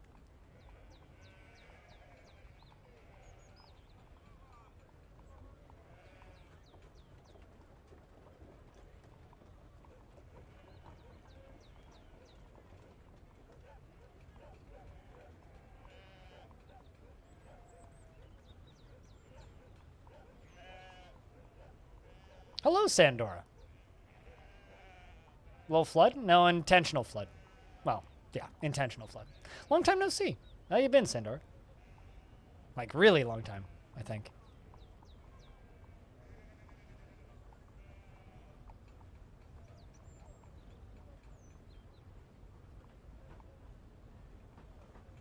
Like, I'm looking at the chat logs right now, and the last time you spoke in my chat was 2017. So yes, long time. Long time indeed. Good lord. Yeah, it's a little bit floody. A little bit floody down here. But it's okay. This is a lava reservoir that we're just letting fill, so it's supposed to be a little floody, you know?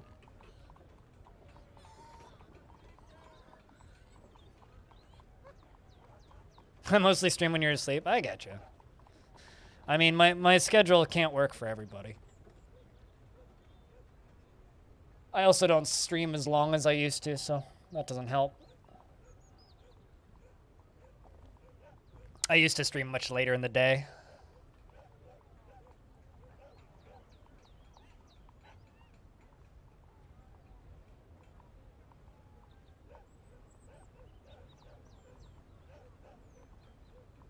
You've been away from Twitch for a while?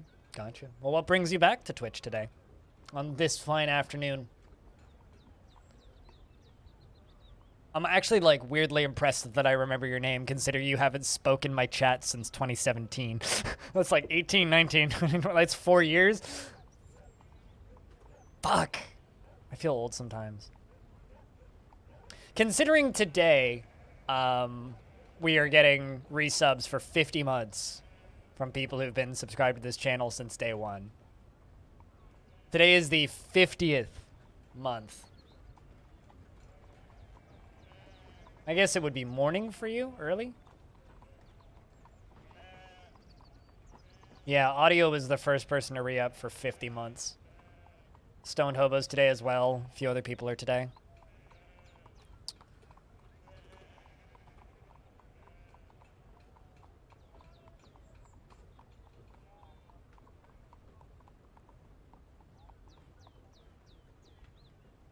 It doesn't feel like it's been that long, eh?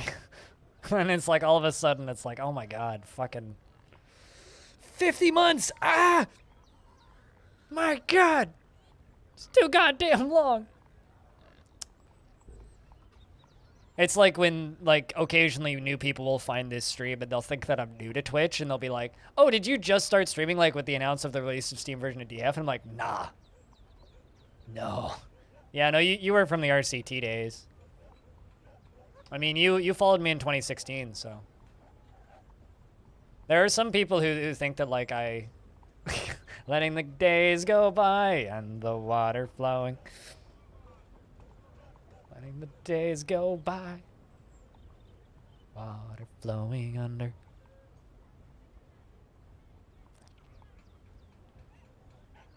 Well, good morning, then, I guess. I don't know what else to say to that. But good morning. Yeah, I guess in theory you'd be able to catch the beginning of my streams pretty comfortably, but yeah, that's a pretty rough time zone for right now.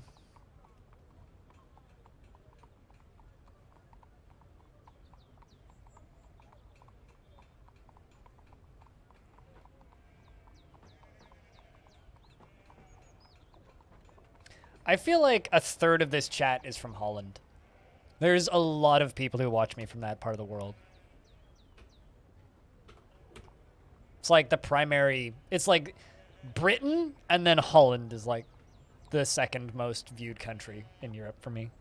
It's like Britain, Germany, and Holland kind of like swap places.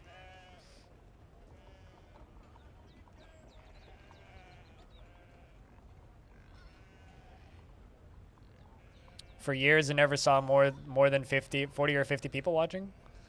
I mean, I started actively streaming Dwarf Fortress in 2019. So, before then, I was in other parts of Twitch. But, yeah, I've been pretty active since then.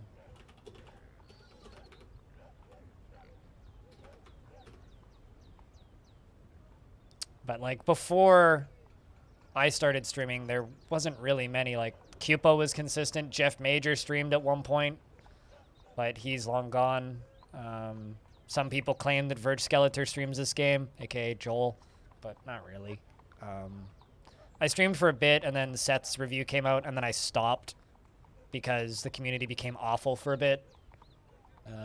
Then I went back afterwards.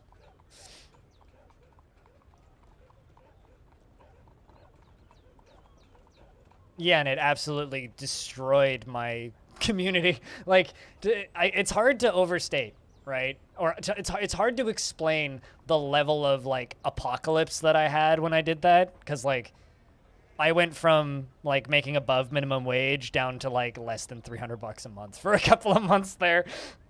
Like, I was basically just ready for my stream to be dead and just not be able to stream full-time anymore. British people here? Really? Are you saying that's unlikely, eh, Stone? Because you would know, right? How likely it is that British people watch me. I just want this side to fill up, because if this side fills up, then this side can accelerate. Because we're filling from the center here. But it's getting a little deeper. It's pretty consistently 2, so it'll fill.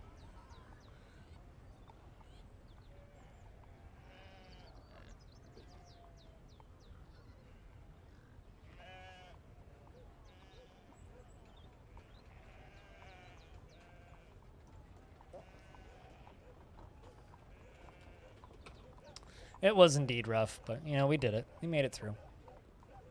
Although, if the Steam version didn't get announced, my stream probably would have just died. I kind of accepted my slow descent, or rather, at that point, I guess, rapid descent into irrelevancy. I'd kind of just accepted it.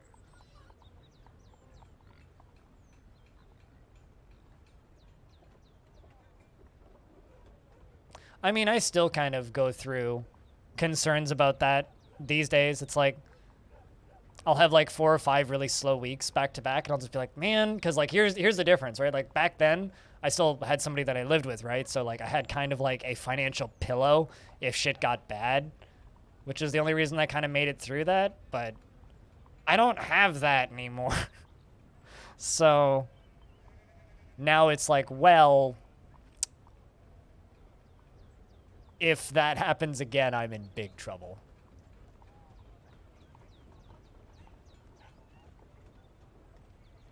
I mean, yeah. I mean, audience will come and go in waves. That's how that happens. That's normal.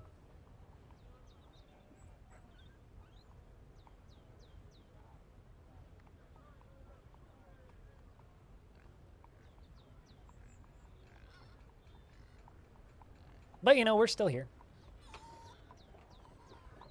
We are still here.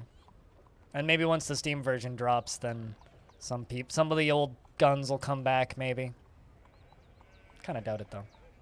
Do people from Vinesauce stick around? You say that like I've ever actually had any real support from Vinesauce. I've been supported by one member of Vinesauce in the past, and that's Limes.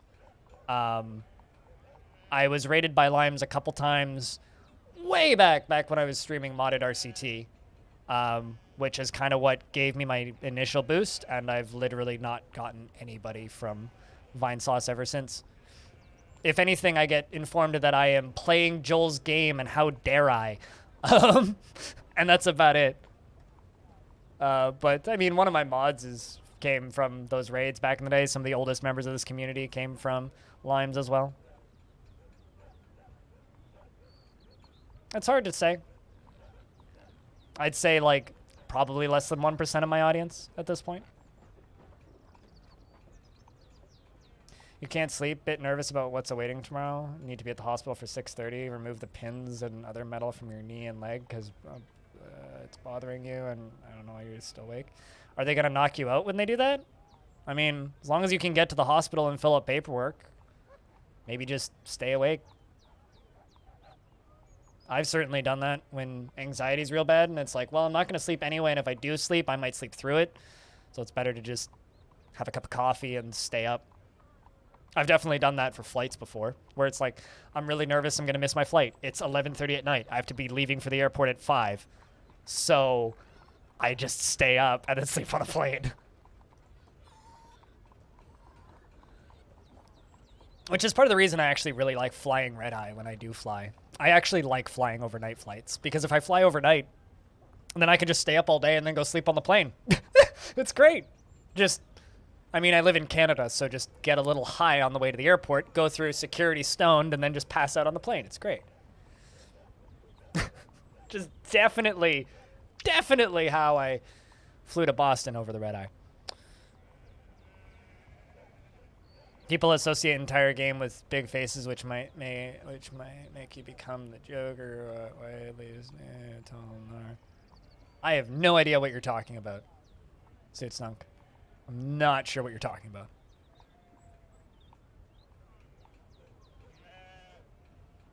Oh, you mean like associating like Dwarf Fortress with the entire game? Yeah, right. Well, I mean, it's not just that. It's like, to this day, whenever I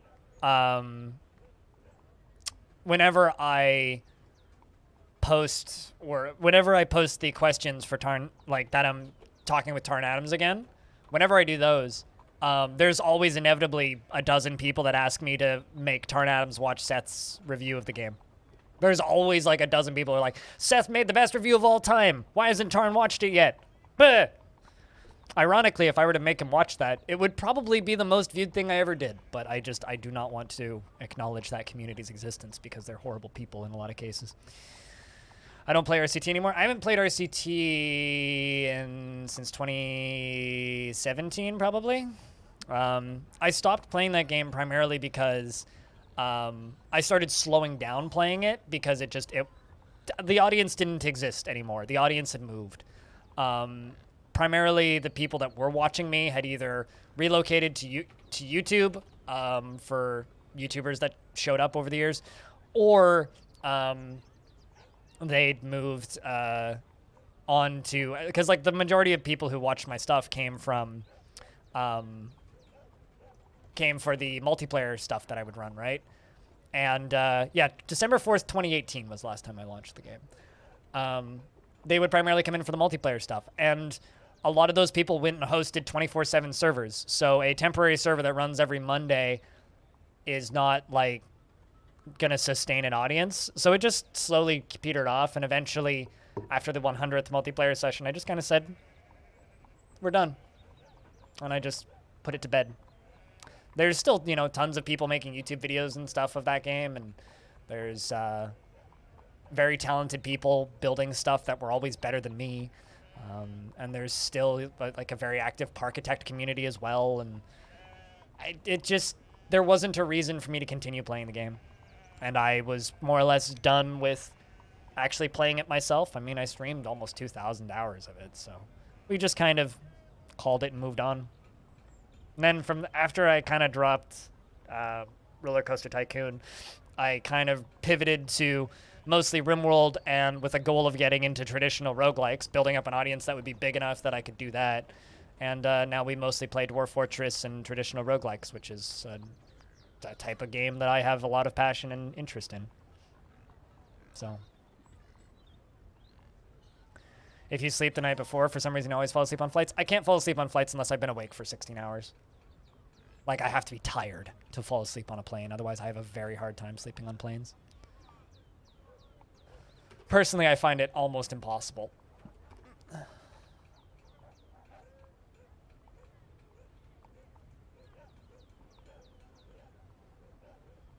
What is this for a game? This is Dwarf Fortress.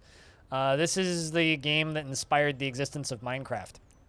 This is the game that, or one of the most important games ever made. It's the game that inspired most modern colony builders, a lot of world simulations, and it's the only video game that's in 2 art museums. It's had books written about it.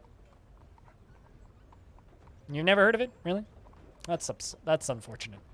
Now you have.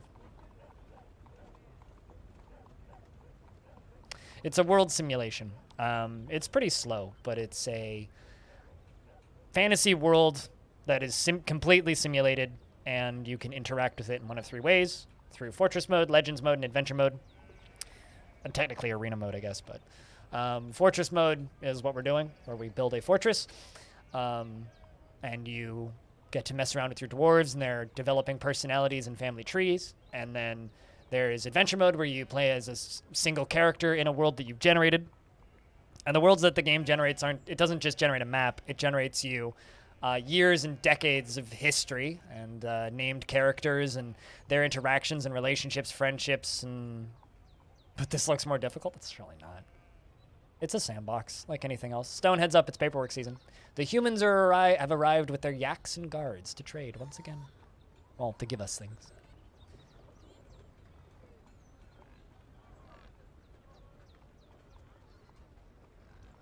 I got woke up because they wanted to give you coffee. How nice of them. Usually for me when I get on planes, it's just vodka. Vodka and what? Vodka. But these days it's more sleeping pills.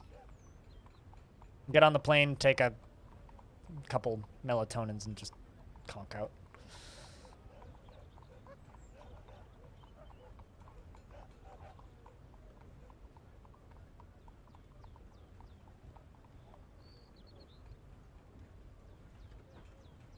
This game is more obtuse than Minecraft, but sleeping pills and vodka is incredibly bad for your heart, and as somebody who has weak heart valves, that sounds like a really good way to give myself a heart attack.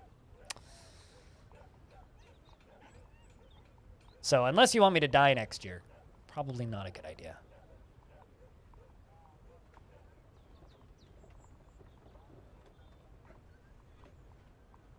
I mean, I'll probably die young anyway, but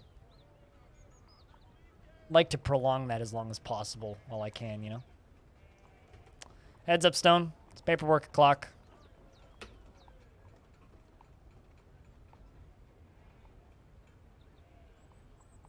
Stone, you around? Stone said something almost 10 minutes ago, so... I'll give a minute.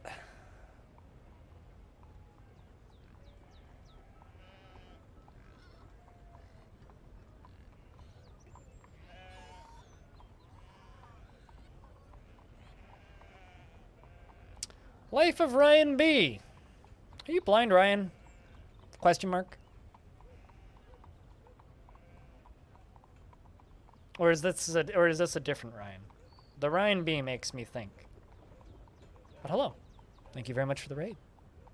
Welcome to the stream, friends. Chat, can I get a couple beers for the raider? Please and thank you. You know what to do. And if you don't, then learn quick.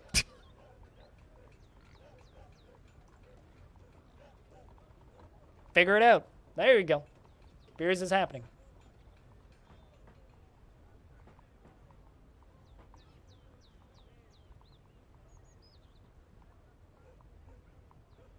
That's what I like to see. Panics? Why are we panicking? Are you panicking because it's picnic time? Scroll. Got it.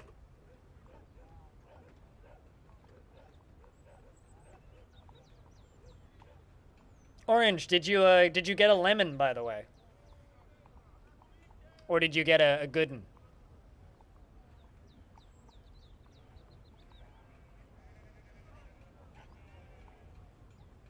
I mean, this is a natural problem with hair dye. It gets everywhere. It's just like sand. Except sand is coarse and hair dye isn't, I don't think. Hair dye is just toxic. Don't breathe this. God, I hate the smell of hair dye so much, actually.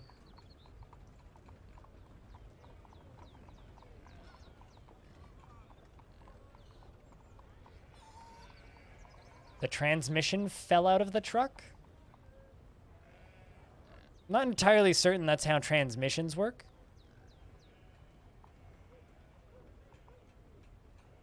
I'm just saying, like, I'm not entirely sure that's how transmissions are supposed to operate, you know? Transmissions are supposed to stay in the truck, not fall out of the truck. This seems like a suboptimal truck. I think you should get a refund on that one. I was gonna say, I certainly hope you got it, because, like, I'm not on the screen anymore. You didn't want to ask questions? I would ask questions. If the transmission is falling out of the vehicle that they wanted to assign to you, imagine what they're going to settle on. Well, we wanted to give you this one, but the transmission fell out. So instead, we're going to give you this one. It has no wheels. Good luck.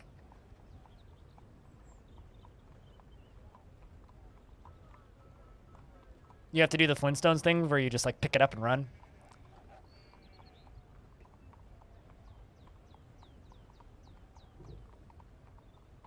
I would, like, literally, if they were like, well, we wanted to give you this truck, but the transmission fell out, the first thing I would be like was, the fuck did you do to that truck?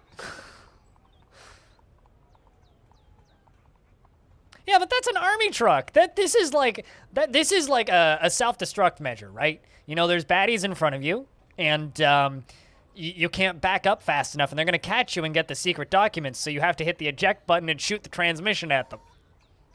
It's like your last-ditch getaway surprise measure. And then when they're all bamboozled with the surprise of the transmission flying at them, you jump out the side doors with the secret documents and make it off into the ditch, right? I've seen this part of the James Bond movie. Shad, what's up? It's good to see you. Enjoy the lurks. Oh, yes, of course, the secret documents. That's why you shoot the transmission at them as a distraction measure. That's what the ejector seats are for, right, Matt?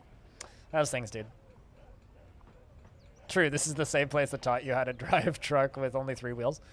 I mean, I know how to drive a truck with only 3 wheels. Very, very carefully. Although now I'm just imagining a truck with with 3 steering wheels and just 4 wheels instead. It's like, oh, it has 3 wheels. 3 steering wheels. The left wheel, the right wheel, and the forward wheel. Going well. I mean, if you're going well, then you're doing like 97% better than me, so that's pretty good.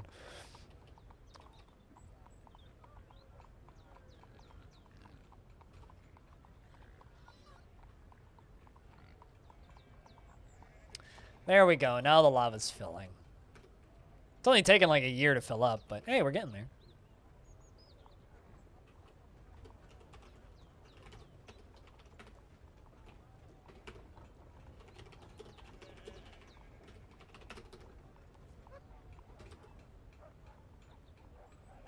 Reminds you of those Russian videos where those cars are patched together with household items like wooden wheels. Oh yeah, no, totally. I mean, I've played those levels in Spin Tires.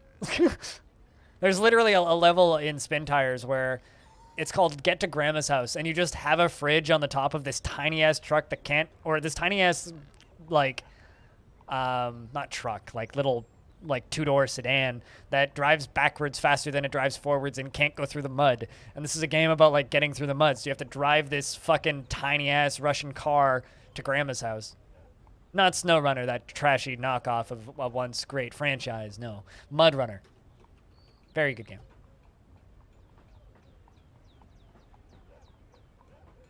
Best of luck, Stone. It's a big invest.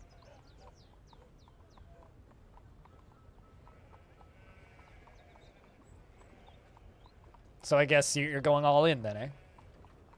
Well, good luck.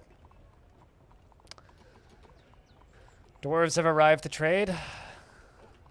And the outpost liaison has arrived, of course.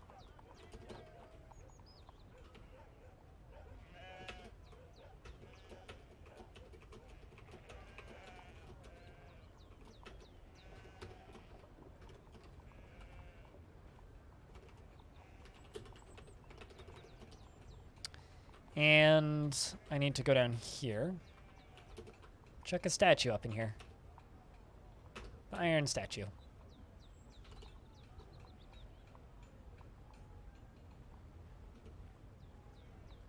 That's not a truck. That's a large tricycle. Please. Come on. Don't insult other trucks like that.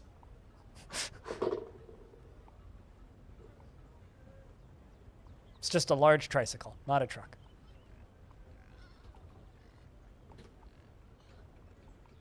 What's the name of that company that makes those, like, motorized tricycles for assholes? Hold on. Motorized tricycle for assholes.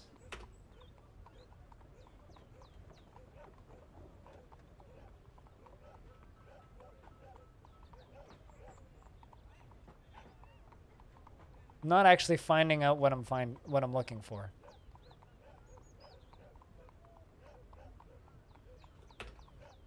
No, not Harley Davidson. They're like these massive,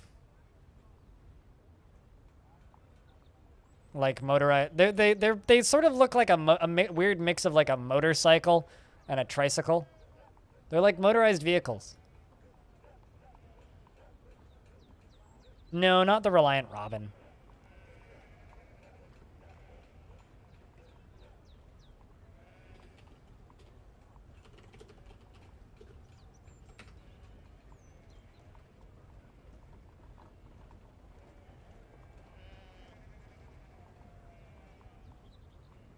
Yeah, I can't find it. They look like gamer chairs, though. Polaris Slingshot. I think that's it. I'm pretty sure that's it. Wave depletion to the rescue. Yeah, these fucking things. This is what I think of when I think of big fucking tricycles. I've seen a few of these around town. They are for the worst kinds of people.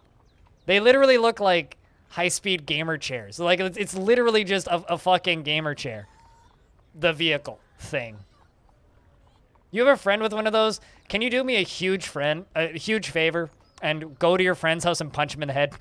Because anybody with one of these is the worst kind of person. It doesn't fucking matter if they handle like shit. They're stupid. These should not exist. The fuck is this garbage?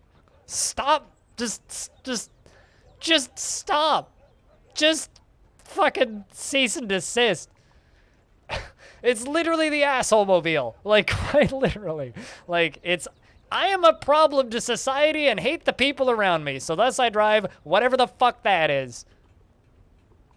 God. Kavich says, I'm your liaison from the mountain homes. Let's discuss your situation. A douche canoe. As I like to call it, flips on a dime.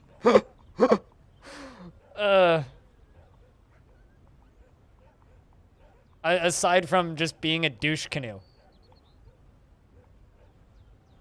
Except it's not Reliant and it's not called Robin. The Can-Am Spider? Check out the Can-Am Spider. The what now? Can-Am Spider. Why is it spelled S-P-Y? Oh, this is just as... This is... Okay, so now this you know what this is? You know what this is? This is, you know those, no, this is significantly better than that. Not by much, but you know those, things that, handicapped people and, senior citizens ride around on the sidewalk really fast? It's like that, but a motorcycle. It's like, this is literally like the motorcycle that your grandma buys when she's ridden Harleys her whole life, but will just fall off. Yeah, it's literally just a fucking snowmobile with wheels. That's significantly less asinine than the fucking other thing.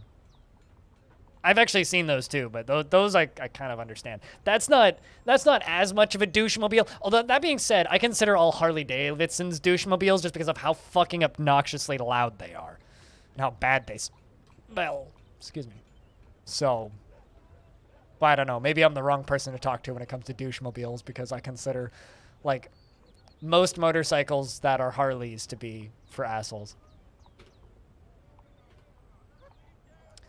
What's with humans loving death machines? Like, I've been wondering this for a while.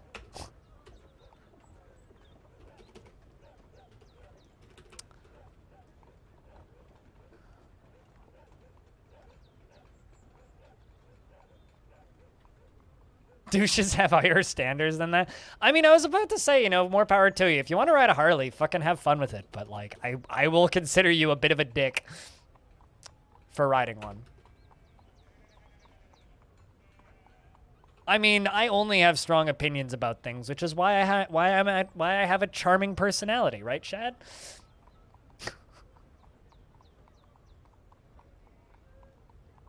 Okay, so a crotch rocket is a type of sex toy. Are you sure you're talking about crotch rockets? You keep coming back. I'm so sorry. I'm just here for a dosage of strong opinions and depression. Serve up. It's more where that came from. Crotch rocket? I mean, a crotch rocket that I think of is like those miniature motorcycles that are electric that you give to a 6-year-old. And also a specific brand of vibrator.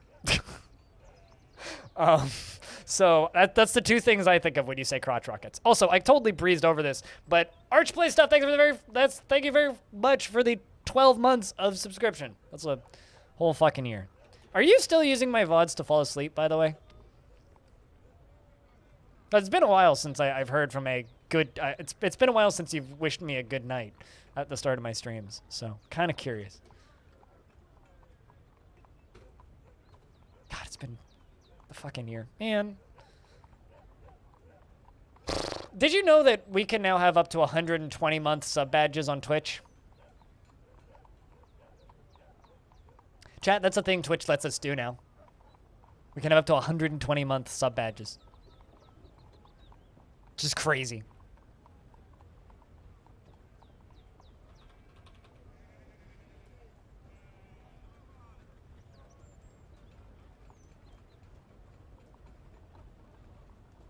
My unicorn got stung by a honeybee. Poor thing.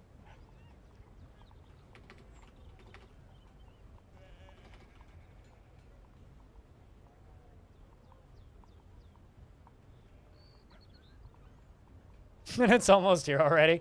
Well, is it like same day delivery or something?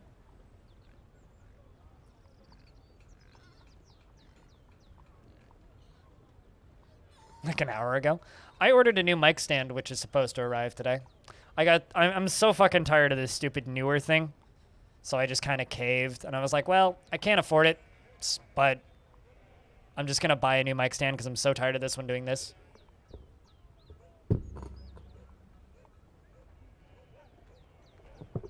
It's not strong enough to hold this microphone up. And the mic, it very slowly sinks. And every like 4 hours I need to lift it up again. I'm so fucking tired of this stupid mic stand.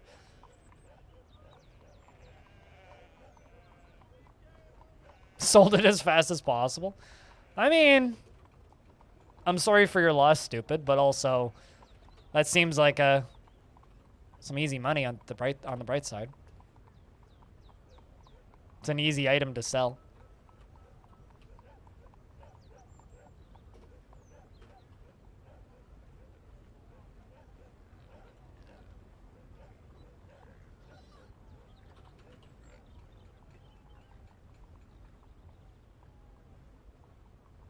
It leaked oil straight out of the cylinders. Nice, nice. It seems like a well-built device.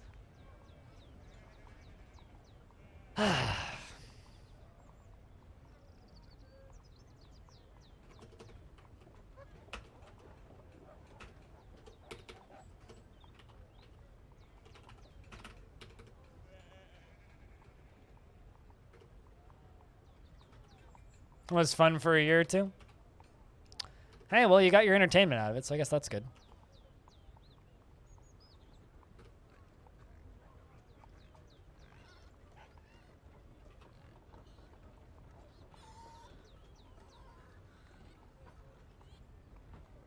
It was a Harley is what was wrong with it, Orange. Come on, please.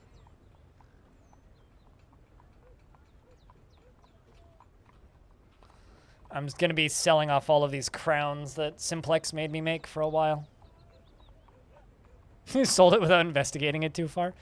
Man, that seems like a factory problem though. Like if it's leaking oil straight out of the cylinder right away, like I don't know. I also kind of feel like Harleys are one of those things where it's like if you buy a Harley, you're buying it as like a project.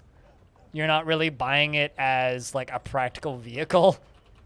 Maybe I'm like misreading why people buy Harleys, but the kind of gist that I get, it's like if you're buying a Harley, you're kind of like expected to be enough of a handy enough of a person to, you know, work on it, right? That's kind of my read on that anyway. I don't know how far off that is, but you're buying into a lifestyle. Yeah, it's like when I bought a record player or a second one.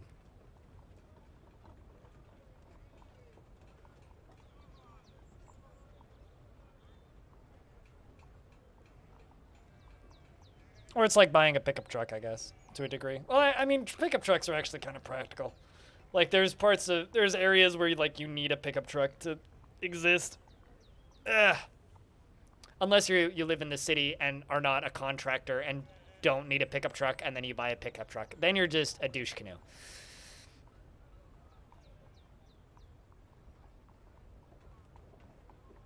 They used to not clean off the sand used for the casting parts in the engines, so you'd have sand in your engine. Oh, lovely.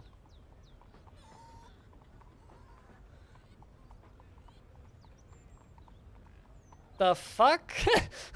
That's wild, Anasi. That is wild.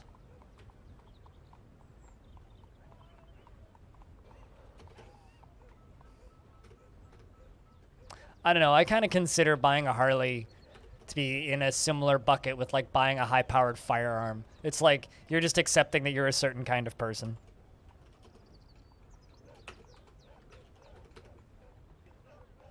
You put 2K miles on your truck before redoing the head gaskets a couple of weeks ago? Even got to drive in the dirt a bit? Hell yeah.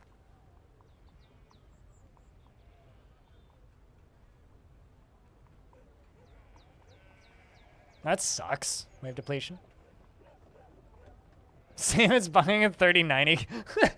I mean, I don't know if buying a 3090 is necessarily buying into a lifestyle unless you're buying it to mine Ethereum. Otherwise, you're somebody who wants to run fucking Cyberpunk at a relatively acceptable-ish frame rate.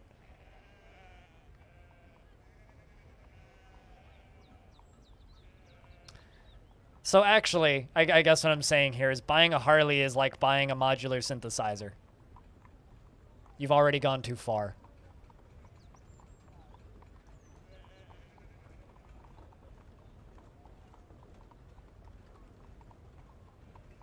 I keep getting emails that modules that I want are back in stock, and I keep looking at them and going, nope, gonna wait, saving, saving, saving, saving.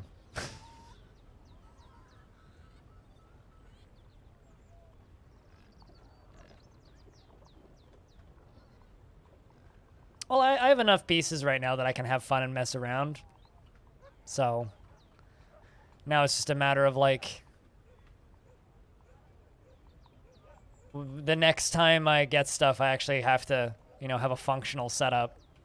So the next time I buy stuff, it's going to be a pretty big influx of stuff. So I have to be positive I have the storage space, the setup, and everything to use it, right? Which I'm not quite at yet. We're getting there.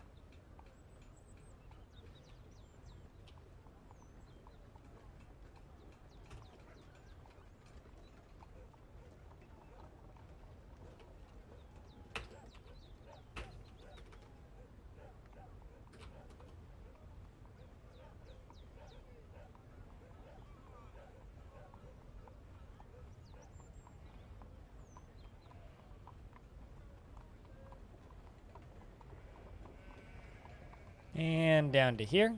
This is still filling. How full is it? 3 of 7? How about all the way up to the end? 3 of 7, 2 of 7. Good stuff. It's nice to see this whole thing filling. It's just nice to see it working more than anything.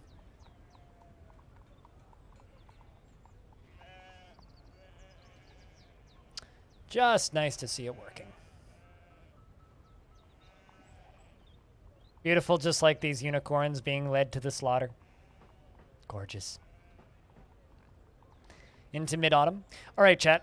You guys keep an eye on these dwarves that are carrying these unicorns into the slaughter. We don't have anything that needs to be done right now, so I'm going to go grab myself some toast and some fruit, and then I will be back in a couple of minutes. I don't have any cheese, unfortunately, but I will be back in a couple of minutes. If you're hanging out in the chat and you happen to have access to sound commands, now's a good time to use them to entertain the chat room, and if I could get a big round of beers, that would be fantastic. I will be back in a couple of minutes. Don't go anywhere too fast unless you really want to. No! BRB. No!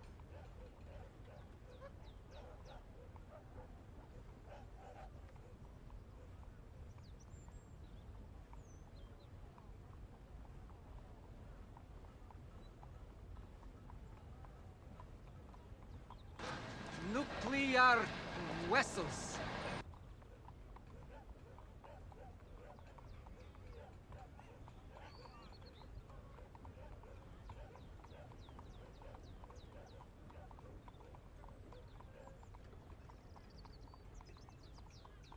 It's a human system. I know this.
Tea Earl Grey, hot.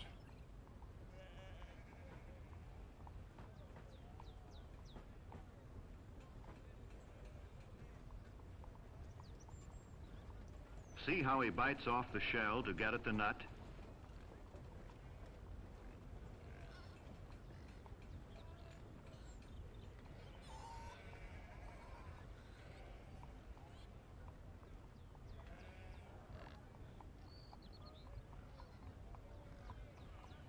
Flobberdobberdoggadoggies?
Sandwich!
Primeval's up, you fuck.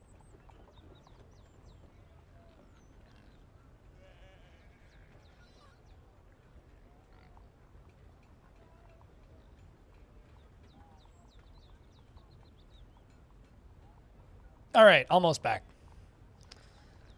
No combat, that's good. Just gotta fill some stuff out on my phone. So I have the logs of what I ate, which was 2 pieces of toast, a tomato, and some carrot sticks, and 60 grams of blueberries.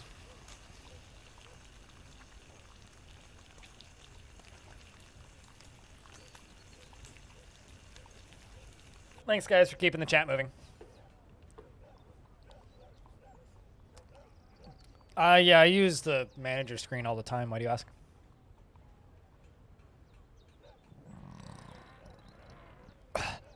I did not find God in that tomato. In case you didn't know, God isn't in every tomato. But there was one time, one man found God in a tomato. But that was not me, and that was not today.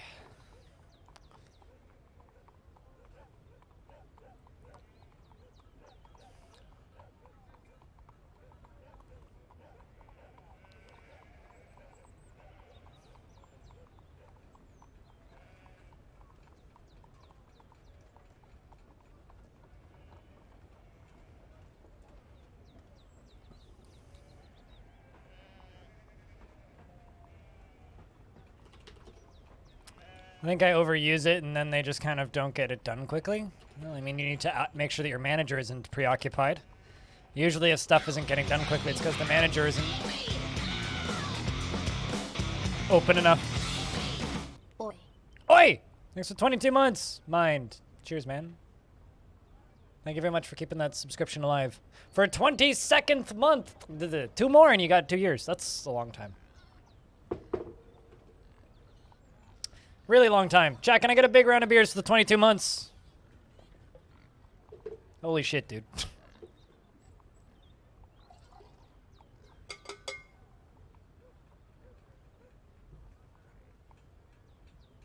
Oh, hey, bag of holding. That emo works. Makes my bot post beer.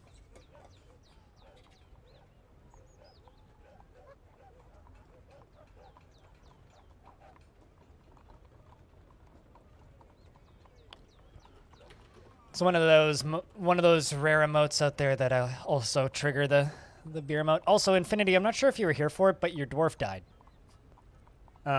We now have a new mayor, which is not you.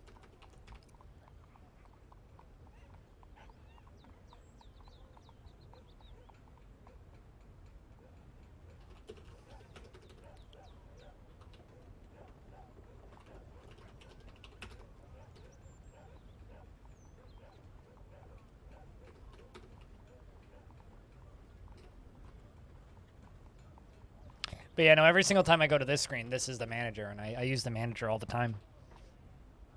Every single task that needs to be done for my mayor or for my king, I do through the manager screen.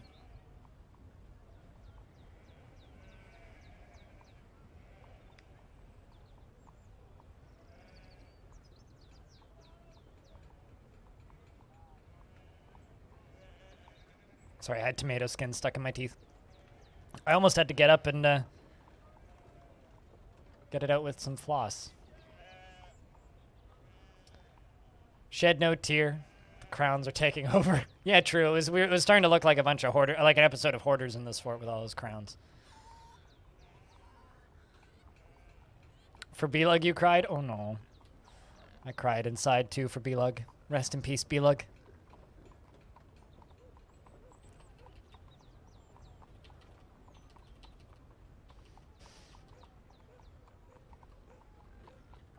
Still filling slowly. Yeah, we're getting there. It's like 4 of 7. I can very easily just like put a pump there and start pumping up. And then go from here. Oh, this should mostly work. No, we'll have to move it at some point. So we'll have to change directions around here. But we can do that pretty easily.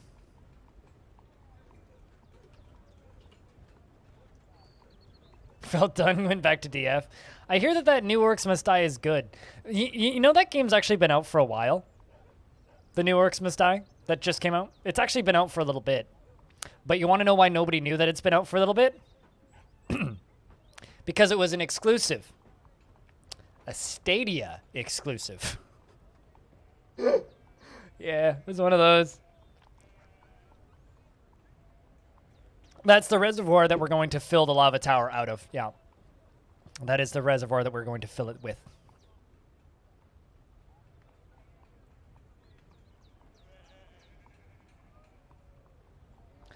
So yes, that is what we are going to use to fill the reservoir.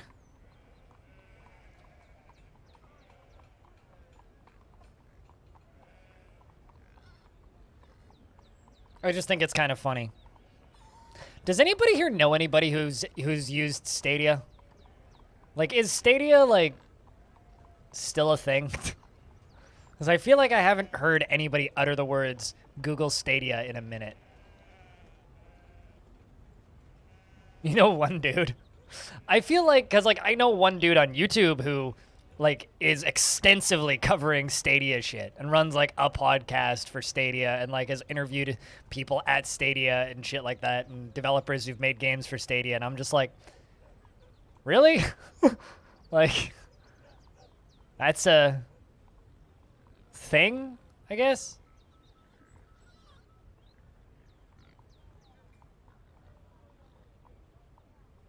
He's always trying to get you to start an account. Have you told him about our Lord and Savior Gabe N and this thing called Steam? Because, like, you know, it's, you can stream games from your PC, right?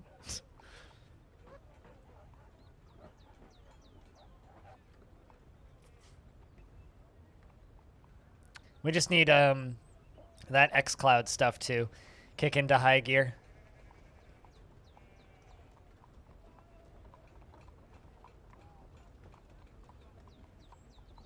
Very few people's internet is good enough to run games on Stadia. I'll be honest, I tried actually to set up Stadia for a bit when I was in hospital. Just because I was so fucking bored. It didn't work, obviously. And then I instead bought a month of Antstream, which is another streaming service, but it's like just for like old arcade games and such. So I signed up for a month of that and ran that on hospital internet. And that worked, actually, surprisingly well. Like, surprisingly well, so I got to play Metal Slug while in hospital. It's kind of okay. You would rather refurbish an old Amiga computer and game on that? Yeah, no, I'm with you. I am with you. I actually found a dude who streams Amiga, like, on hardware, once. He was just, like, he had, like, 80 people watching and, like, was heavily dedicated to the Amiga, like, Discord community and, like, was talking about modding his Amiga and, like, increasing its specs and such. It was kind of interesting, actually. It was interesting for a little bit, and then I got kind of tired of it, so I just kind of pieced out and moved on. But it was a neat little stream for a bit. You're researching how to farm raise shrimp? You should get bees, man. Bees. With all that space, get some bees.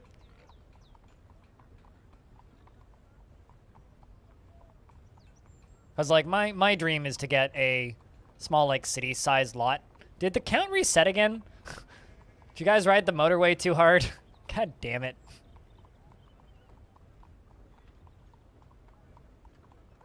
Damn. Anyway,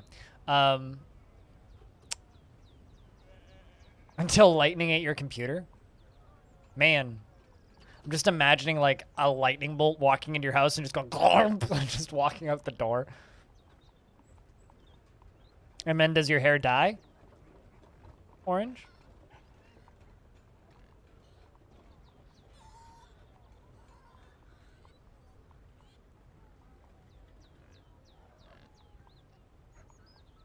Is the lava lamp complete? Nah.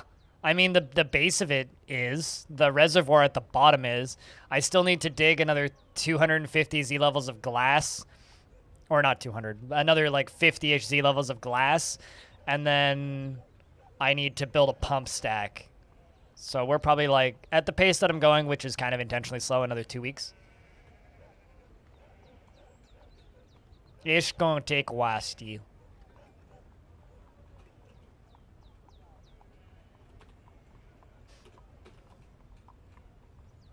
Although our mayor died. Yeah, you know you joke about that, but I've actually had my hair catch on fire. True story. My hair was once set on fire.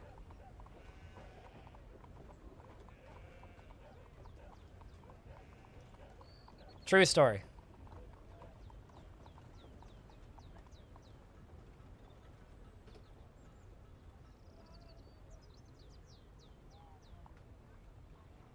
You wanted to be Ghost Rider? Okay, so I didn't set my own hair on fire.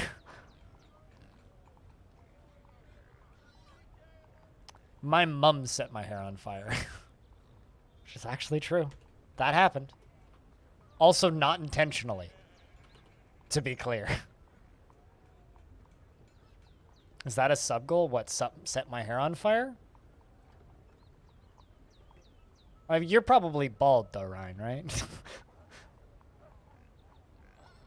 That's why you weren't allowed lighters in Scouts? Yeah, that's logical.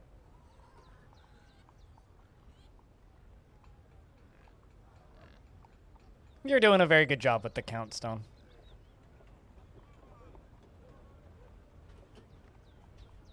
I mean, I know that you have a beard.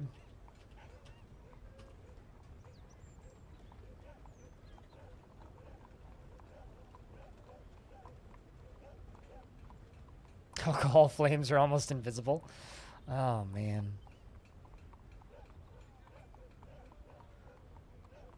Yeah, no, I never set my hair on, or I never set my hair on fire intentionally, though. My mom accidentally did it. Because she blew out a match over top of my head and it caught my hair light. 'Twas an accident. No. But the difference is nobody else cares if you do.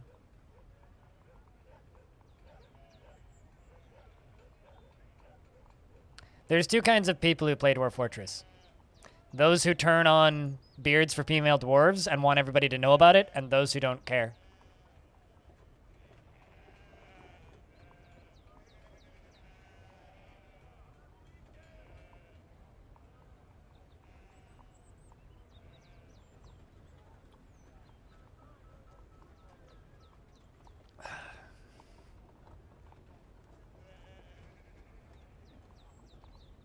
I'm in the second camp. I don't care.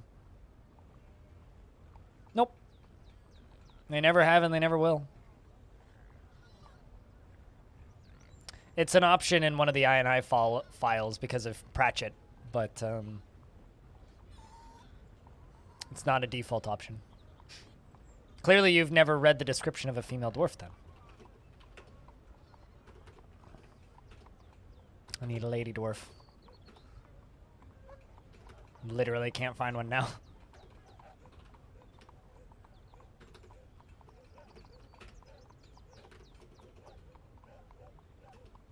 There you go.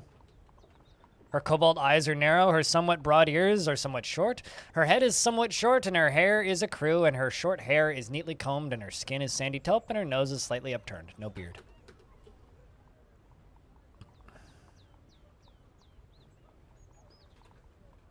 A male dwarf with a beard. His sideburns are clean shaven, his very long mustache is neatly combed. His very long beard is arranged in double braids, and his medium-length hair is neatly combed. His slightly flattened ears are somewhat short, and his sandy taupe skin is slightly wrinkled. His hair is gray mixed with a crew, and his eyes are cobalt. Has beard.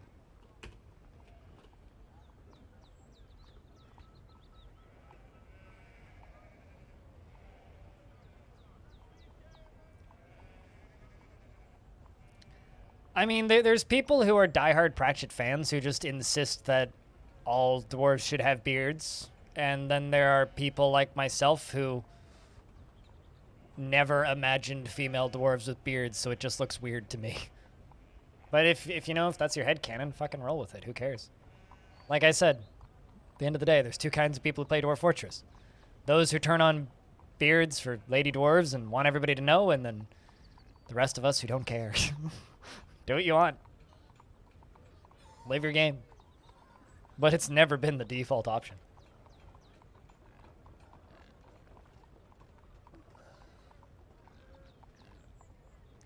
There's going to be a lot of really surprised OG players who've always thought that that's the case, who always used Lazy Noob Pack and never read a Dwarves description, who's going to install this Steam version, been like, where's all my beards? What the fuck? It's going to be a good time. There's going to be a few really funny negative reviews, I think. And then it'll be the rest of us going like, yo, just like fucking flip the switch in your options menu, yo.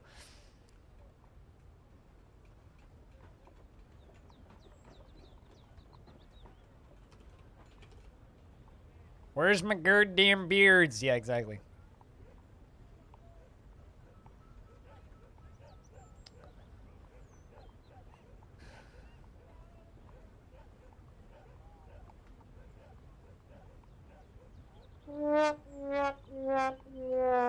Wow.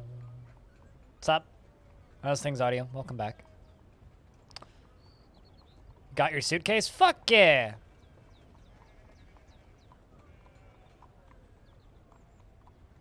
Good to hear that you got your suitcase. Also, I don't know if you're sticking around, audio, but we're going to be playing some Hieroglyphica in a bit. Because I don't have to go to the bank to hand paperwork back to them this time. So I can just do what I want and keep streaming. I mean, it was lost on a different plane, Orange, so. Because tomorrow is a long haul? Gotcha.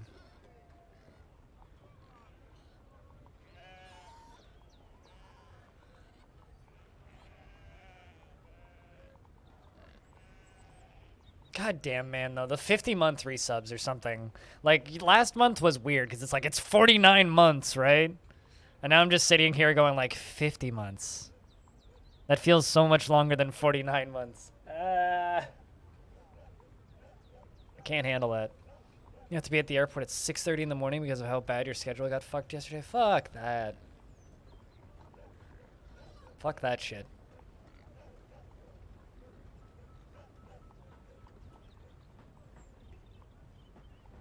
Ponder comparative anatomy. When are you going to write some books about comparative anatomy? Look at all of the children we have in the fort right now. Fucking 12 of them. The fort's doing so well. Makes me so happy.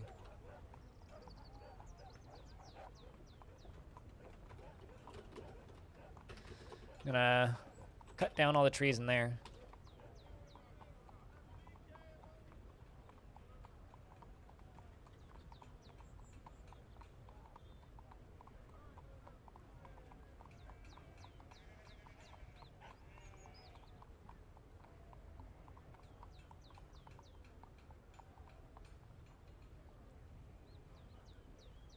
I get to have blueberries that are grown locally. I'm also going to go blackberry picking on Saturday because there's so many fucking blackberries around here. It's ridiculous. Also need to get a bunch of blackberry leaves for tea. I like my tea a little bit bitter. Blueberries, raspberries, salmon berries. All the berries. Blackberries.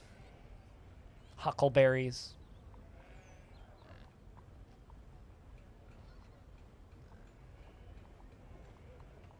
My mom grows broccoli and I grow spinach. As far as cherries, there's massive cherry farms, but the fuck's a salmonberry? You don't know what a salmonberry is?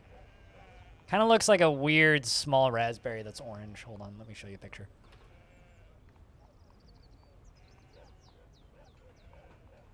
These things. You don't really buy them. Like, you can't really buy these things cultivated, but that's a really good picture of salmonberries. Yeah, they're like, depending on how much sunlight they get pretty dark. So like this would be one that was like in the sun. This would be one that was in the shade. But they look like this. They are very sweet. You find them all over the place in the forests around here. Yeah, they're one of those like local berries. It's super common if you live around here.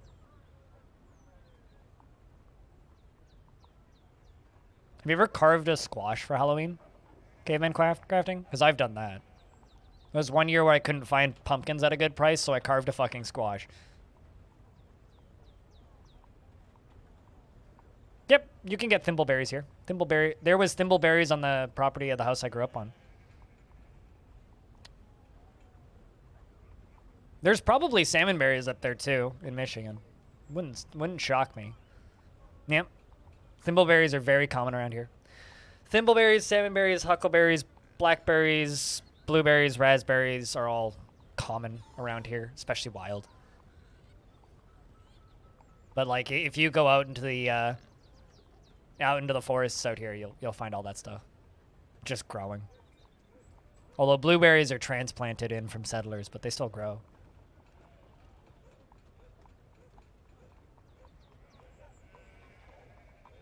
They thought pumpkins were squashes. It's kind of funny.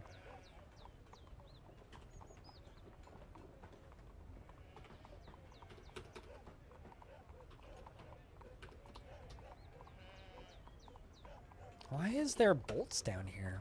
Why were people firing bolts off down here?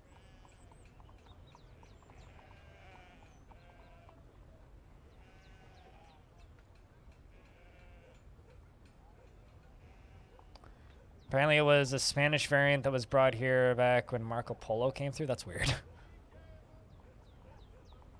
The original gentrification.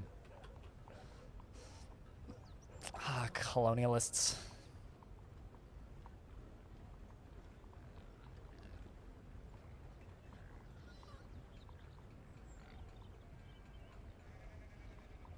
But yeah, no, BC is like kind of great for wild berry picking.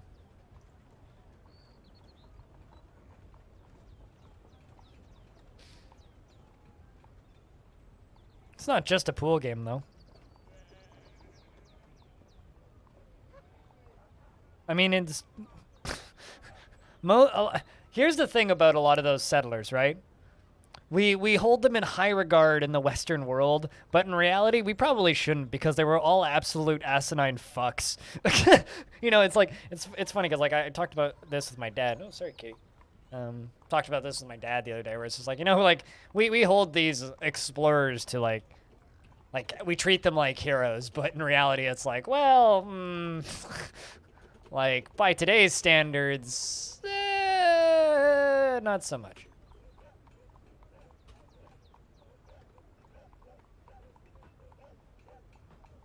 Like, it's real fun looking at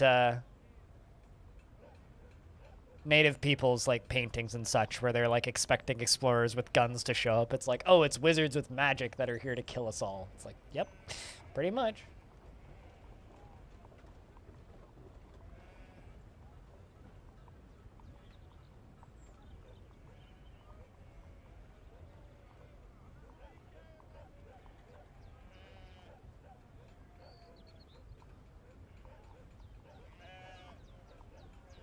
History is written twice. Once by the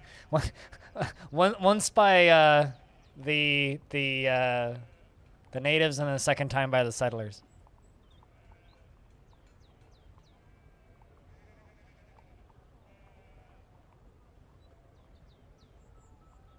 It was part of the slave trade. Yeah, exactly. Exactly. For example, Christopher Columbus, who made his living trading slaves. Speaking of trading slaves, we have a brand new baby in the fort. Does anybody want to be this brand new baby girl? Anybody? Any takers?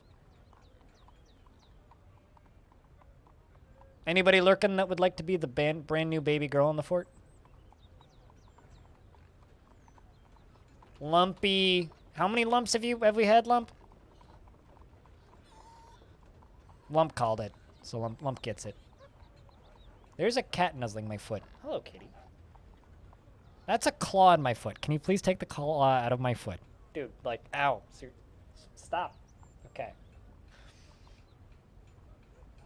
This might be number 2. Lumpy 2.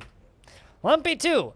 She was born today, which makes her very young indeed. Her eyebrows are low, and her hair is straight. Her short hair is neatly combed, and her ears are somewhat narrow. Her nose is slightly hooked, and her slightly close-set cobalt eyes are slightly rounded. Her head is somewhat narrow, and her hair is a crew. Her skin is sandy taupe. She personally respects the law, and finds those that develop skills with weapon and fighting distasteful, and does not care about fairness, dreams of crafting masterwork someday, likes native silver, aluminum, emerald, the color black, bolts, beds, and large gems.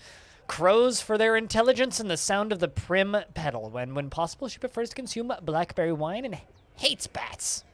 Can't stand them, especially Batmen. She is often inflamed by hatred and easily develops hatred towards things. She is a private person to the point of paranoia, unwilling to reveal even basic information. Is this like a description of me about herself? And she has little time for forgiveness and will generally seek retribution. She is very quick to anger and very polite. And she observes the appropriate rules of decorum and when possible feels the need to pay back any favor done for her. She easily she can easily fall in love and develop positive feelings, and she tends to ask others for help with difficult decisions. Likes to take it easy and occasionally over an ow indulges. Cat just clawed my foot, and gnaws her lips when she's annoyed and needs alcohol to get through the working day. You fucking douchebag! What the fuck was that for? I didn't do anything to you. My toe's bleeding. You dick? The fuck did I do to you? Asshole. Come on, man. What? You want food or something? Goddamn cats. Christ. Ow. What bad is it? I basically have a paper cut on the side of my toe. You twit? Fuck you, man. Take care of that. I mean, it'll be fine, but like, what the fuck, you stupid animal. I should probably feed him. He's probably just hungry, but... Did I put my foot too close to you or something? You were asleep at my feet. That's your fault, not mine. You're looking at me with those big beady eyes of yours. It's not... You were there first. I probably startled you, okay? I'm sorry, but, like, don't bite my toe.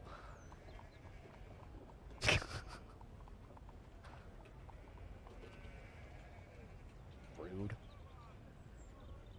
Old cat establishes dominance. This cat's been establishing dominance on me since I was 6 years old. He's my boss. I know that when he's in my house, he's in charge and he gets what he wants.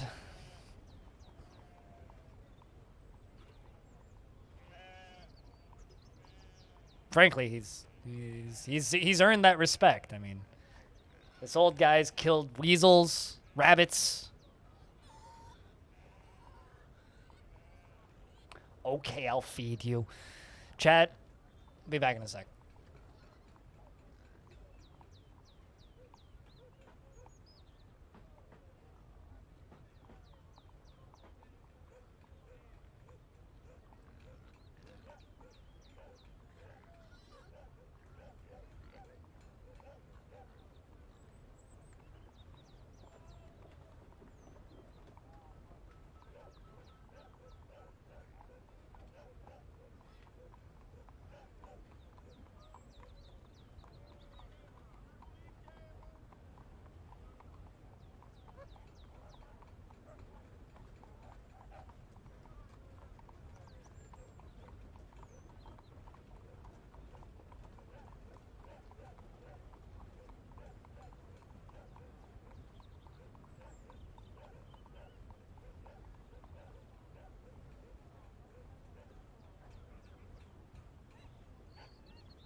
Do you guys like the cat food cam?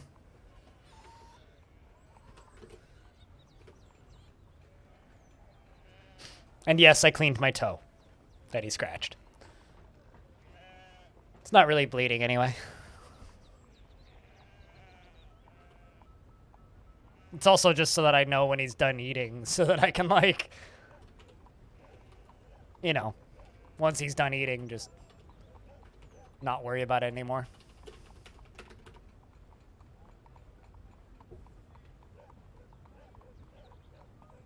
I still maintain that this cat is older than some of the people watching this stream right now. This cat's 21 years old. Now he's getting water.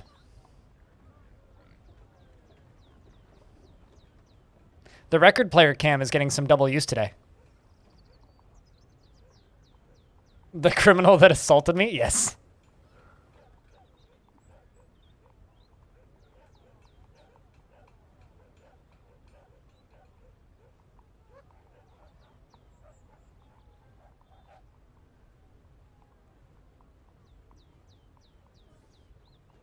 Although I know that you guys like this.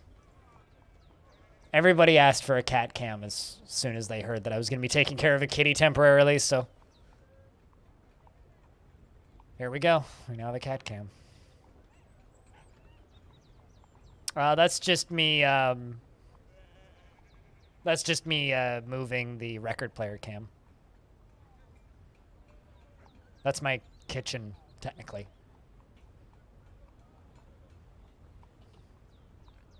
I'm actually just going to go put the camera back now that he's done eating.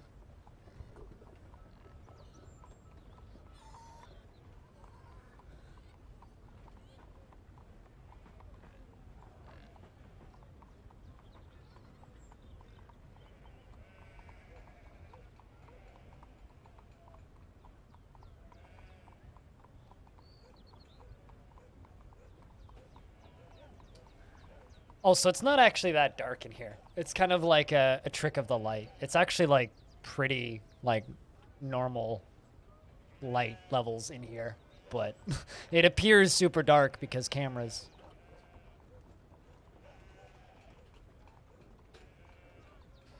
And cameras don't like looking at pure blackness. They just see nothing. And I don't exactly have night vision cams, so. Grandpa did his eating and drinking. Yep, now he's curled up behind my chair again.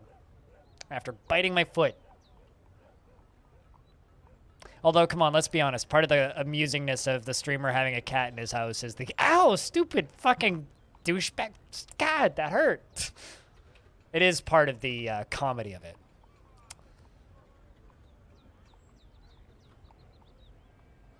Even if you guys insist that you're not amused by it. I know for a fact you are all very amused by it.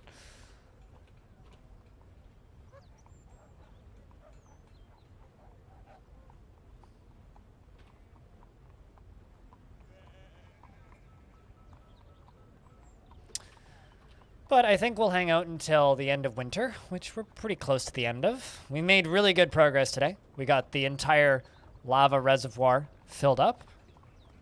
I mean, he was just trying to give me a message of, feed me, you shit! And I'm like, okay, boss. So I fed him so that he would stop threatening the existence of my toe. Anyway, we got this thing filled up, which is good. It's almost completely full, too. Can almost stop it filling, which is nice. Top half is still filling. I'm going to kind of wait for this to fill up a little bit more, and then we'll seal the thing off. Then from there, we can... spread this out into, we can spread this whole thing out into a, you know, actual magma reservoir to pump it into the tower. But we still got a lot of digging. I think tomorrow we'll try and dig out the pump stack itself, where we're going to put the pumps. Outside of that, it's just... It's going to be set and still setting the thing up.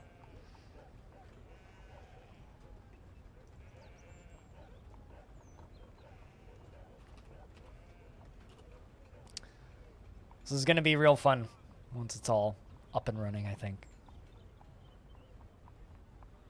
We could also repurpose the lava pumps afterwards to make a very effective defensive setup if we really wanted to. Very, very, very, very effective. I've been thinking about just building a roof over the entirety of the fort. Thinking about it. Because, like, at this point, why not?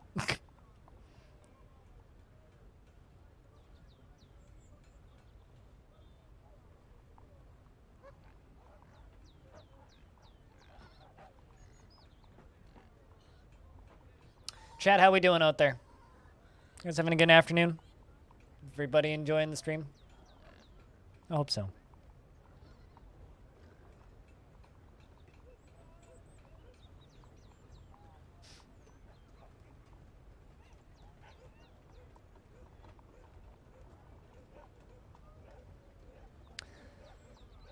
Because I think after Longdeath today, we'll play more Hieroglyphica, which I really wanted to play the other day, but didn't because I had to go into the bank. Just got back after a midnight walk. Lovely. Lovely. Best time of day to go for a walk, Prismatic. But yeah, I wanted to do that yesterday, but then had to go to the bank, so I think we'll do that. We'll play Hieroglyphica and see if we can get to the 5th or 6th floor. Play nice and slow, enjoy that, chill out. You can't have a good afternoon at the moment because it's evening, right? Or night, even?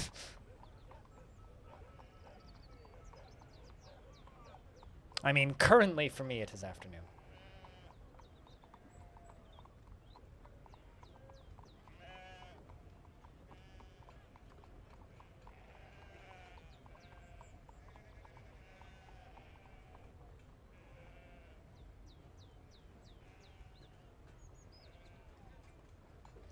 It's 33 past midnight. Good morning, Stone. Good morning. Maybe your neighbors with Prismatic. Last time I went for a walk that late at night was New Year's, actually. New Year's Eve.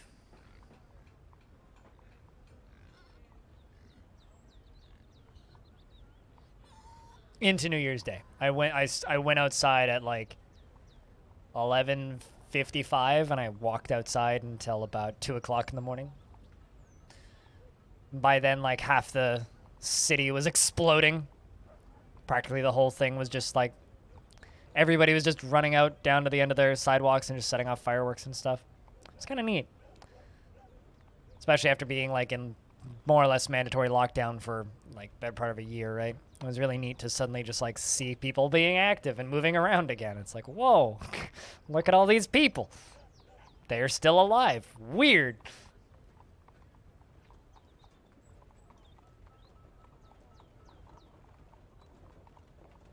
It's 27-1. How do you know that specific number? You like to go to the local park when there's fireworks?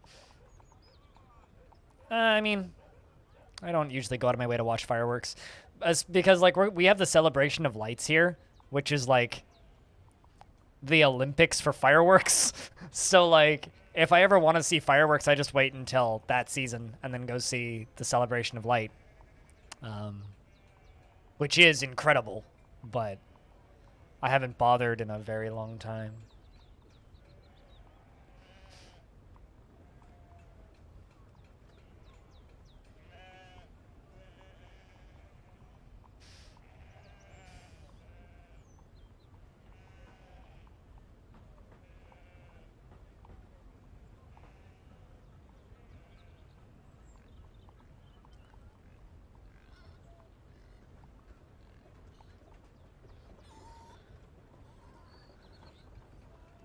Can I just say that it's really funny that you live in a region that has a League of Legends character named after it?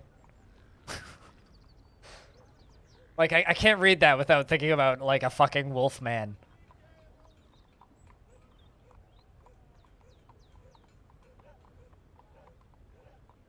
Like, that's way too funny. It's like the first time I saw the shampoo brand Lux and just laughed my ass off for a minute. My little sister was very confused. It's like, oh, there's a shampoo brand called Lux. Well, there's a League of Legends character called Lux. I was just sitting there just, like, cackling at this fucking bottle of shampoo. And my little sister's like, are you okay? And I'm like, no, this is way too funny. Because, you know, I'm very, like, much an adult who doesn't see hilarious comedy and dumb shit like that. Ever.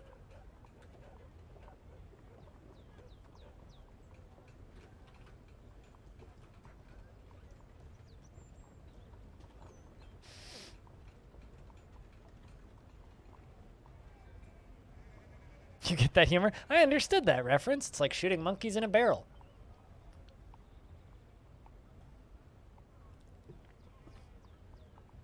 That's actually the only line from Marvel movies that I still think is kind of funny is the I understood that reference.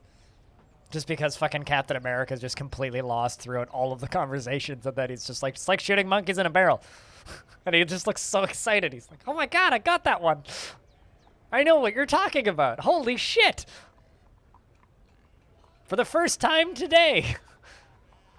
Old and out of touch, just like America.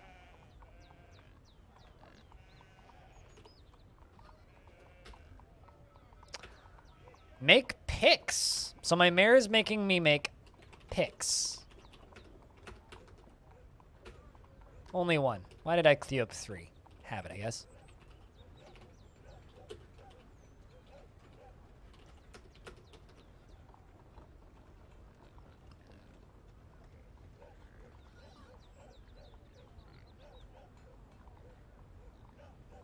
I mean, here's the thing, Stone. There's probably somebody who lives where you live who also watches this stream. One of the funniest coincidences we ever had was when one of my longtime viewers stated that he worked for Microsoft out of Seattle in the Redmond campus.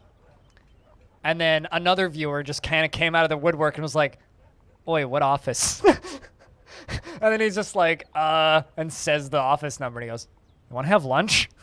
And then about a minute later, another viewer is just like, so I was lurking at audio only.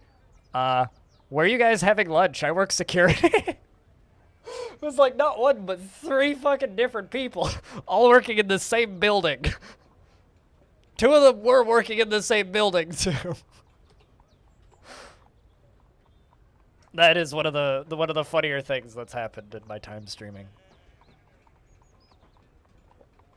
And then Speedy, who's just like, I'm in the hospital like 2 kilometers up the road. I think he said 2 miles, but I'll say kilometers because I'm Canadian. It was kind of neat, yeah. What was even better is there was a guy who was watching the stream at the time who worked on iOS for Apple. He's like, well, I also work for a big evil corporation, but like at the other end of the country. It was an interesting weekend. I'll put it that way. As far as I know, those 2 still both work, but one of them doesn't work in the Redmond campus anymore because he now works for GitHub. Yeah, it's kind of wild how small the world gets when you're in a chat room with, 60 to 150 people. It's like right now there is 59 people here. The odds are pretty good that there are multiple people that are born on the same day. I don't know. I mean, I only see one of them around the stream these days. And even he doesn't come by all that often anymore. It's the Eggman. It's the one that still comes by.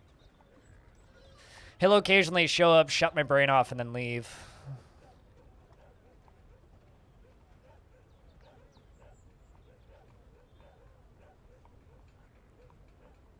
The only Jewish moderator of this stream? There are 3 Jewish moderators of this stream. 2. Yeah, 2. Because one of them isn't a mod anymore. One of them left a while ago. But at one point I did have 3 Jewish mods.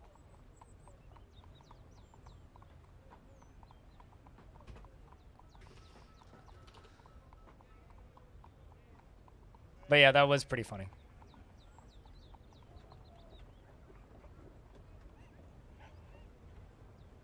Apart from when there's not. It's like only 365 days a year, except every 4 years when a weird year happens and we have an extra day. Another one? Has to be like the 5th today. The Forgotten Beast Issa has come.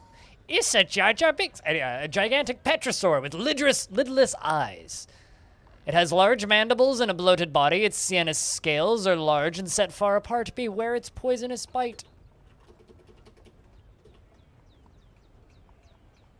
And it's in a pile of corpses. And I think it's stuck. Oh, no, it's not. There we go. Now it's moving. It's that P over there. And of course it just runs down into there. Wherever that goes. I don't actually know where that cave connects to. We're into late winter. Also, I haven't said thank you enough today. So, chat, thank you very much, everybody, for hanging out. You know, thanks, guys, for the couple of bits and the resubs today. And just cheers, everybody, for chilling and hanging out in the chat room. Because I wouldn't be able to do this if it wasn't for people watching. So, thank you much. And also, just a reminder to everybody, still have a couple days left in that Patreon sale. If you don't support on Patreon and would like to, you can get in for a whole year for a 16% discount from now until the end of the month. So until the end of the 31st, I'll probably set it back on the 1st of next month. But if you want to get your name in the credits of my videos for a whole year, it's like 20 bucks. So that's a pretty decent deal if you ask me. Or it's like $70 for sound commands for a year. Also a pretty good deal. I'm going to do, I think, 2 sales like this year. One in the summer and one around Christmas. They're way cheaper through Patreon. I mean, it's like $70 a year through Patreon or $10 a month on Twitch. And I end up getting paid more through Patreon, which is kind of wild, actually, if you think about it. Well, actually, hold on. I need See to do how he some math bites on off the shell to get at the nut? that. Actually, no, I probably get paid more through Twitch. Anyway, but not by much.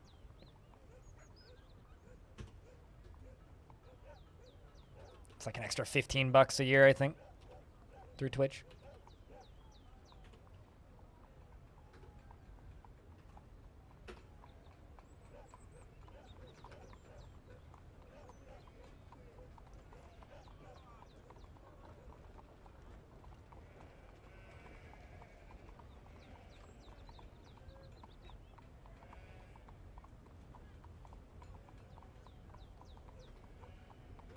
Cool. We were able to get that pick made nice and quick.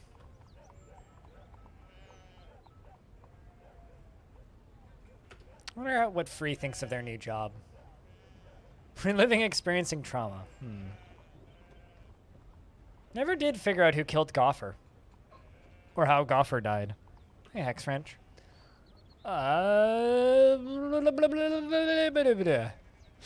Excuse me. Beards and naps are kinda dumb when they eat water. Comprehensible potatoes obfuscate your apples. Fool. Oh, alright. Here, have you seen the crazy high frog elves? No. Submarines allowed.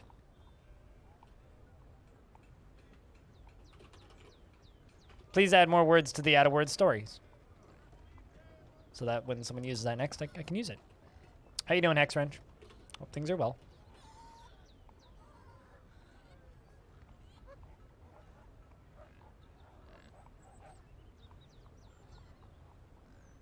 I definitely think it's for Shaft, and it's because they're calling him a Shaft. Also, apparently Wave Depletion withdraws from society, which I missed, and has claimed a craft store shop.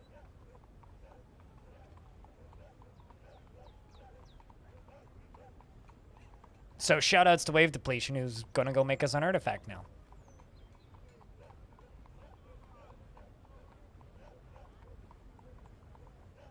Got some salt-crusted bass in the oven. Ooh.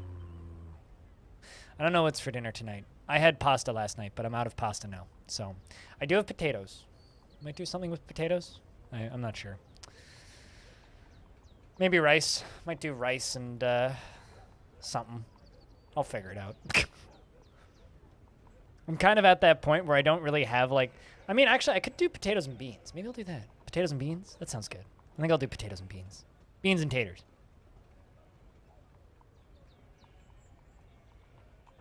Yeah, I think that's what I'm going to do.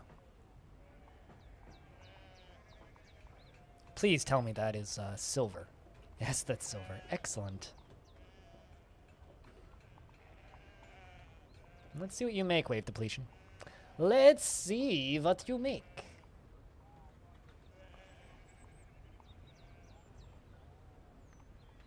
More or less sure that it'll be something cool.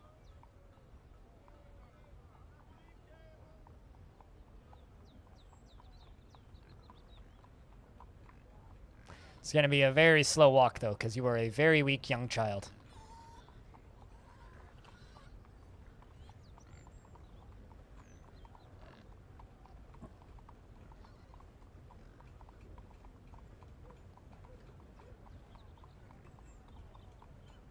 It's been kind of neat seeing the PR cycle ramp up for Jupiter Hell and see actual like emails come out for it, because I'm getting emails now about Jupiter Hell for the first time like ever, like quite literally ever, and I'm getting like actual PR emails about the game. It's like, man, you're emailing me. It's like, you're the ones who are late to this party, guys. Come on, it's not the other way around.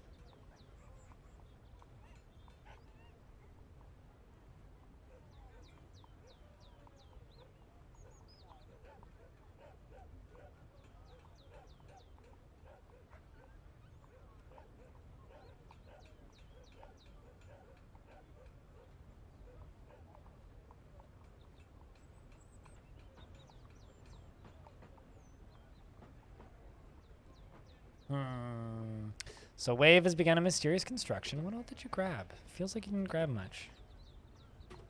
1, 2, 3, 4, 5, 6, 7, 8. 8 items. All right. Silk cloth, nice blocks, silver bars, phalite, paraclet purple spindles, phalite, mudstone, and wolverine bone.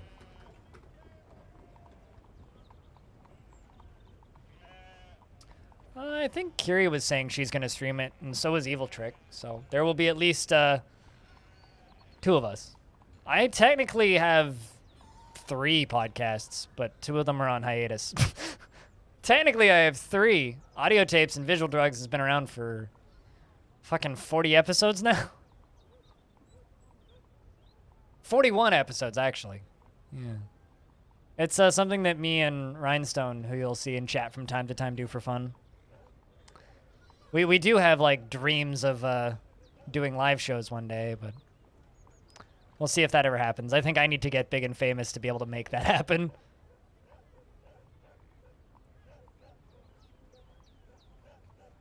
Maybe in the future I'll have another podcast. We'll see. But yeah, no, unfortunately, Jupiter Hell's publisher and development team couldn't afford me and the team. So there won't be any sort of like fancy 12-hour launch party or anything on a Steam page, because quite literally, like, if I gave them our rates, I don't think they could afford us. So as far as I know, they're like not sponsoring anybody to play the game. It's just they're sending out keys. I don't even hope that Halcyon Frequency streams it. I hope that Co-Carnage streams it. I hope that fucking Lyric streams it on Sub Sunday. Wave depletion. The Dwarven child has created Esmulothor, a Wolverine bone figurine of Mistim, Attic Paddles, and he claims it as an heirloom in the name of the family ancestor, Lorbam Windmansions. This is a Wolverine bone figurine of Mistim, Attic Paddles. While Krastor's ship is of the highest quality. The item is a masterfully designed image of Mistim, Attic Panels, and the dwarf and dwarves in Wolverine bone by wave depletion. Mistim Attic Panels is surrounded by the dwarves. The artwork relates to the appointment of the dwarf Mistim Attic Paddles to the position of Outpost Liaison of the Ignited Creation in Year 1. It is adorned with cave spider silk and encircled with bands of cushioned phalite cabochons and round, nice cabochons. This object is adorned with hanging rings of phalite and menaces with spikes of wolverine bone, mudstone, purple spinel, and silver. Filled, erased. A wolverine bone figurine. Someone's been studying history, I think. I mean, any good dwarf studies their faction's history.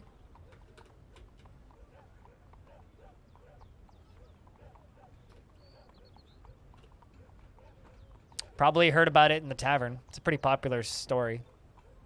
Everybody knows the tale of the first Outpost Liaison of the Ignited Creation of the Absolute Realm. Everybody knows the tale of Mistim Attic Panels. And the tales of how he was surrounded by the dwarves.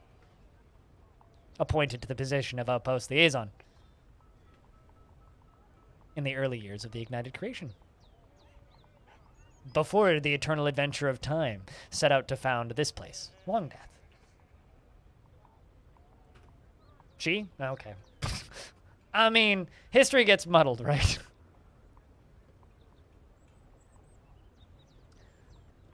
I mean, most of our outpost liaisons have been she's, haven't they? Smooth? Well, I mean... Nah, I'm pretty coarse, actually.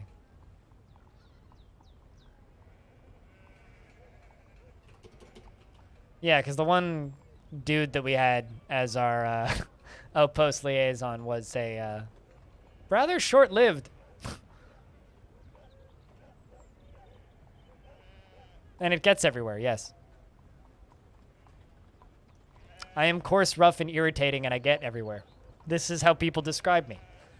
Just like everybody's favorite sand.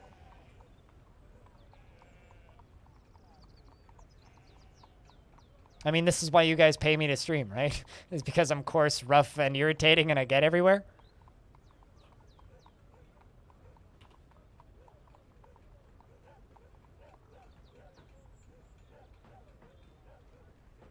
But yeah, no, my podcast, if anybody's actually interested, is primarily me and Rhinestone just talking about music. Whoa! Hi, Angie. And Belliner. Thanks for the 26 months, Angie. And Belliner, thank you very much for the raid. How's the orcs, and have they died yet? You know, I thought that the orcs must die happened in 2012. I didn't realize that the orcs were still dying. Pack, what's up? It's good to see you. We're about to switch games, but we're playing some Longdeath. We're just kind of waiting out the end of this year, which is almost over. And then we're going to switch games. Chat, can I get a big round of beers for the Raiders and a big round of beers for NG with that tier 1 subscription for 26 months? It's a goddamn long time. Thank you so much. For a year and a bit. 2 years and a bit, rather. 2 and a bit years. It's a long time.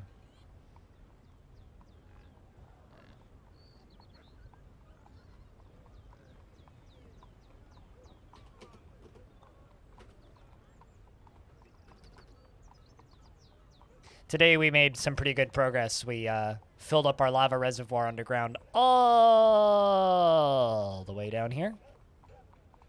All the way down. All the way down. All the way down. All the way down. All the way down. All the way down. Right here. This thing. We filled this up today, which was right before the game starts saving. But we filled this up today, which was very, very, very, which I'm very proud of. Because it's I was like, if I don't get this done today, I'm not going to get this done for a while. So we got it done today.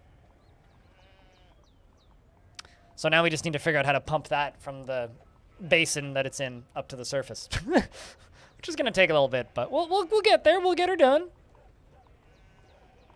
Just taking our time, one thing at a time, taking her slow, you know, slow and steady. Probably loses.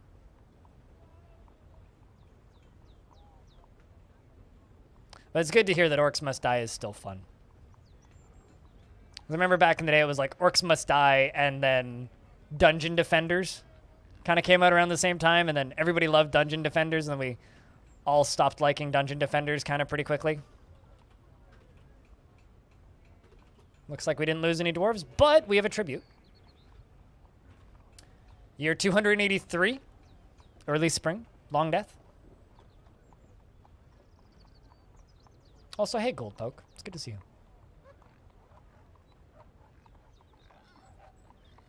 But yeah, no, we're going to go play a little dungeon crawler after this, which I played a little bit of the other day and really enjoyed, and I'd like to play some more of it. So we're going to go play some Hieroglyphica.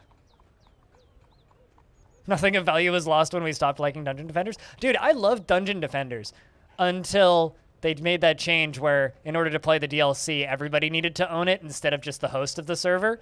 The second they made that change, like within 24 hours, me and all of my friends quit. I think one of my friends kept playing it for like another like 10 to 20 hours, and then after that, everybody quit. Over 100 years ago. Rander. It was like year like 110 that we stopped getting migrants or something. Oh, pff. Well, that's an easy one. They're making up for the abnormally large one last year. Literally a pile of dirt. Shoutouts to the pile of dirt. Hell yeah. All right. Have some fucking clay. All right. Well, I mean, to be fair, it is the name of my mayor. Clay. Silty. Clay. Silty, not stirred. At least it's silty. I mean, it's better than it being salty, you know? Anyway, I think it's time for us to save and swap games. Longdeath was good, I say. Longdeath was good. If you are here specifically for DF, there are some other people playing DF right now, which you could go watch, or you could go over to my YouTube channel and watch more DF there.